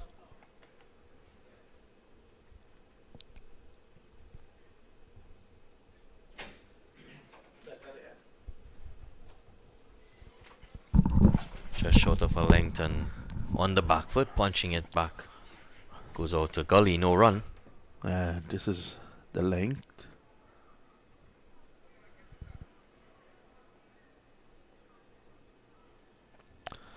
That's back of a length. Yeah. The idea though, Vishram, was to pitch it up. Well, the rare deliveries he's pitching up, he's looking to get this. Yeah, get it swinging across. Cephas Cooper away from him into the cordon. Can he do it? OJ Shields. Nice and straight bat there by Cephas Cooper, playing it back out to mid-off. Brandon King picks up. Beautiful conditions here. Gentle breeze across the ground. Left to right on your screens. A bit disappointed with the turnout. Probably because Trinidad being under pressure, but they're batting, they're chasing a target. You know, you want to be here still. Yeah, definitely. It's Friday evening, where Trinidadians normally look for something to do. Wide of the crease, flicked away nicely. That's meat and drink for him. And that's going to go into the boundary. The former Naprima College student goes into double figures. Yeah, beautiful shot there by Cephas Cooper. This one leaning into his pads, and he just leaning forward into it and just stroking it neatly into the onside, and it goes all the way on this carpeted surface of an outfield. So it's now 36 after 9 overs, maintaining a run rate there of 4. It's going to be Odin Smith. So Red Force still require 353. What do you think would be going through the mind of Django at this time? I think it's important that, he's gotten off to a good start. He's 18 of 20, so he's gotten off to a quick start. I think what they need to do is just focus on batting some time. It's a session that we'll have about 30 overs, so break it down into segments of 5 overs, so that's 6 5-over segments, bat 5 overs, review at that point in time, and the runs will come. You just give yourself an opportunity in 30 overs. If it is that they score 100 runs by the end of the day in that 30 overs, that gives them about 120, 130. They don't want to lose more than, at least no more than 1 wicket or 2 maximum, to give themselves a chance or a sniff at victory. Tomorrow it will be tough. It is a challenge because the wicket itself is posing its own issues. The bounce is becoming variable. As a bowling change, it's Odin Smith. Just a mere loosener there from Smith. Way outside the off stump. Yeah, he looked as if he had some curry as well. Yes. He's smiling. He's such a jovial character. He always enjoys his cricket. Of course, Jamaicans are famed not only for jerk chicken but curried goat. And that is what we got. At least I think so. It's gonna be Smith. Short and wide outside the off stump, left by Amir Django. Not bothering Django. Exaggerated movement after it passed him. Trying to be, you need to stay positive. On tracks like these, that's where some of the deliveries are keeping low, you always have in the back of your mind that one of those deliveries will have your name on it. Yeah, you're right. That's why, rightly as you said, you need to stay positive, score. Every opportunity that you get to score, you should, or attempt to. The batsmen that have been successful in this game, for example, Javel Glenn and Joshua De Silva, they both batsmen, even Brandon King, all that would have played their shots and they would have absorbed some pressure during the innings, but at some point in time they would have taken the opportunity to score. Their strike rates would have been in excess of 50, 60 runs per 100 balls, so that wouldn't have created much pressure on them, and that's why I think they would have been successful on this wicket. Well, no ball. Smith is just asking for advice. Clarification really as to where he placed his front leg, so he doesn't have another transgression anytime soon. Django, open stance.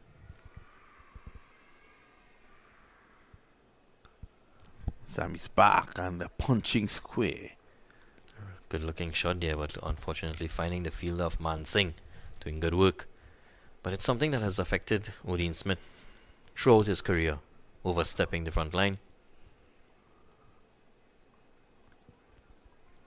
The likes of him, Kemo Paul.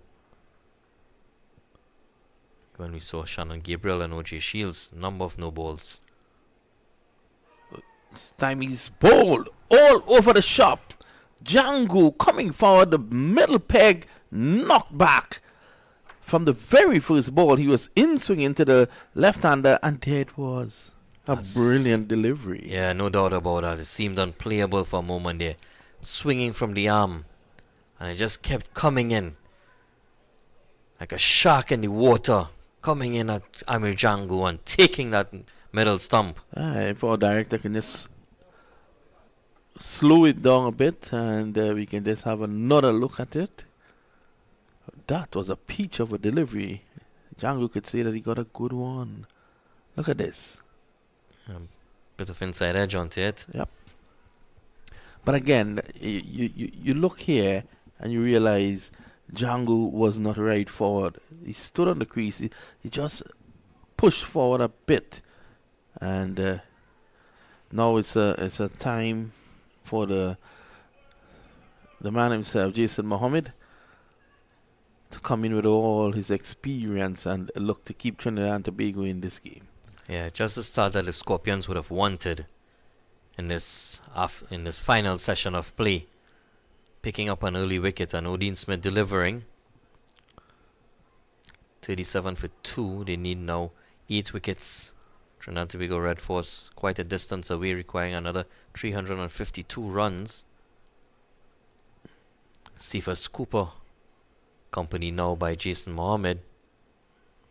Jason Mohammed has been prolific in this tournament. Can he continue? Will be a challenge. He'll be facing up Odin Smith. 1 ball remaining in this over.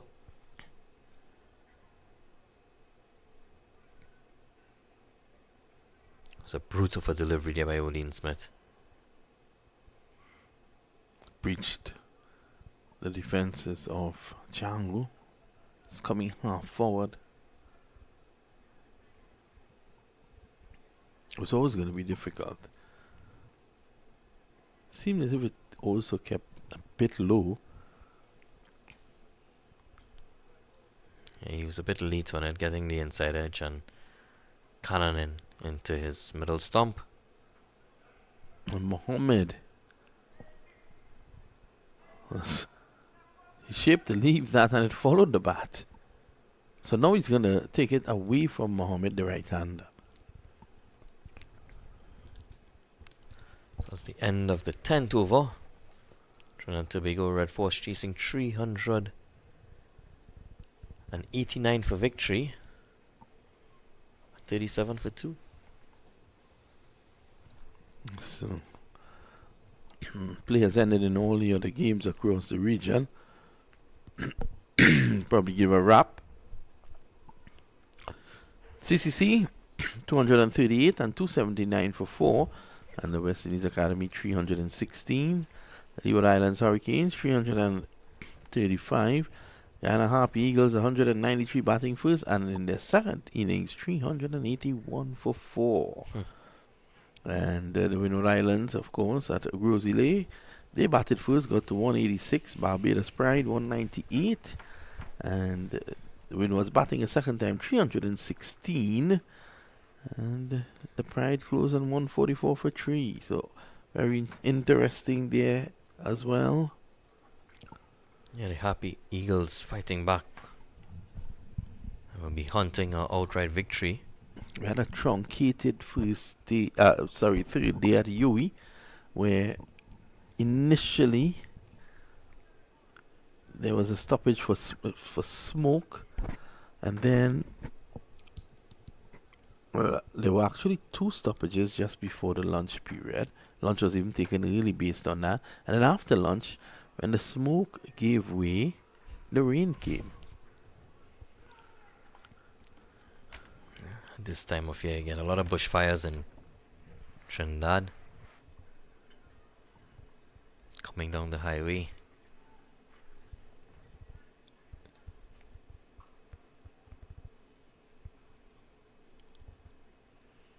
So, a big task at hand here for both Cephas Cooper and Jason Mohammed. Two men back in the pavilion. Puran and Django. Oh, a no ball. Did he edge that? Let's have a look at it again. Yeah, it's type of excitement seen behind his thumbs. Appears that he may have gotten some bat onto it. Well, he's looking at the bat. Yeah. And also he probably dropped short of Aldane Thomas. But they continue to create chances, the Jamaican Scorpion bowlers. 38 for 2. But if it's one issue that they've been struggling with throughout is number of no balls. And on that occasion, wicket could have come about, but the no ball would have been the issue. Cephas Cooper taking strike again. Very high back lift. Crouched. Much better. Allowing that to go by. Yeah, a lot more confidently leaving that delivery outside the off stump. Reminder, the 2 umpires is Mr. Lyndon Rajkumar and Shannon Crawford. Or match referee from Guyana, Mr. Rion King.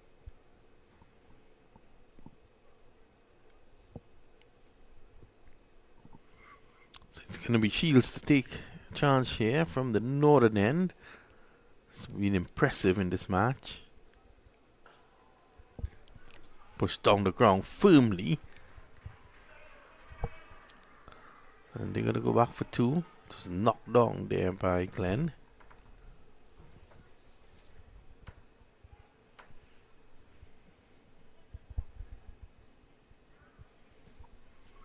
I'm looking at something, and the stumps at the non-strikers, and we'll get back to that.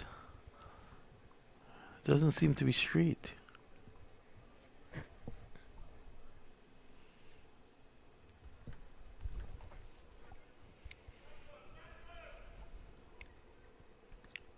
Good shot there by Cephas Cooper. That's a good leave. Confident leave.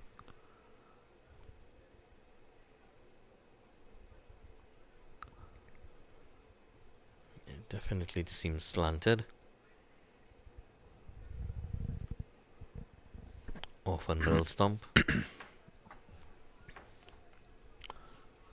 And that could be significant because sometimes, you know, the commentators would say that had there been a coat of paint on the stumps again, it would have touched.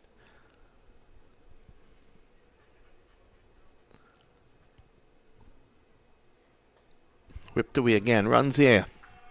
It's a lovely shot. It's going to find its way into the boundary despite the efforts there of Mindy, and that's 4.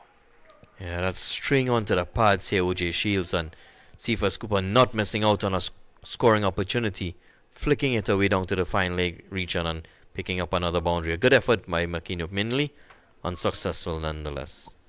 So this is what I've been speaking about. Well, I'll get back to that. The stump.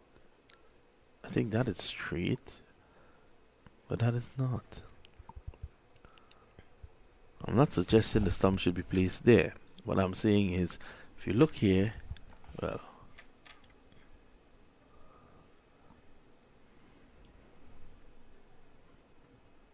you can see it from the striker's end. I think the umpires will need to take note of that and just probably fix the stumps. 2 slips and a gully. One would have thought that they might have looked to put in a 3rd slip. Probably that's why he goes down the leg side. With the wind blowing across, and it's coming from right of your screen to the left, will aid that outswing of Odin Smith. So can produce an edge. Does have 2 slip and a gully. They do lead in excess of 340 runs. Another no ball.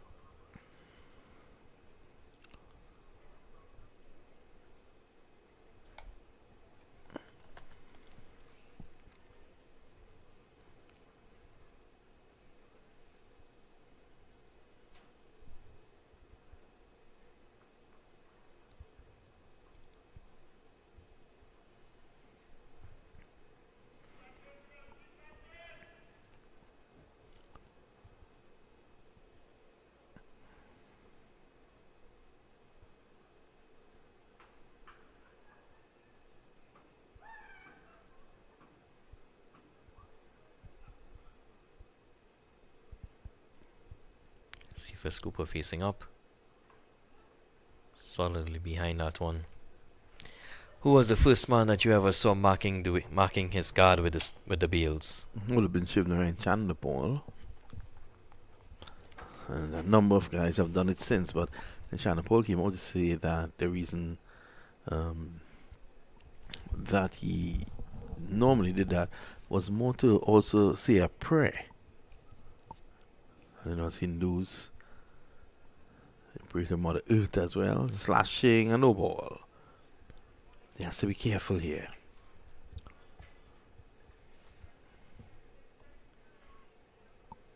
And went short and wide, and you feel like he missed out an opportunity to score.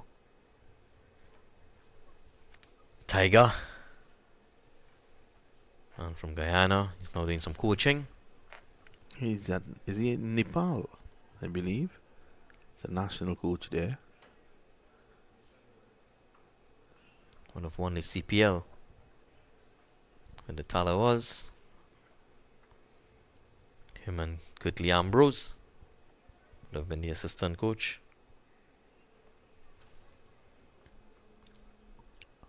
I think Shivnarayan Chanapal was given his fair due on the West Indies. I think that he still had some years in him, actually. Probably 2 years again. See him today, he's still supremely fit.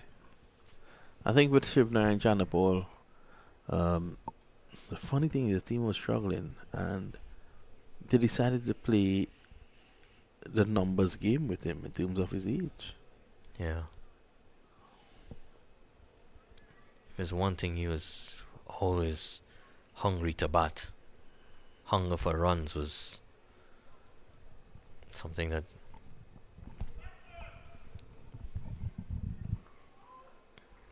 never left question.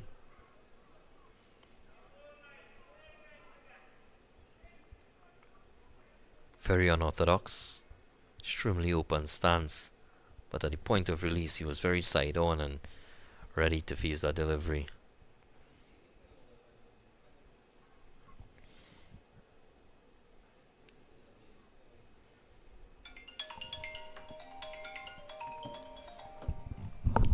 This one another no ball, so that's the third no ball in the over. Odin Smith struggling here now from the sudden end. Number of no balls. So, and they are able to go through for a leg by as well.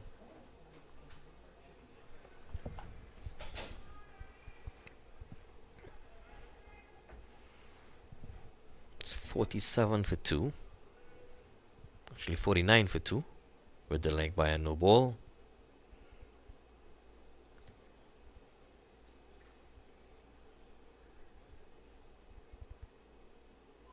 Oh, that one short of a length, rising. And she's Mohammed, but he's able to just drop the arms and let it go through to wicketkeeper Thomas. See Joshua James.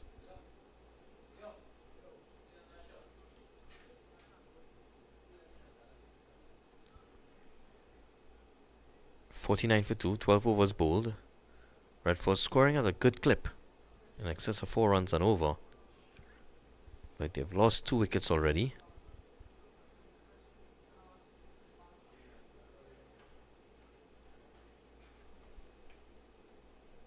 Scorpions require 8 wickets for victory. Red Force need 340 runs, a long way away. It's a beautiful sky here in South Trinidad, scattered with clouds. This one is short and it's pulled and pulled handsomely all the way to the boundary for more Cephas Cooper. Short and string down the leg side. Cephas Cooper getting inside the line of the ball and rolling his wrists impressively so, and finding the gap all along the ground for 4. It's a good start here for the young man.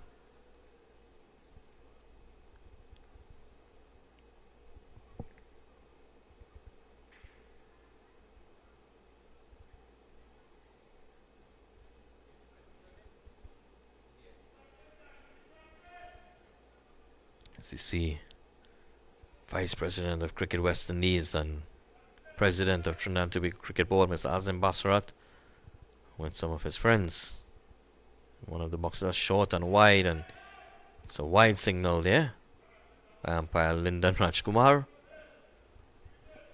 Extremely wide delivery. Don't normally see wide deliveries in 4D cricket.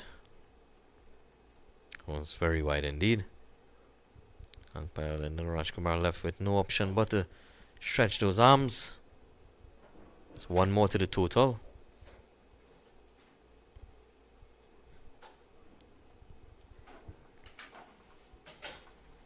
Moji Shields continuing.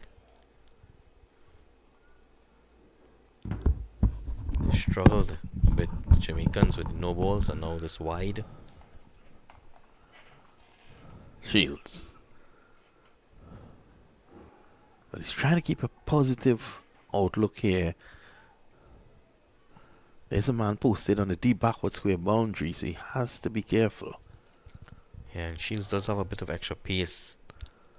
Here's a man, as you said, the backward square and the fine leg. There's a bit of extra pace from Moji Shields, along with the inconsistent bounce. Can spell disaster, so you gotta be careful.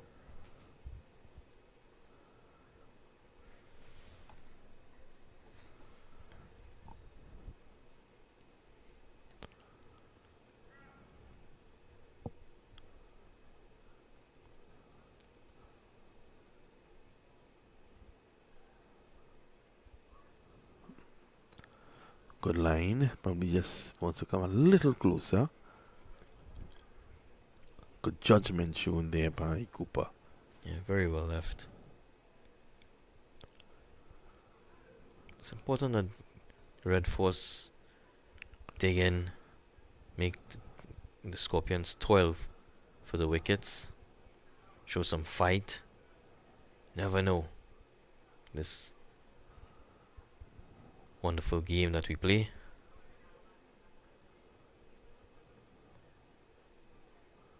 Game of glorious uncertainties.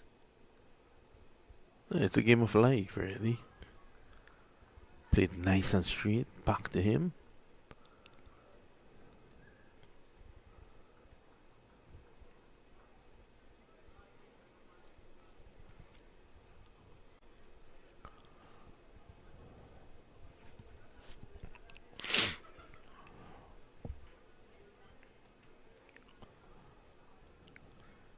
Still just 2 slip on a gully. Just maintain that throughout the innings, to be honest. Jermaine Blackwood standing in first slip. Captain himself, John Campbell, second.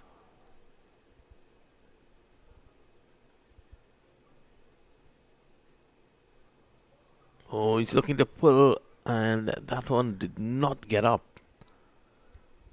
So he's taking the bait. That one just skidding on. And it's a bit too wide outside the off stump as well. Might have been better off trying to cut it through the offside. But he's seeing that big gap between deep backward square and mid on. Possibly looking to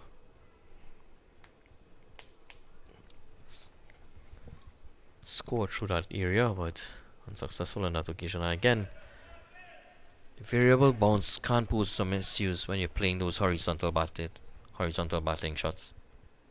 It's well left. Good. End of the over, 54 for 2.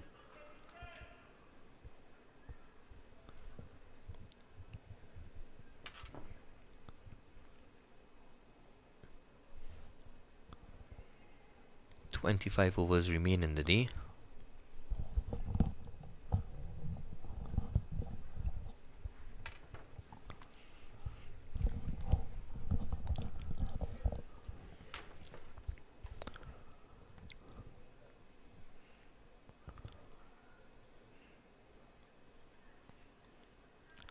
Just a sprinkling of spectators, just a few more this afternoon. It is Friday evening here in Trinidad.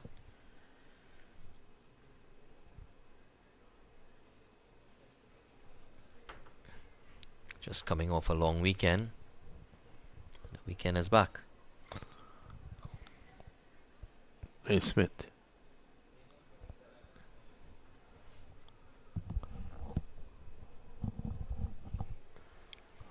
So a lot depending on Mohammed here.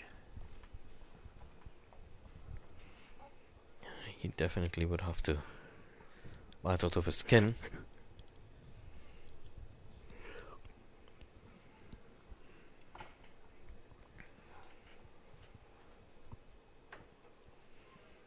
Does fidget quite a bit before he faces up.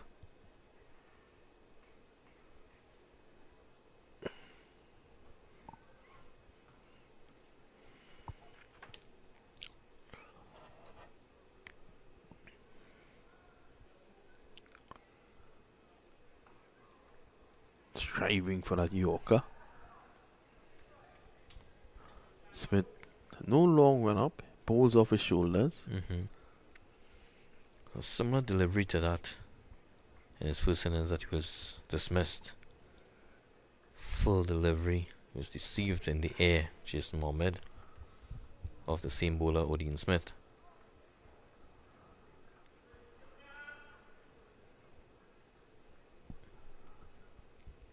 Brandon King doing the fielding on this occasion, showing that ball continues to be worked on.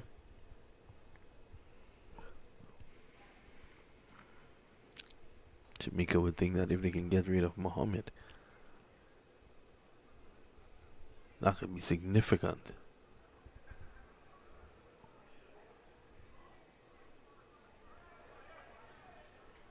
Another opportunity for additional runs.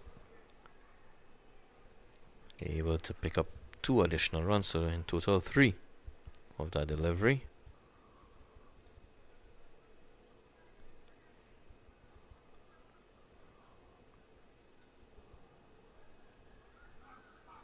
Seen a number of overthrows here today.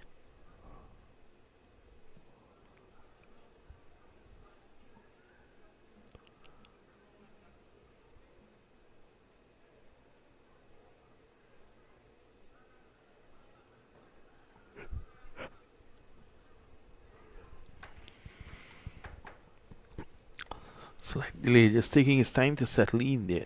See for Scooper.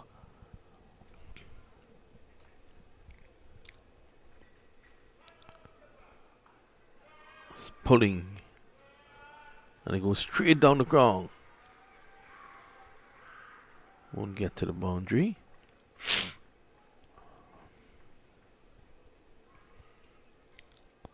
Two more for Cooper. Probably just rushing him a bit. Just trying to get it through mid-wicket, in front of square. Just coming on probably a bit quicker than you'd liked, and hitting it straight back to through the bowler. Straight back. Just along the ground. Another no ball. It's something that I think might be of concern to Smith here.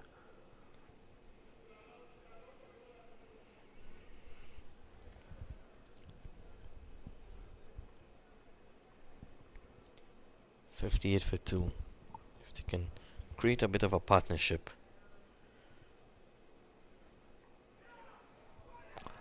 And he's gone. Awkward bounce. Mackenzie takes the catch. Yeah, that's beautifully bowled there by Odin Smith. Exactly what you said, Vinod. Bowling off the shoulder, and that one just rising on him. Unable to control that delivery. And the gully comes into play. It's Kirk Mackenzie in the gully, and a simple catch for him. Sees the end of Sifa Scooper for 24. Trinidad and Tobago Red Force are now 60 for 3. They trail by 329 runs. And in deep, deep trouble. Yeah, they're in trouble here at the moment.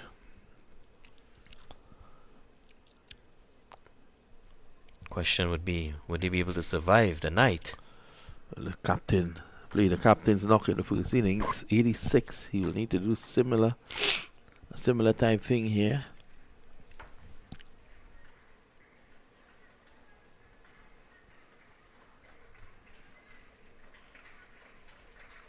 Man from North Trinidad, Joshua De Silva.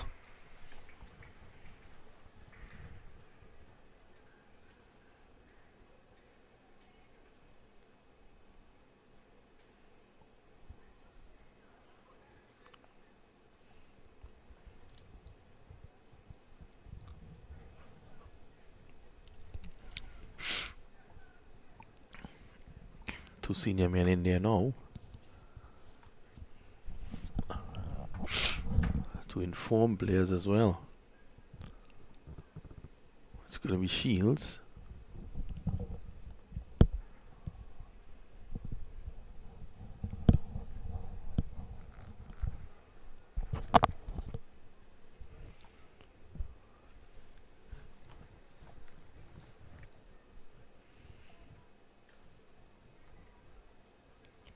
Jason Mohammed taking up strike. Wicket falling off the final delivery of that Woodine Smith over.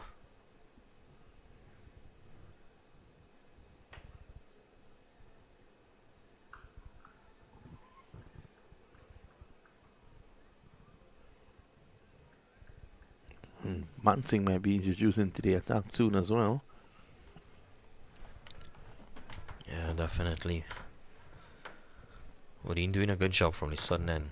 The only issue is that there's the no balls that he's bowling. But luckily for him that the ones haven't taken a wicket off those no balls as yet. He's done the job for his team. He's taken 2 wickets. Minley with the other. Jason Mohammed leaving that one outside the off stump.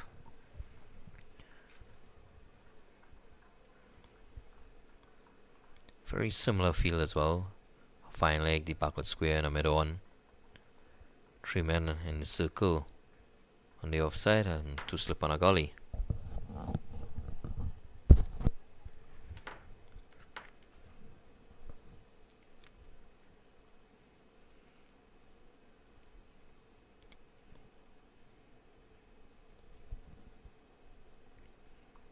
Jason Mohammed just coming across into the offside and angling that one down to fine leg. Gets 1. Good work by Makino Minley on that fine leg. Brings Joshua De Silva on strike. He'll be facing his first delivery. Shields will want to greet him with something special. From the first innings, we've seen that he's very capable of bowling those wicket-taking deliveries.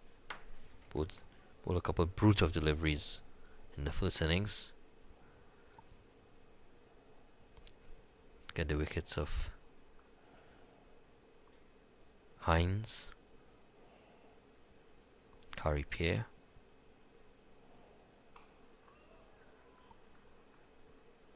This one just rising on Joshua De Silva, and he's pushing it out to mid-on. It's no run. Decision by trying to be able to send Jamaica into bat for his backfiring. Yeah, most definitely so.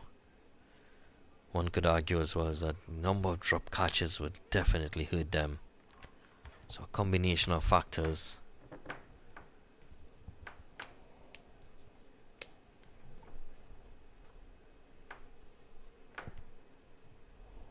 Just the wicket is held up quite nicely, but it is a that's a nice shot.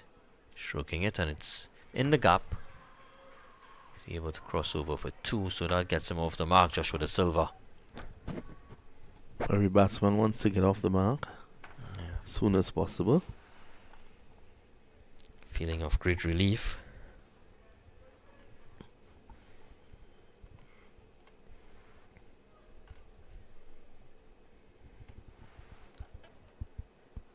.63 for 3 in the 15th over. 1 ball remaining in his 15th over.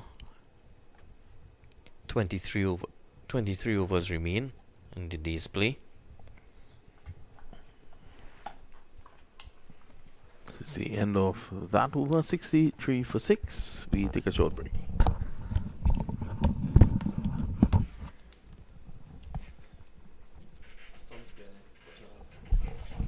Looking like that, I don't understand. Yeah.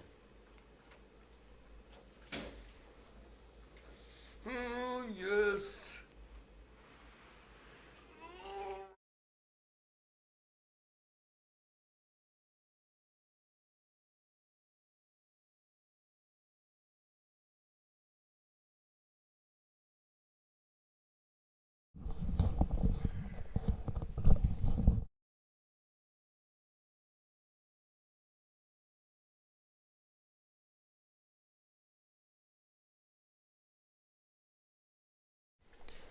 So we're back, and it will be Woodine Smith taking up the attack from the southern end.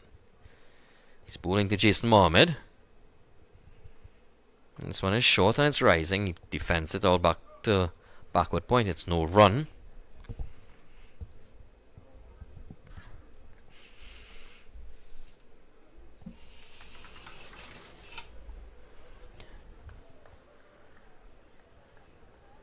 Really is a beautiful ground. The Brian Lara Cricket Academy, especially under the floodlights here. Odin Smith. Short, wide, left alone.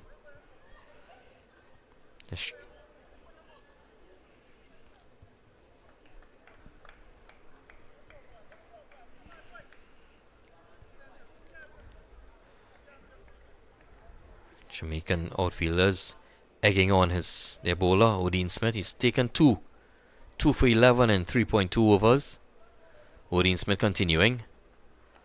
And that's again outside off stump, well left by Jason Mohammed. Another no ball though. Continues to struggle with the no balls.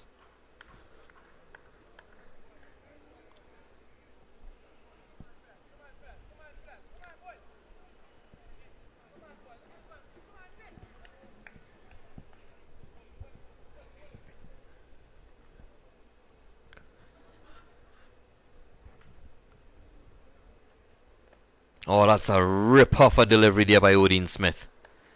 Short rising and forcing Mohammed to play at it, and yeah, we see the replay. Oh, that's a beautiful delivery indeed. Jason Mohammed, luckily not taking the edge for him. Odin Smith in the middle of an extremely good spell. 2 for 12 in his 4th over.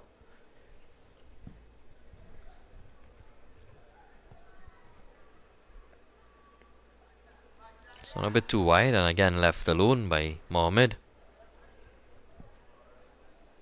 Simple enough leave.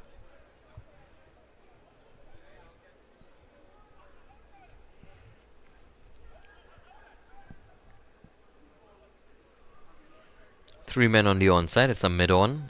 Man in front of square. And a deep fine leg. 2 slip on a gully. Now this man in front of square is coming in a bit. It's a bit shorter. Oh, and it goes directly to the man in front of square.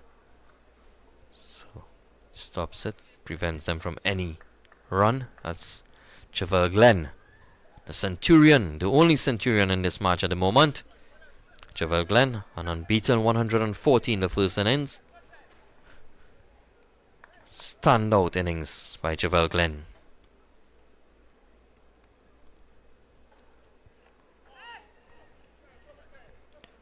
Close of another over. So the end of 16, it's 64 for 3. Trinidad and Tobago Red Force set 389 for victory. 64 for 3. Jamaica Scorpions requiring another 7 wickets to put this game to bed.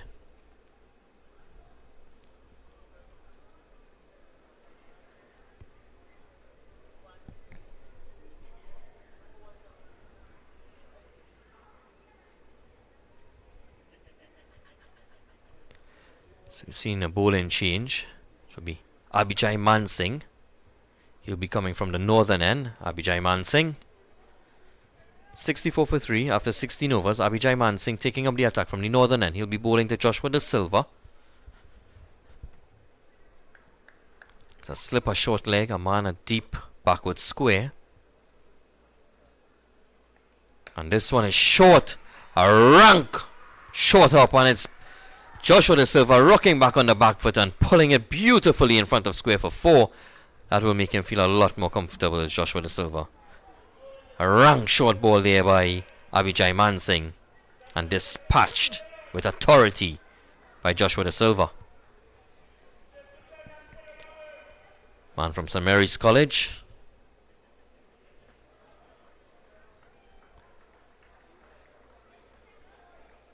Resides in North Trinidad. He's facing up again. A bit full on this time.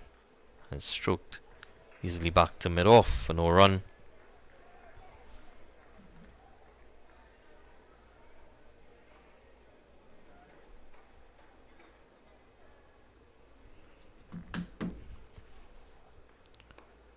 This one just working it into the onside, no run again. So Abhijay Mansingh, it's important that he try and build some pressure. Those loose deliveries. As a leg spinner, it's difficult. It's a difficult art to master. Wrist spin. This one, bit too full. Slight misfield there. And an opportunity for 2. And they're able to pick up the 2 runs. So it's 2 more for Josh De Silva.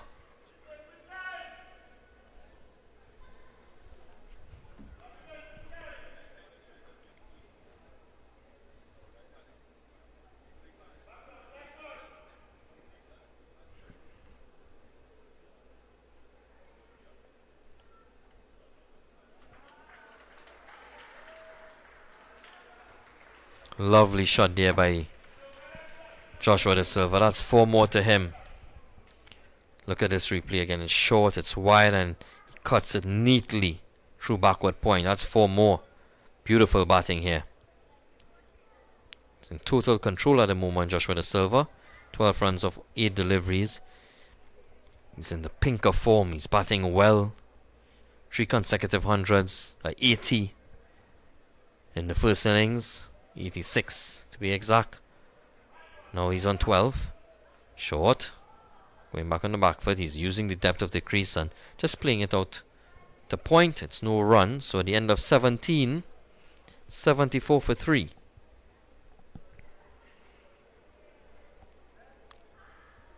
Batsmen to have been dismissed. 2 openers for the Red Force. Kamil Puran without Kamil Puran, I think he made 2. Sifa Scooper 24. And Amir Jangu for 18. Top 3 back in the hut. Man at the wicket is Jason Marmin, number 4. And the captain himself, Joshua De Silva.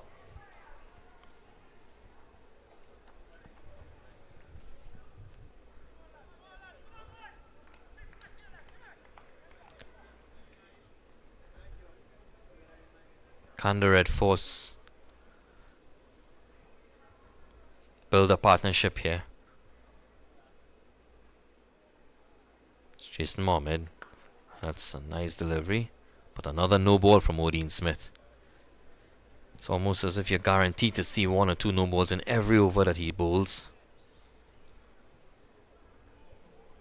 Continues to struggle with that front crease.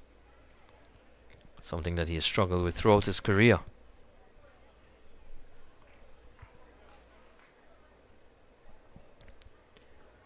Try to wonder what can be the reason for it. Oh, that's a good delivery on the line of the wicket. And 4 and just staying down just a little.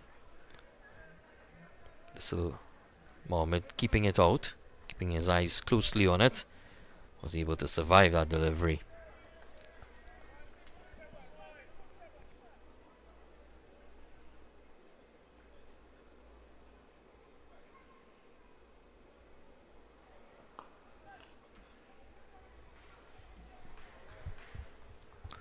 Nicely played there by Jason, and he gets a single rotate strike, hands it over to Joshua De Silva.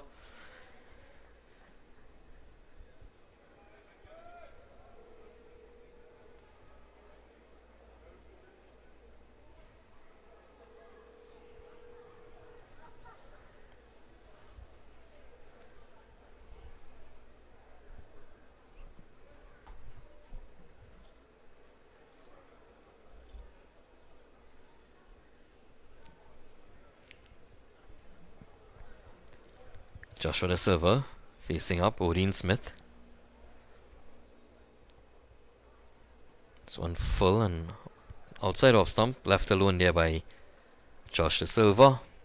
76 for 3 for 17.3 overs.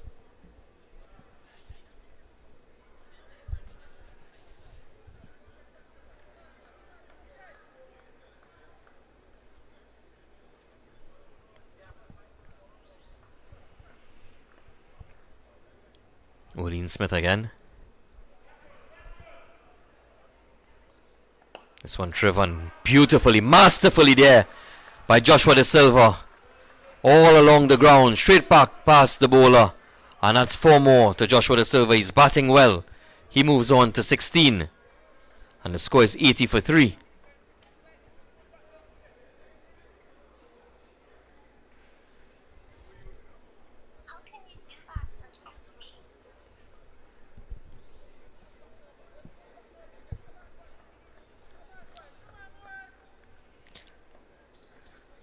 have this young lady locked in, Radha. Saying hello to her.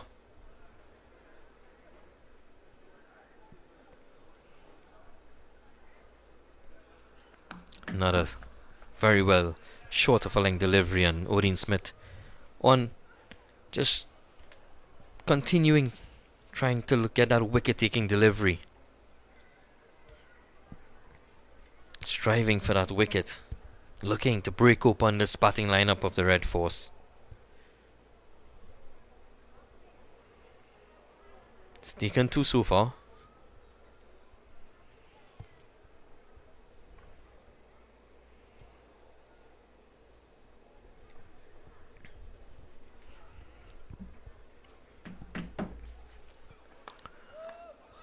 Another no ball.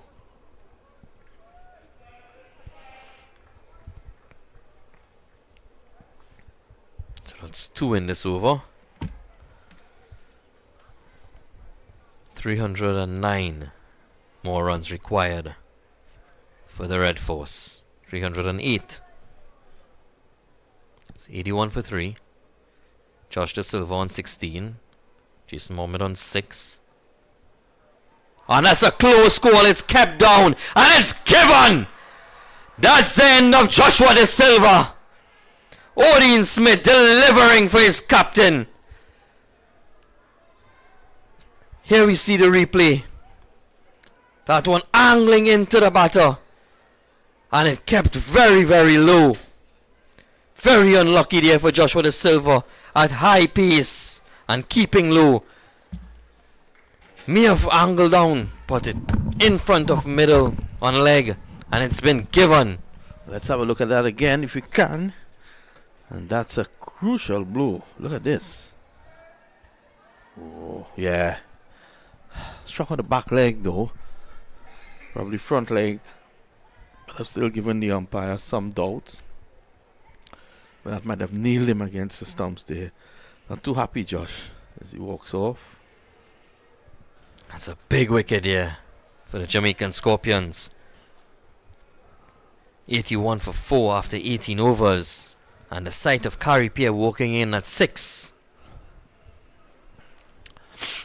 Remember, we don't know if Yannick Carrera will bat. Red Force in deep, deep trouble. Yannick Carrera walking off on day 1 with a hamstring injury. Definitely that affected the team.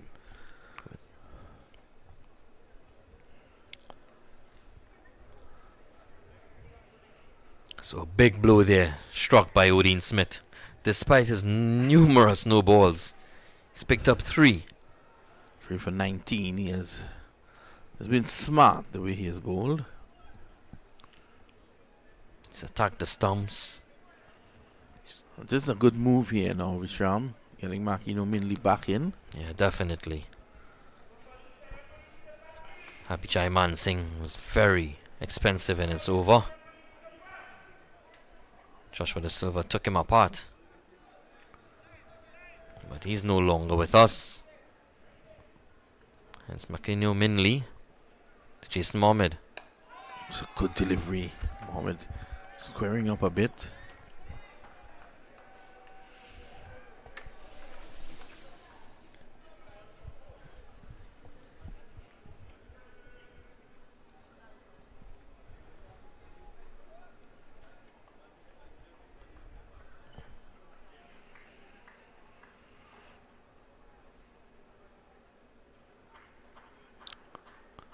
Mohammed has to take the leadership role here. Very solid in defense, playing it back out to mid-off.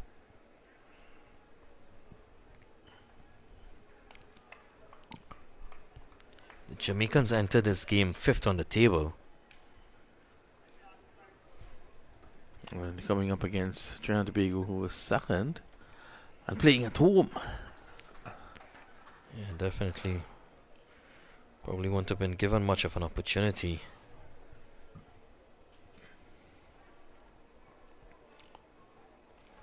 Down the leg side. Jamaica won 60 points.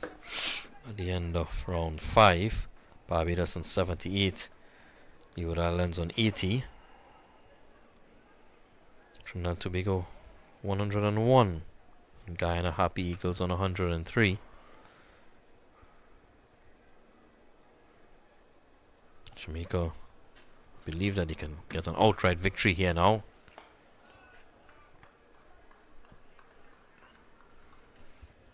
Might have gotten some good odds at the beginning of the game. Yep.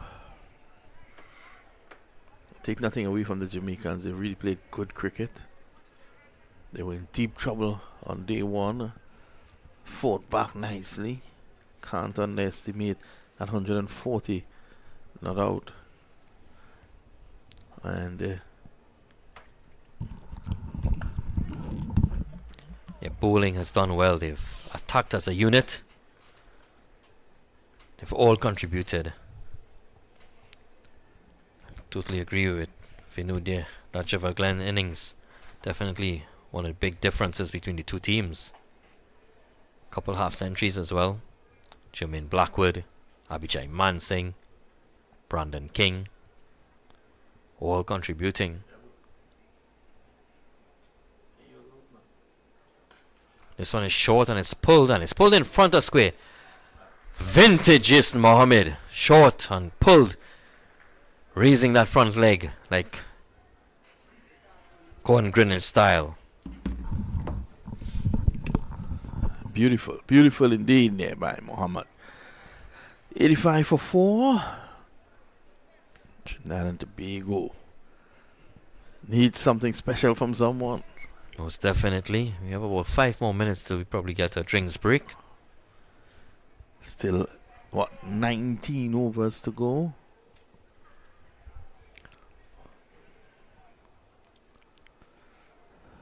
This is an unusual move now. Smith just got a wicket and off he comes. And it's going to be Blackwood. Jermaine Blackwood again, bowling some medium pace. Did have a over in the first innings, was very unsuccessful with that medium pace. This is very, very strange.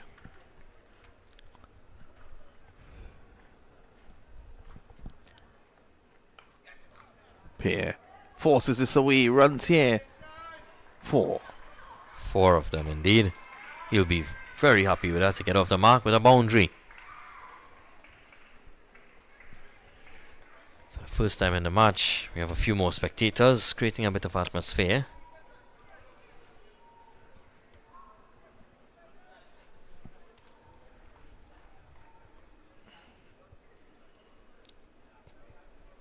Definitely still hear the chirping from the fielders, the outfielders here. Kari Pierre. Definitely does have batting ability.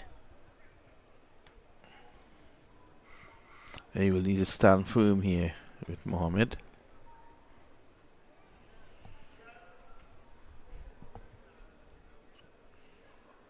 But I agree. It's an extremely strange move to bring in Jermaine Blackwood at this point in time. You have a new batter at the crease. Odin Smith bowling well. Picking up wickets. And you make a change. Or is he trying to do too much? And some captains make some very weird decisions to make themselves look like a genius. Here you see Blackwood changing his angle, coming around the wicket now. Has man at slip. Show.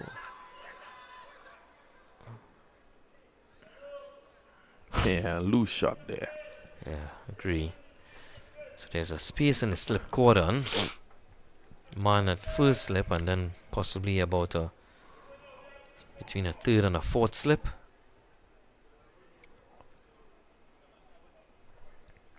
What are your thoughts on spreading out your slip cordon like that?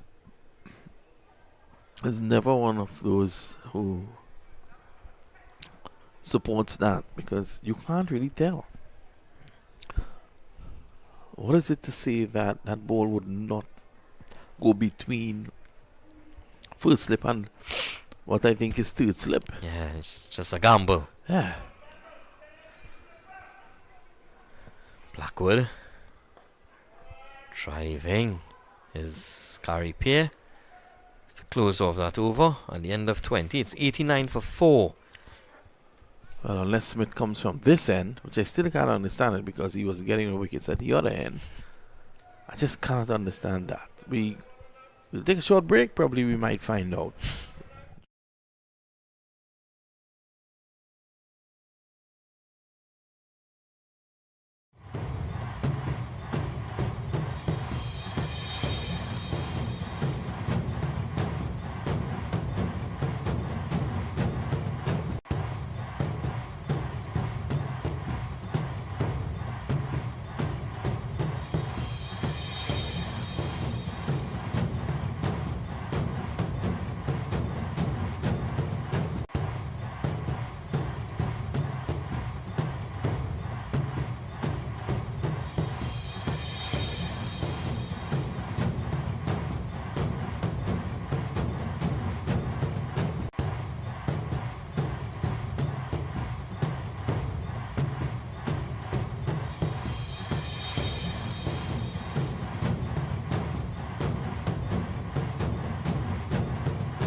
Back live once again.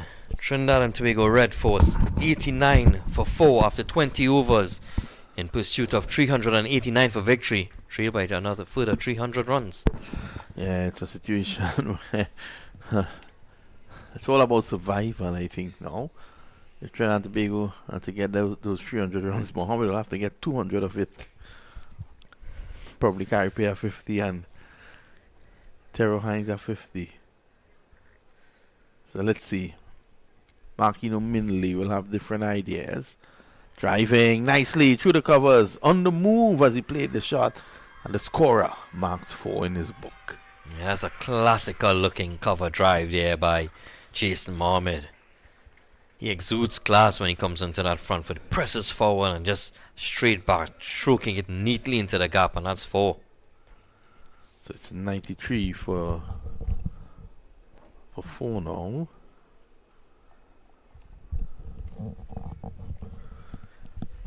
You're mine, right? You're mine.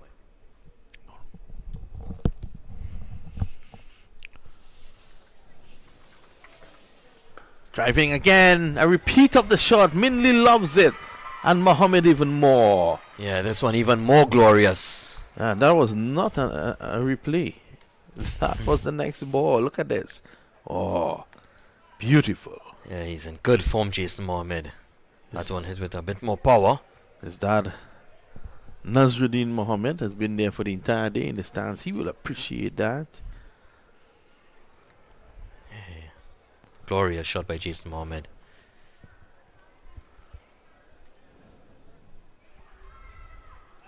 He's really had a wonderful season.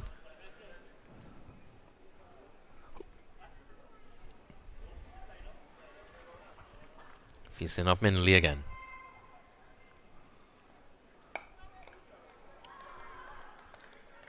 This one a bit straighter and just playing it back to the bowler. No run.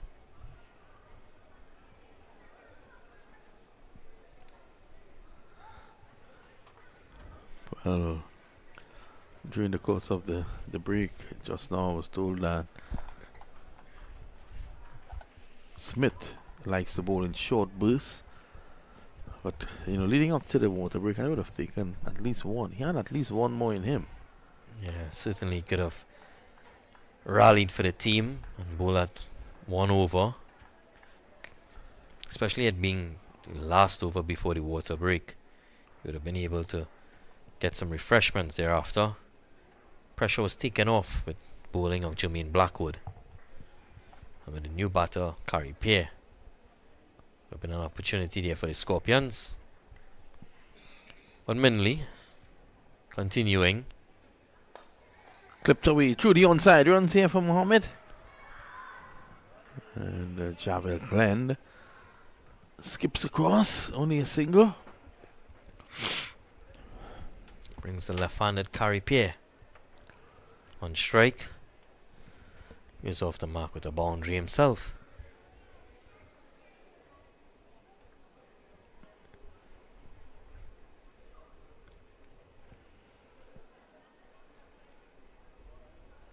Throughout the 3 days, we haven't seen much dew though.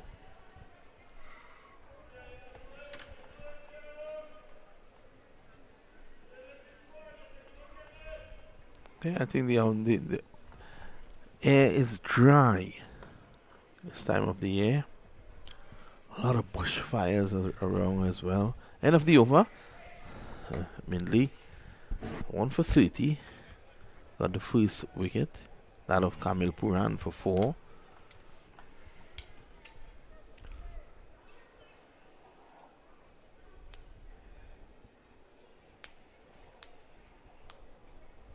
That's that of Joshua De Silva.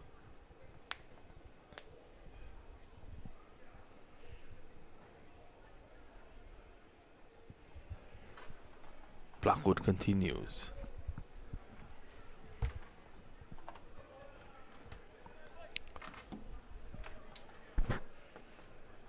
Yes, one slip and a sort of a third or fourth slip.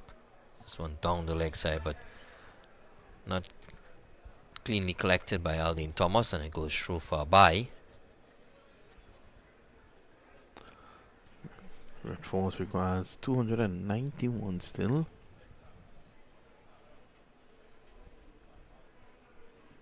The wind has picked up a bit here now. Will encourage the ball to come back in to Carrie Pierre. Jermaine Blackwood, he has a deep backward square and a fine leg.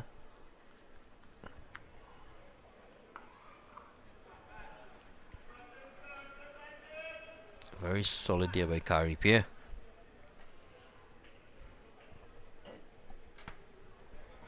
Now we see him pushing back the man at backward point. He goes all the way back to the boundary. Some unusual field placings here now. It's wide outside the off stump. So wide that it's a wide. Yeah, it's very rare to see a wide in first class cricket. Jermaine Blackwood got 3 wickets in the first game. 3 for 9. Has been trying to replicate that since. That's wide, bringing up the 100. Trinidad and Tobago Red Force. Good delivery.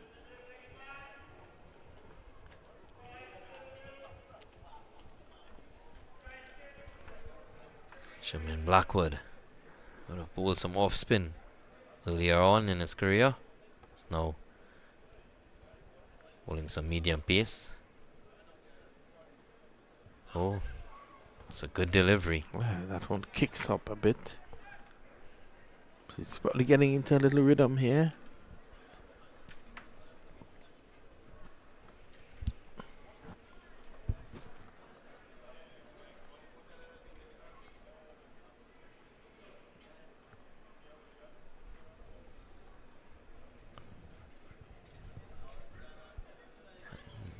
Excellent delivery again.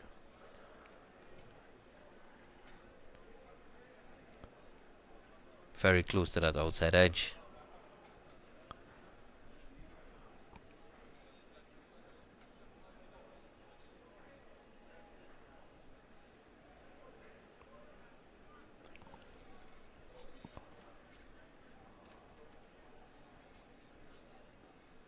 Oh. Beaten again. Beaten 4 times outside that off stump. And it's the end of the over. It's 100 for 4. Yeah, wonderful bowling by Jermaine Blackwood in that over. He's found his rhythm. Having Carey Pearce struggling to get bat on ball.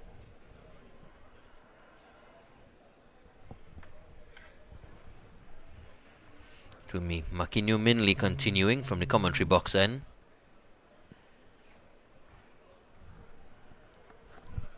Mid-off is a bit deep. There's a cover, point. 1 slip on a 4th slip. Where's Minley? Oh, keeps a bit low. Mohammed was watchful though. Watched it right onto the bat. It's a good idea to keep attacking the stumps with the variable bounce. It was successful. Odin Smith was successful, getting Joshua De Silva trapped leg before wicket. Minley. Down the leg side. Well taken. So they were giving Olin Thomas a walk over here.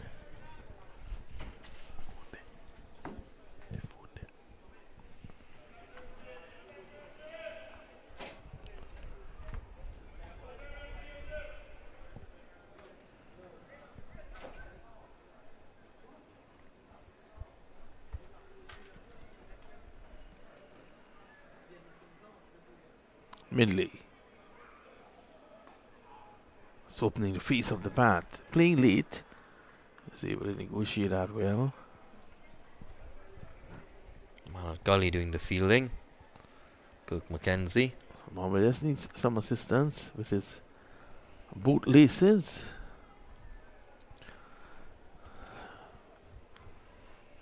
As a batsman ever asks you whilst playing for Raghunandan Road to tie his lace? Oh, definitely. Many occasions. Yeah. Did you ever consider tying both together? No, I haven't, but I do double knot it so that they don't ask again. Edging! Into the boundary for 4. That's an excellent delivery.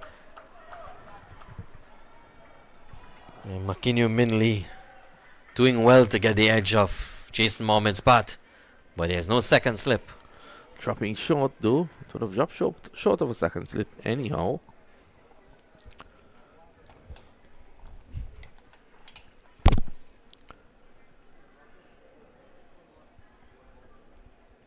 Minley has been impressive throughout this game. He's bowled well, picking up 3 in the first innings. Got the opening wicket of this Red Force innings, picking up Kamil Puran.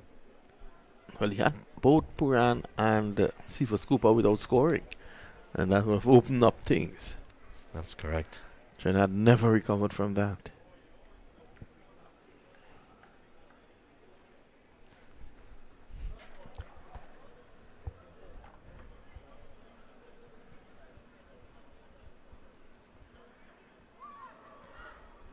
So one keeping down, and again it's good work by Aldine Thomas behind the stumps. So at the end of 23 overs, it's 104 for 4. We have 15 overs remaining in the day's play.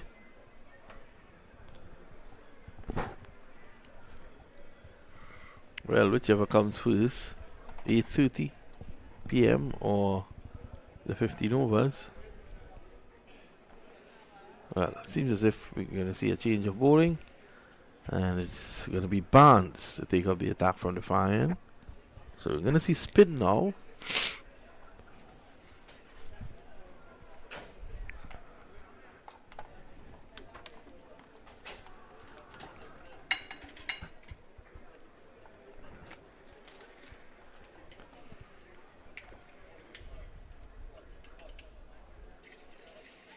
So producer preparing another cup of coffee. Just to keep awake. These day-night games. Whipped away nicely. And that is going to go very close to the boundary and over it now for 4. A very nice shot there by Carey Pierre. Bit of a loosener by Barnes. Dispatched.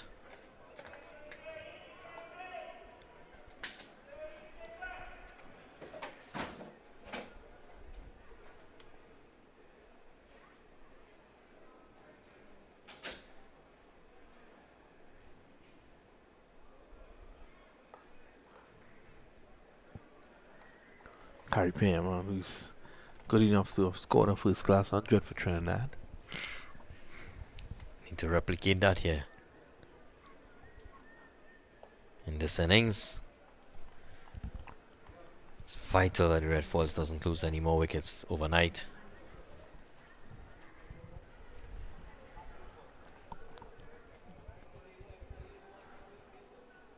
And he's edged and caught at first slip. The commentator's curse. Loose drive outside the off stump, and Vishram Pamisa has his first class wicket. Oh, there goes Carey Pierre. Edging and very well taken at first slip. Well, it's an excellent catch there by Campbell. I'll tell you why. Pierre drove at that, it edged it, it went onto the wicket keeper and ricocheted the first slip, where he was very aware and took the catch. 5 down.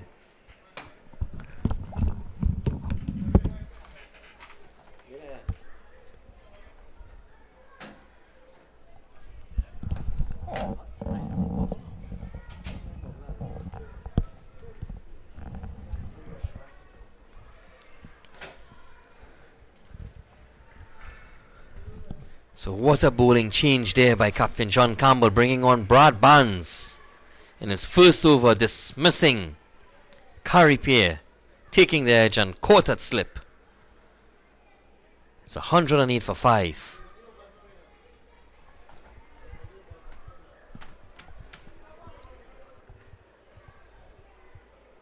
And the new batter at the crease is Terrence Hines.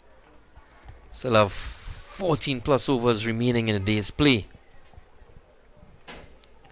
Cut-off time is 8:30. Trinidad and Tobago Red Force, 5 wickets remaining. Could very well be bowled out here this evening.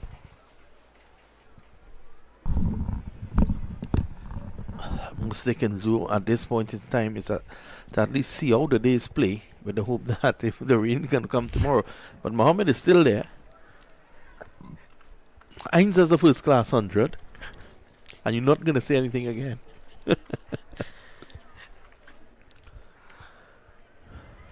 As we take a look down, we see Yannick Araya padded up. So it appears as if he will be coming out to bat at some point in time if required. Barnes to Hines, and Hines stroking it. It's a spread field here. Hines, a naturally attacking batter. On a long on and deep mid wicket, a long off.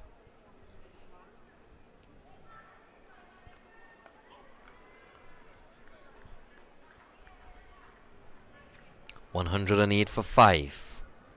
John Campbell bringing the changes, and it's working for him.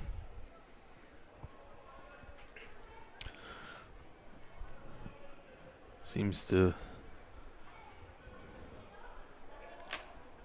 everything he touches here, Campbell, is turning to goal. Will this decision to have Blackwood continue to bowl turn to goal?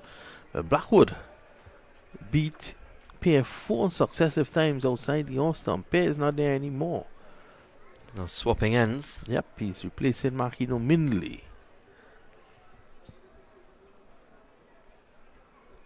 I think there's value in probably, rather than switching him to this end, bringing back OJ Shields.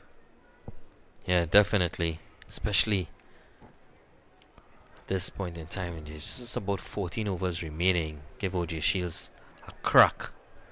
Jason Mohammed and Terrence Hines with the extra pace, attacking the stumps. Because you know if you get one of these, a bit of the lower order to come, you could definitely run through the remaining wickets for the end of the day or night. Outside the off stump.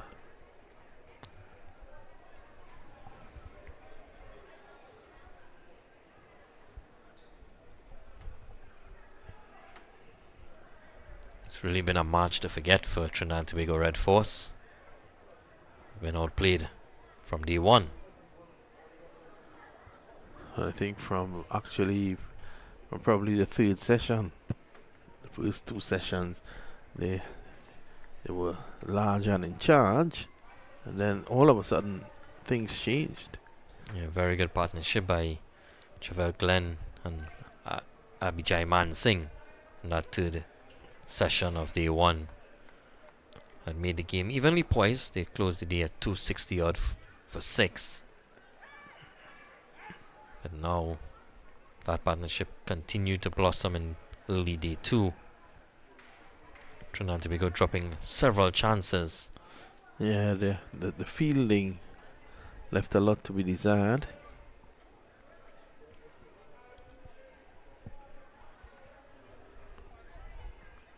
Unlike the Jamaicans, who have done very, very well in the field. They've taken their chances. Some excellent slip catching. Jermaine Blackwood.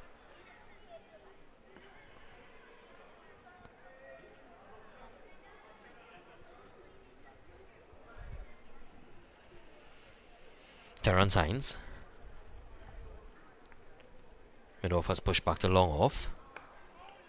And he plays it out. It's a quick single.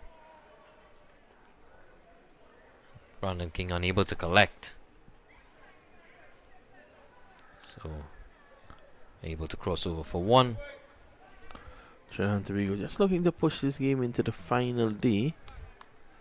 And then it's a situation where they'll have to bat sessions. Probably look to bat the first half hour, then the next half hour. Then that's an hour gone. Then you work into the second hour, you bat to lunch. That'll be the thinking.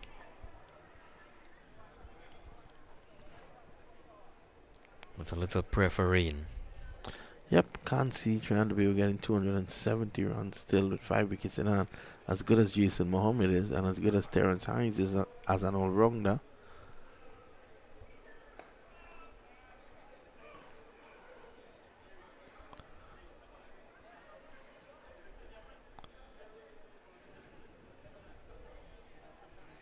So at the end of 25 overs, 110 for 5. If it's the one thing good about the Red Force innings so far is they have maintained a good scoring rate. Yep. We're at above 4.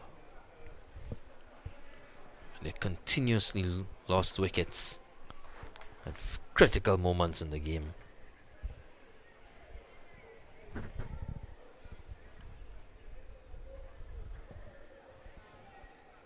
Will be bans to continue.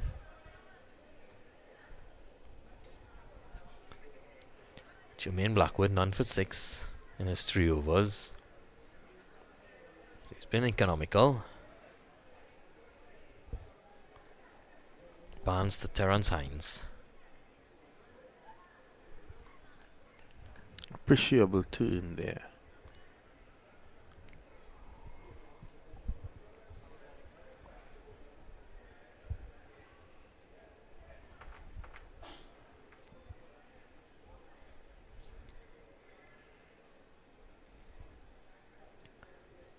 Short leg comes in for Jason Mohammed.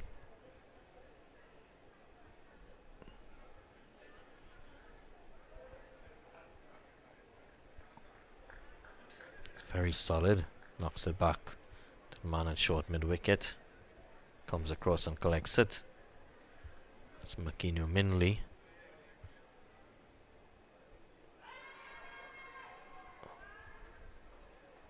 Bit of excitement. Some sharp turn excitement in the crowd, really. All two Jamaican supporters in there.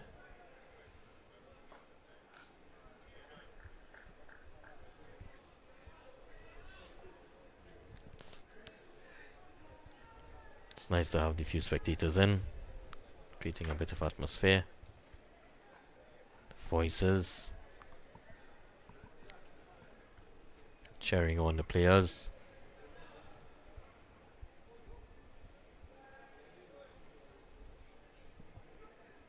Bands to continue. Short. Oh, that one just kept extremely low. Barely got up. Another quick over comes to an end. 12 to go for stumps on the tree. It's going to be Blackwood to continue.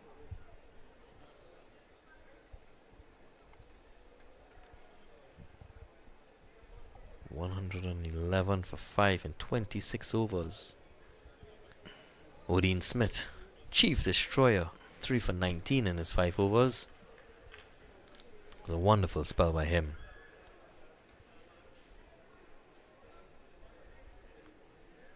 Got the captain, leg before wicket. I think the only thing that's standing between the Scorpions and an outright victory right now is Jason Mohammed.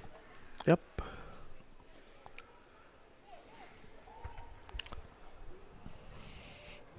And possibly even an additional day's rest.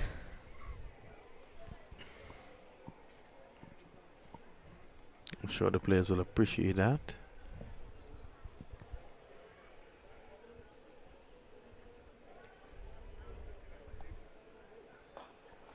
Oh, that's a beautiful shot. Through the covers for 4. Lovely shot there from Terrell Hines. Yeah, over pitch by Jermaine Blackwood, and Terrence Hines driving and driving with authority through the covers. In the air, yes, but in the gap, more importantly. And all the way to the boundary for 4.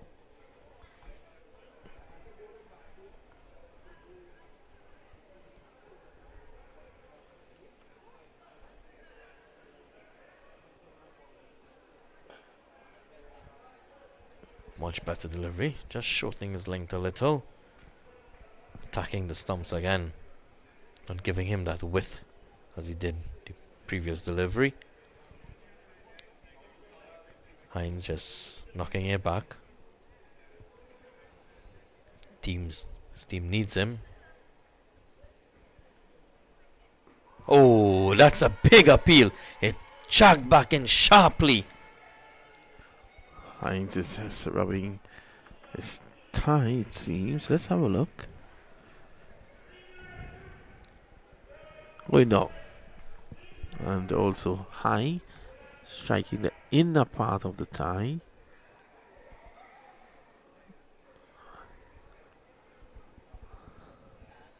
Yeah, good delivery.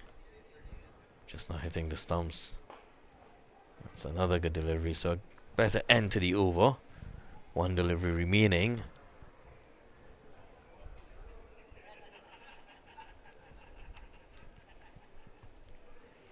Definitely some seam movement of the wicket. Jermaine Blackwood. Short and wide and punished. What a shot. Terrence Hines. Yeah, that's a terrible delivery by Jermaine Blackwood. 10 of 10.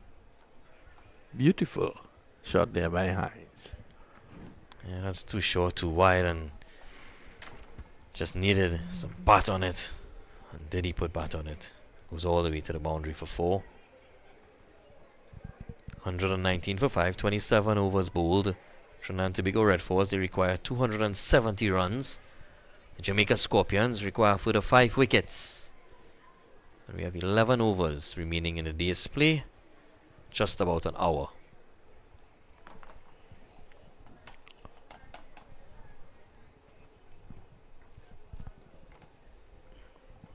Will be Brad Barnes continuing. His off spin. He's got a slip and a short leg. Man, a deep mid wicket, a long on, a deep backward square. Mid off is up in the circle. Sweeping, and it's a huge appeal and given. Well, Mohammed looks perplexed. He's not happy. Jason Mohammed looking to sweep that. The Jamaicans were very confident. Let's have a look. And it's going to be difficult for us It's difficult. to judge.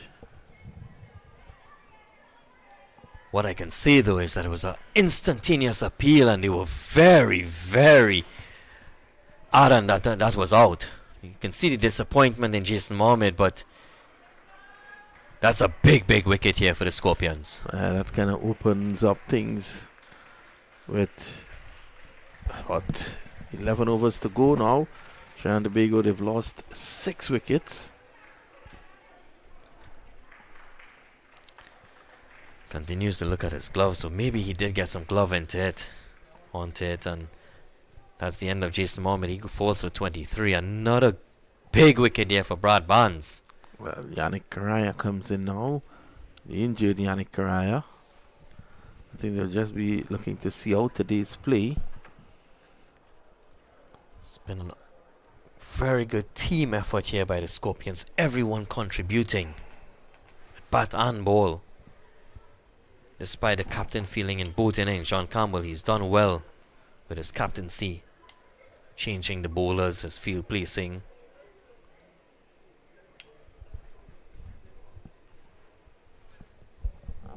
First innings, Kirk McKenzie making runs. You know, everyone contributing. It's showing in their performance. They're 4 wickets away from an outright victory against the red, white and black Trinidad and Tobago.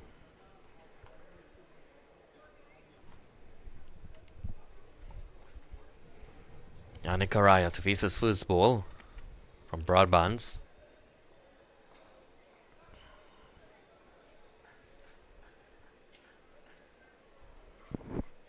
Well, with an injured hamstring, you want him stretching. You want to force him to come forward. Well, Exactly like no that. issue there. Yeah. Just waiting for the scores to be updated on our graphics.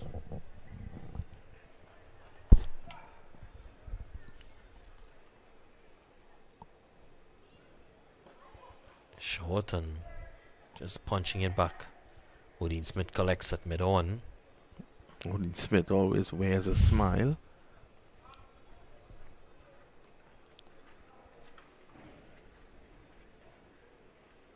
Ooh!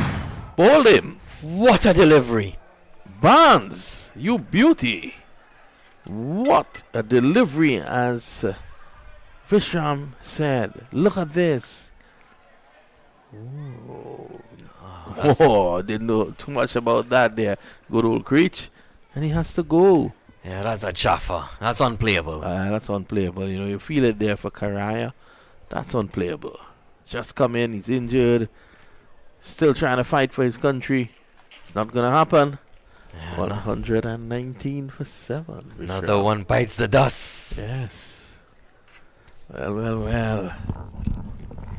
Me not see day 4.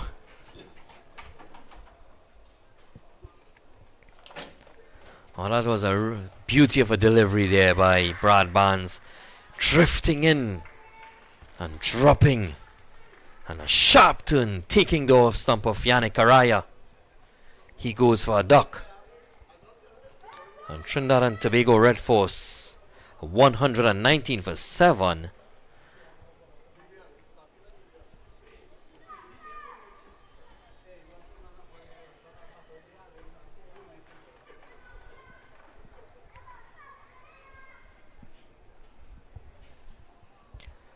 The Scorpions are 3 wickets away from an outright victory.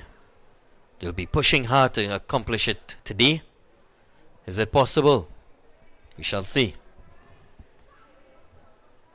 10 overs remaining in the day's play. We have about 56 minutes to get in those 10 minutes because the cutoff time is 8:30. Scheduled close of play is 8 o'clock. But we can't play that additional half hour, which pushes it to 8:30. And we see a bowling change now from the northern end, the commentary box end. It will be OJ Shields. Man with some strong shoulders. Will be looking to clean up the tail here. But these two are capable. Terrence Hines and Joshua James. Capable batters. But they're going to have their work cut out for them. Shields, short and wide and cut, but straight to the fielder. No run. Joshua James at the non-strikers end. Terrence Hines facing up. It's a deep fine leg, a deep backward square, mid-wicket and a mid-on. On the onside. On the offside, mid-off, a cover, a point, a gully and a slip. 5-4 field. OJ Shields continuing the attack. Yeah, this is a good move to have OJ Shields back into the attack.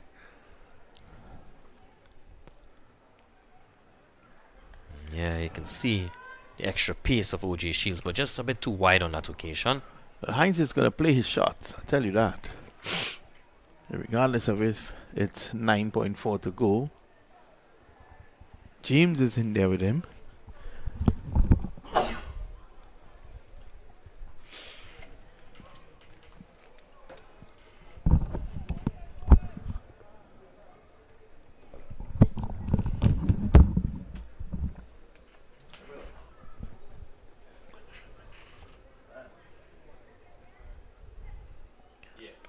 Edging and just wide of the man at gully. It's in the gap and it will go all the way into the boundary. So that's 4 more for Terrence Hines.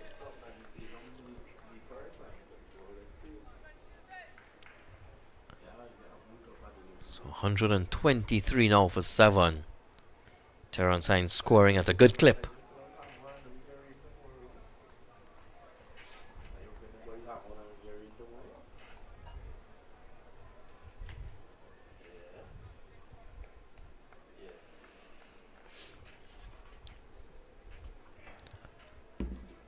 Terrence Hines facing up again.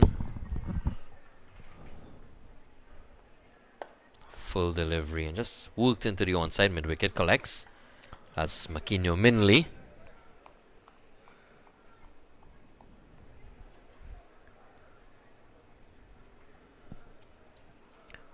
Shields just working his way into some rhythm here. Tell you something. It's going to be rough if he hits a spot here. Hines will be up to the task. Hines is going to fight fire with fire.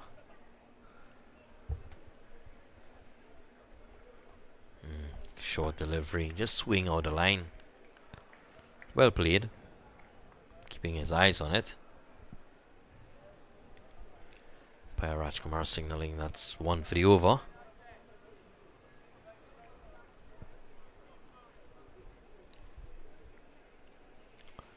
Does have a deep point, so he's probably looking to bowl quite a bit of short balls. He has a deep point and a deep backward square and a fine leg.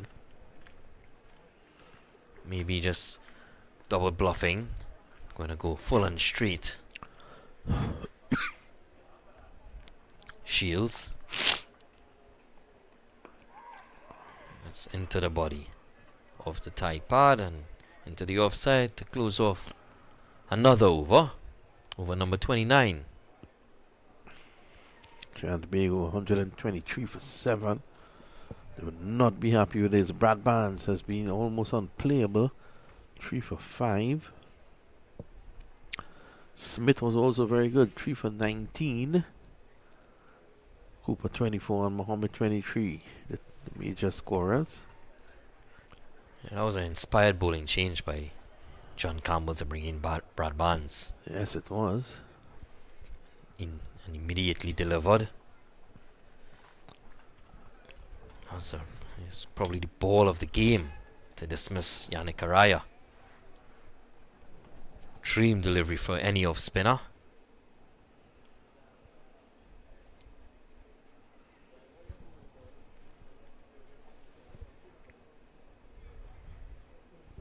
Joshua James now.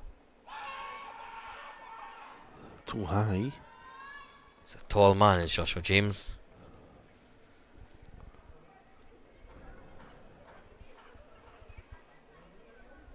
Went down the leg side. Quite a bit of turn. My goodness. Brad Barnes. James is playing his shots. Brad Barnes looks like Sunil Narayan on this wicket. My goodness.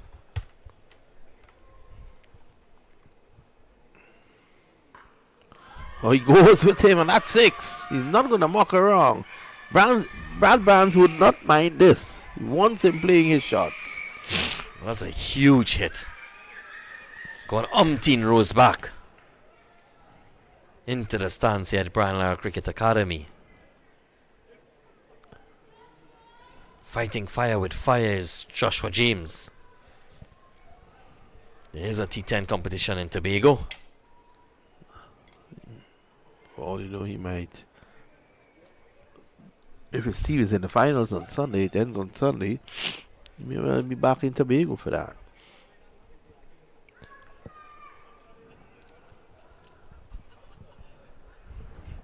Brad Barnes to continue. He won't, as Vinod said, he won't be disappointed with that. Does create an opportunity for him. 3 balls remaining. A bit flatter and faster. Would have encouraged him to just go up in the air again, entice him to go. Now the shoelace gets undone. Gotta teach these guys the double knot. Ball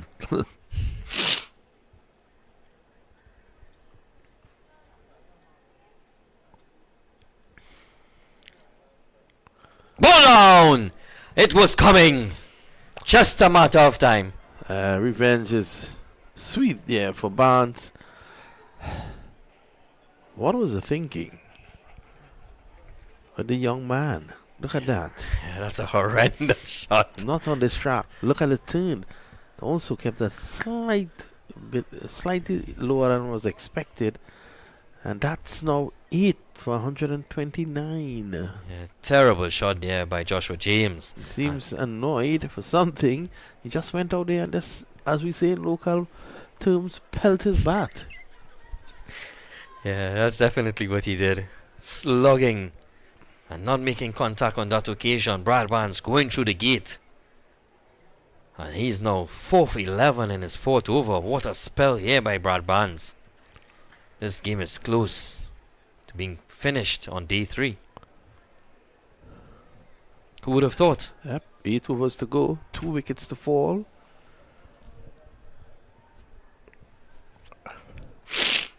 New batter is Brian Charles. Barnes has 4 for 11.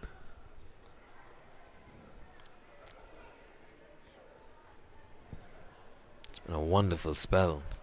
Consideration for even a leg slip now because it's turning that much.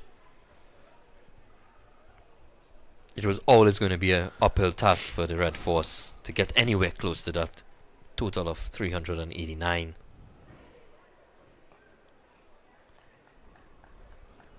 Good over again by Barnes.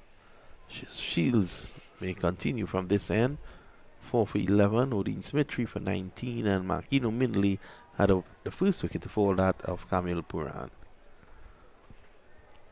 I think it might be a bit more difficult for the Scorpions to get a wicket now. These two are Terrence Hines is still a stroke maker, but Brian Charles, I don't expect him to be as flamboyant as Joshua James.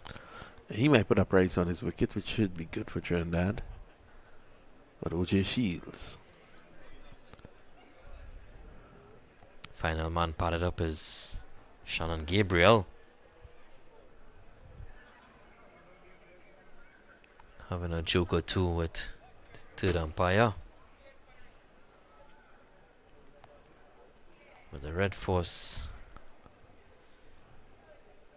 on the brink of defeat here.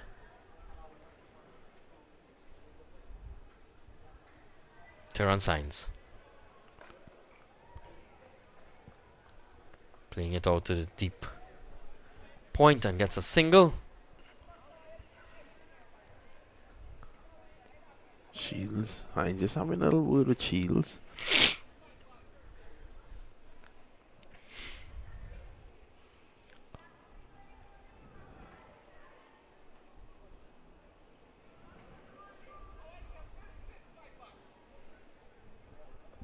Jamaica will be looking to finish this off here tonight, so they can probably get a rest tomorrow, see a bit of the island.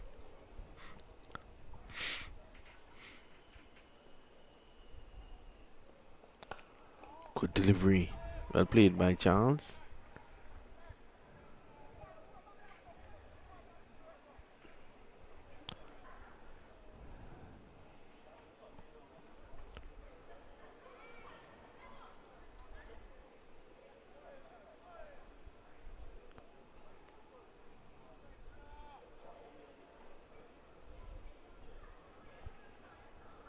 So they've now strengthened the slip cordon. 2 slips, a gully, more of a 5th slip. And a short leg. No ball. Signal by umpire Rajkumar.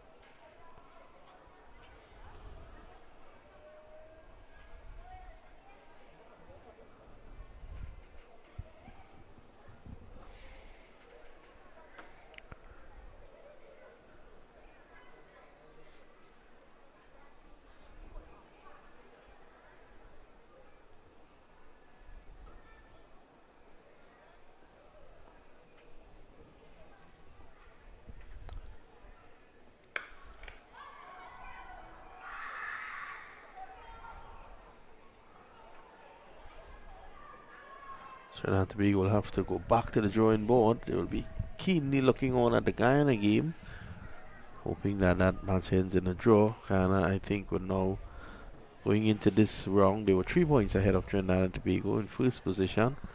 Unless Guyana doesn't lose that game, they will just extend that lead, and Trinidad and Tobago might well be required to defeat them outright in the final game of the Queen's Park Oval.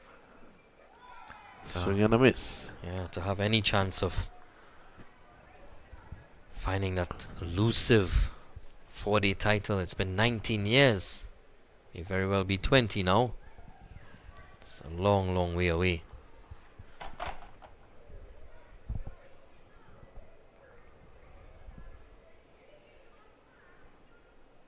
It's been really a disappointing performance here by the Red Force.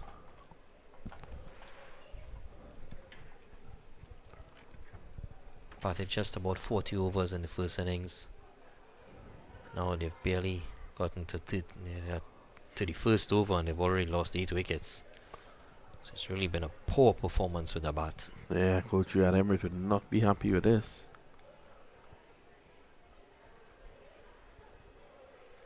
131 for 8. At the end of this over, there will be 7 overs remaining. Question is if they'll be able to survive to force the game into day 4, as we see a third man going down. 2 slips and a gully. A third man. Short ball outside the off maybe. Full, and it goes down to third man on the ground though. It's 1. So Barnes, the man with the golden arm, 4 for 11. He's going to continue now. Let's see what Terence Hines and Brian Charles have in terms of a plan to keep him out.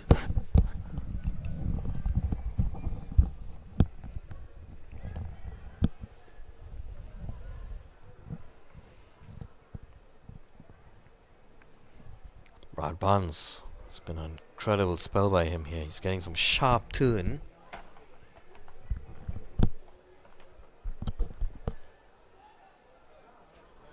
This one just going straight on with the arm.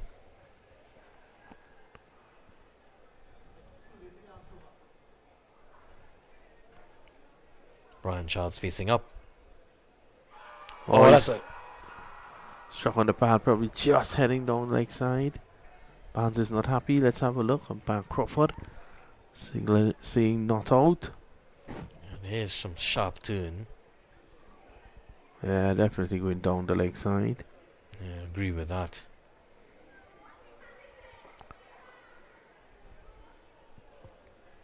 Turning a bit too much here now for Brad Barnes.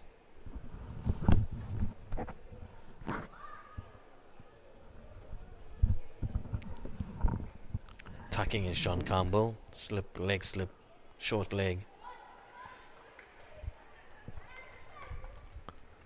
This mid on is up. Encouraging Brian Charles to hit over the top if he wants.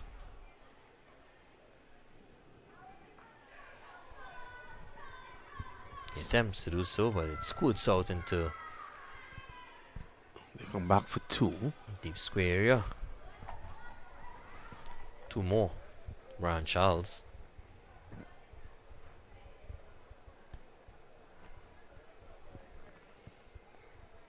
$134 for 8.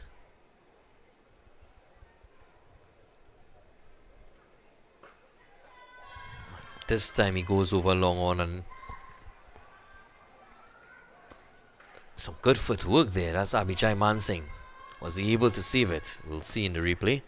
Yep, Mansingh not giving up at all. End of the over. So 6 overs to go. Yeah. Got a bit of work there by Mansingh. He could easily be a reggae boy. Yeah, certainly.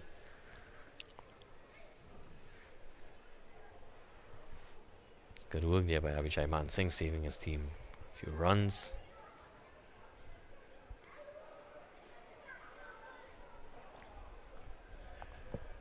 So just Shannon Gabriel to come after this pair.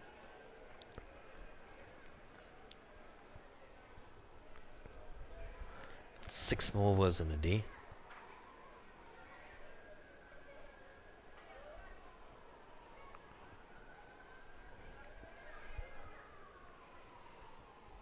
Terrence Hines. Brian Charles. Charles will be on strike. He'll be facing up OJ Shields.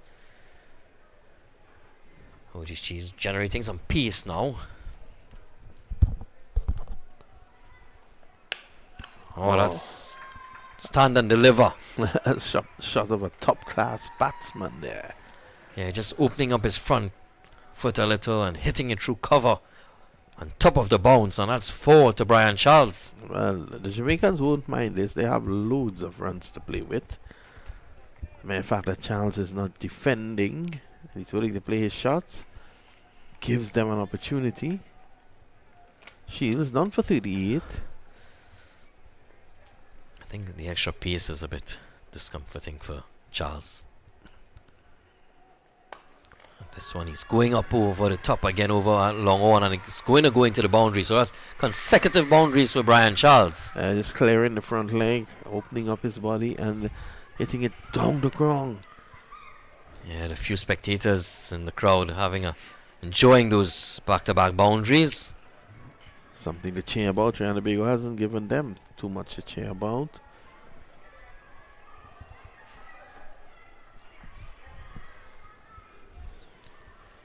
OJ Shields. First 2 deliveries being hit for consecutive boundaries. No field changes. Short leg comes back in. Brian Charles. Very attacking mood now. Another short ball, and that's hit the bat and goes down to deep backward square. Charles is playing his shots. I think if I were John Campbell, I would not have given Shields this over. It's high time you bring back Odin Smith. You really want to clear this out tonight, and you don't have to come back here tomorrow. Yeah, Odin Smith with a really good spell, and maybe it's been a bit more efficient and effective than OJ Shields. Terrence Hines will be on strike. It's 3 deliveries remaining in the over. He's one like to play his shots too. This one he ducks under it. So short ball tactic here now by OJ Shields.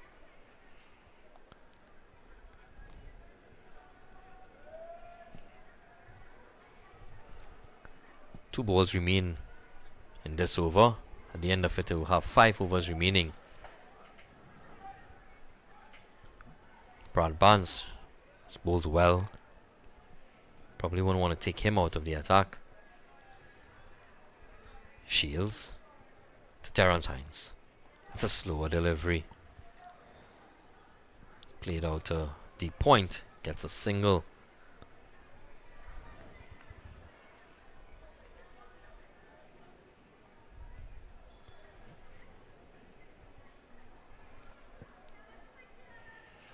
One ball remain in this over.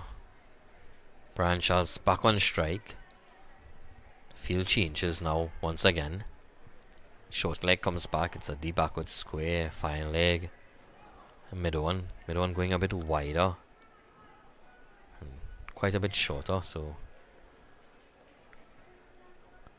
Shields. Short and it's pulled and he gets back on it. And it's Odin Smith. Down a deep backward square does the fielding. It's one more to Brian Charles. He will retain strike for the start of the next over.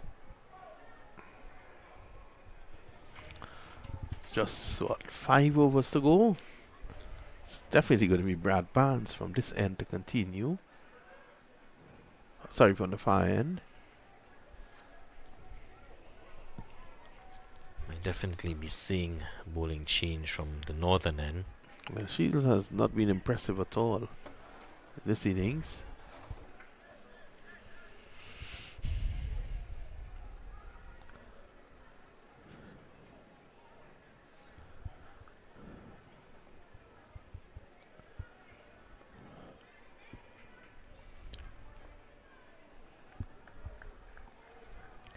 Played up quietly there by Brian Charles. He's enjoying this knock of 14. Yeah, he's a lot more comfortable with the off spinner. Not as reckless. Oh, it's definitely going down leg again.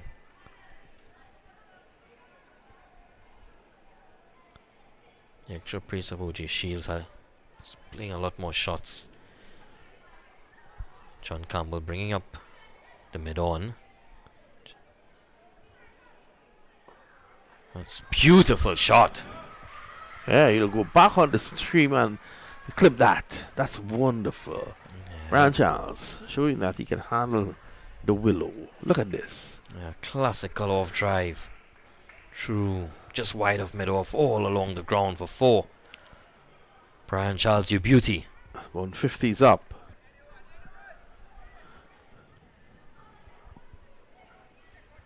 You're only 239 away.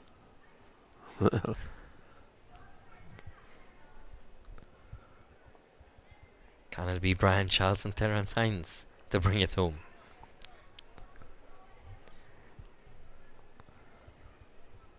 It's a tall order.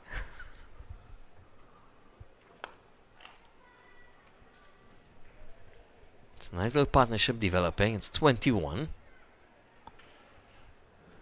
Hines on 16, Charles on 18. 150 for 8. One ball remaining in the 34th over. Oh, that's a good delivery, but he survives. Does Charles? Let's see. Odin Smith is coming back into the attack now.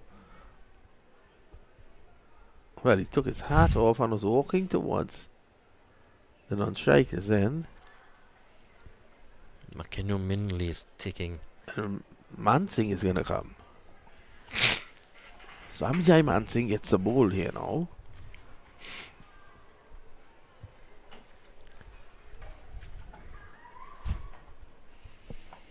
The wrist spin of Abhijay Mansingh.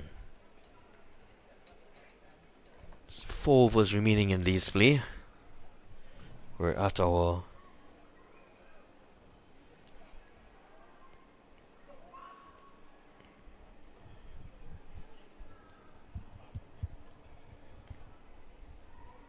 additional half hour in play now.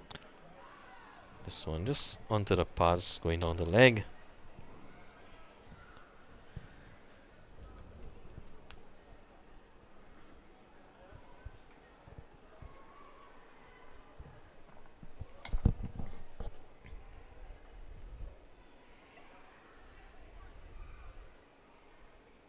Down the leg side.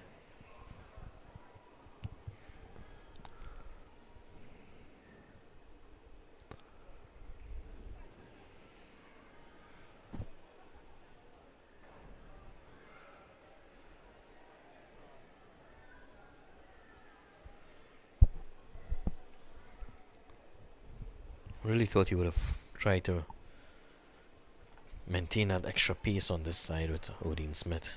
Would have been a good option. Because both batsmen they do look a bit uncomfortable with the pace. Been playing the spin a lot easier. Yeah, I thought that. Oh, that's a lovely shot again by Charles. Beautiful. Just making room and playing it through the offside. I thought a better option might have been Odin Smith. Yeah, very comfortable against the spin. Just opening up and again driving through. He's very strong through mid-off and covers his Brian Charles. A number of boundaries in that area. Abhijay Mansingh again. Yeah, you can see how comfortable they are against the spin. So maybe just something for John Campbell to think about. Maybe he does want the game to go into day 4. Well, thought Odin Smith. I think we will see Odin Smith though. Before the end. 3 overs to go after this. He might just get an over.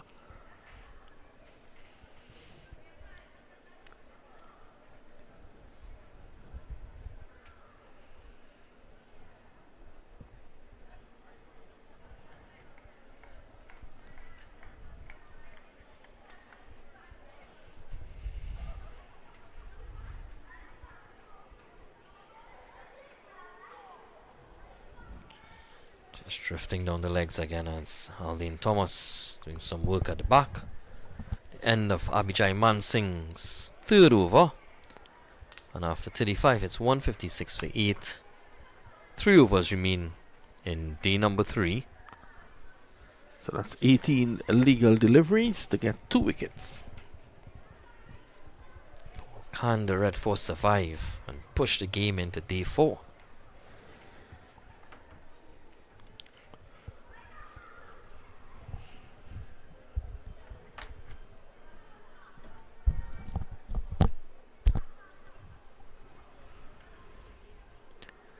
See quite a bit of school kids now.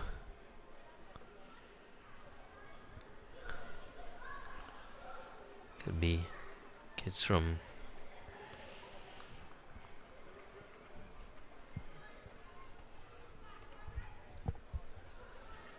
this Friday evening.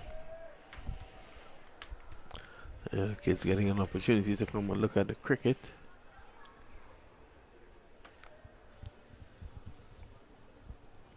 Enjoying themselves in the stands. As Brad Barnes to continue. It will be Hines on strike. Oh, he struck in front there, but not out says the umpire. Let's have a look at that again. Umpire Crawford unmoved.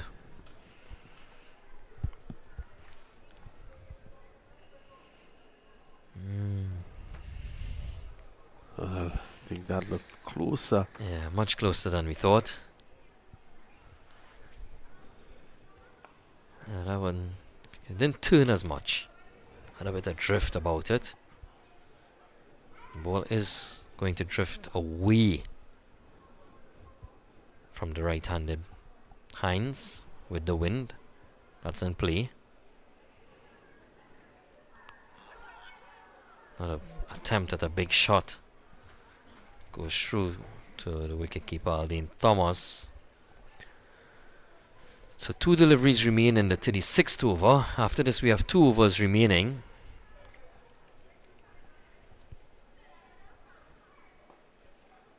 Solid as a rock.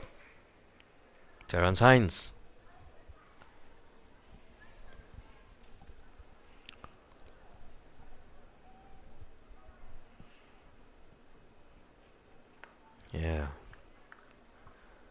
Very comfortable against the spin, both men.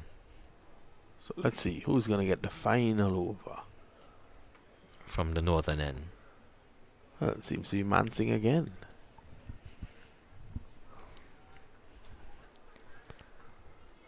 Maybe they're being paid by the day.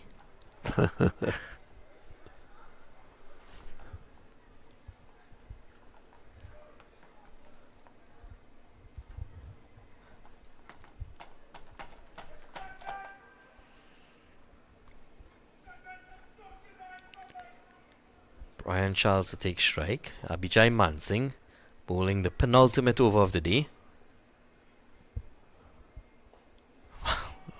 Oh, Charles again looking to go through the offside. That favoured offside. Yeah. 232 runs away.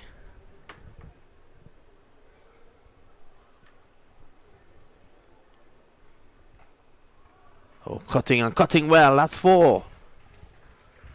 Make that 228.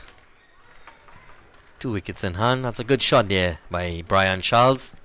He's played a very nice cameo indeed.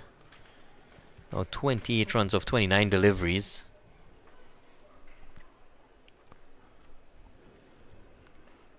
There is a breakout T20 competition coming up very soon. In Trinidad, all the matches will be held at the Brian Lara Cricket Academy. Just about 3 weeks away. Definitely favours the offside, does Brian Charles. And not only is he favouring the offside, he's very comfortable against spin. So it's mysterious captaincy here by John Campbell to not bring back the pace of Odin Smith.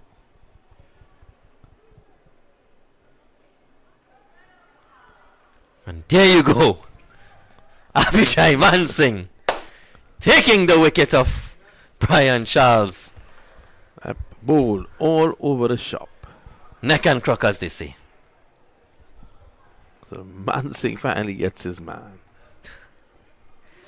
It's very interesting batting indeed. Just about a few deliveries remaining to push the game into day 4. And you never know what happens. You could come and there could be some sort of issue. It could be rain. Rain. Yeah, you never know. Yeah. Shannon Gabriel is coming in. Yes, some interesting cricket we're looking at. It's 2 deliveries remaining in this over. And then there's 1 over left. Shannon Gabriel just doing a jig before he goes in. Can he survive? 161 for 9. He's taking his time as he normally does.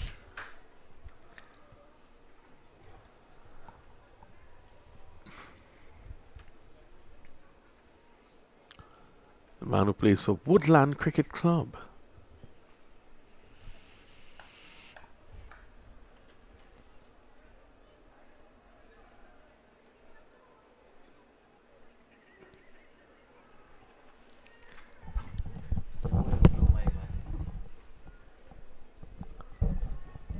Blackwood is having a good joke with Gabriel, probably reminding him of the situation, the test match when West Indies played Pakistan. And the very last over, about the last ball, I think it was, good old Gaby just had to play it down and he tried to hit a 6. He was bowled. Bowled by Yazir Shah. Yeah. And that was the end of that.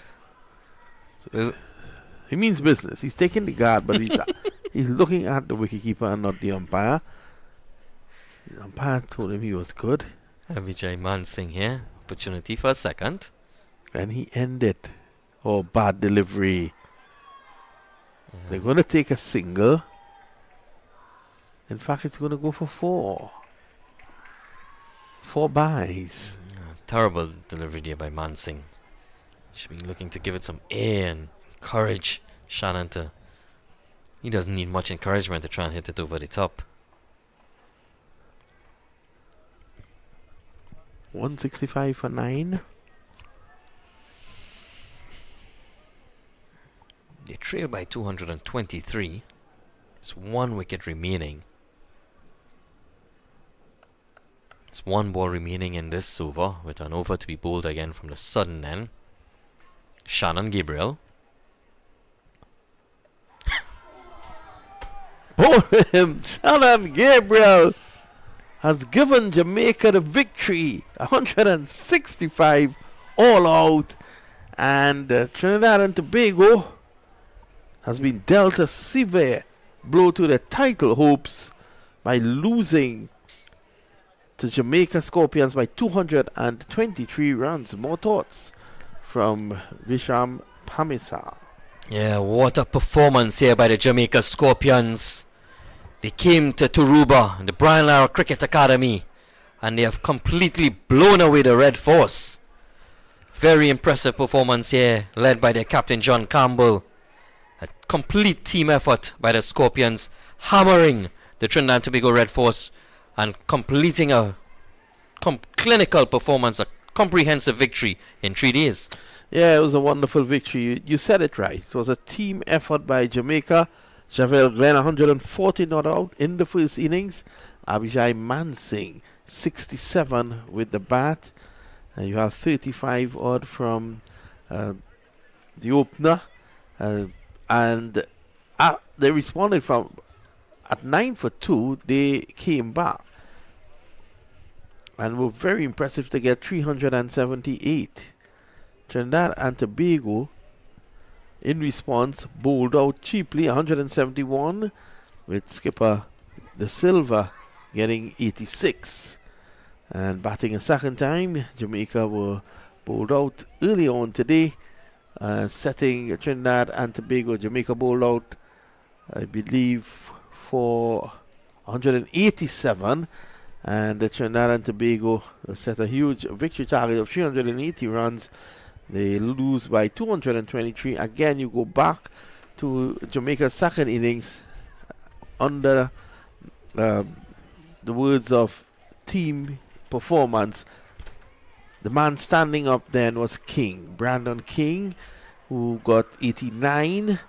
And then bowling in the second innings for Jamaica, Abhijay Mansingh. He got 2, but it was Brad Barnes with 4 wickets and Odin Smith 3. A final word from Visham Pamisa before we sign off. Yeah, wonderful performance again by the Jamaica Scorpions. They'll be very pleased with this performance. It should lead to them climbing the table in this regional 4-day competition. And it will, as rightly said by Vinod Mamchan, it deals a severe blow to the title contenders, a title that has eluded the Trinidad and Tobago Red Force for 19 years. Seems as if they're distance away from accomplishing their goal set out early in the season. So once again, the Jamaica Scorpions victorious by 223 runs. So on behalf of the entire crew at Cricket 360, Ilan Mamchan, Visham Pamisa, the Liam Mamchan, the Gordon Pair, of course, Vinu Kunjan, and Machu Rajaram. This is Vinod Mamchan signing off, wishing you a wonderful night. And those of you in Jamaica, it's still early. It's just 7:13 p.m. I'm sure you're going to celebrate your team's victory, and you should. They did well. They made you proud. Bye for now.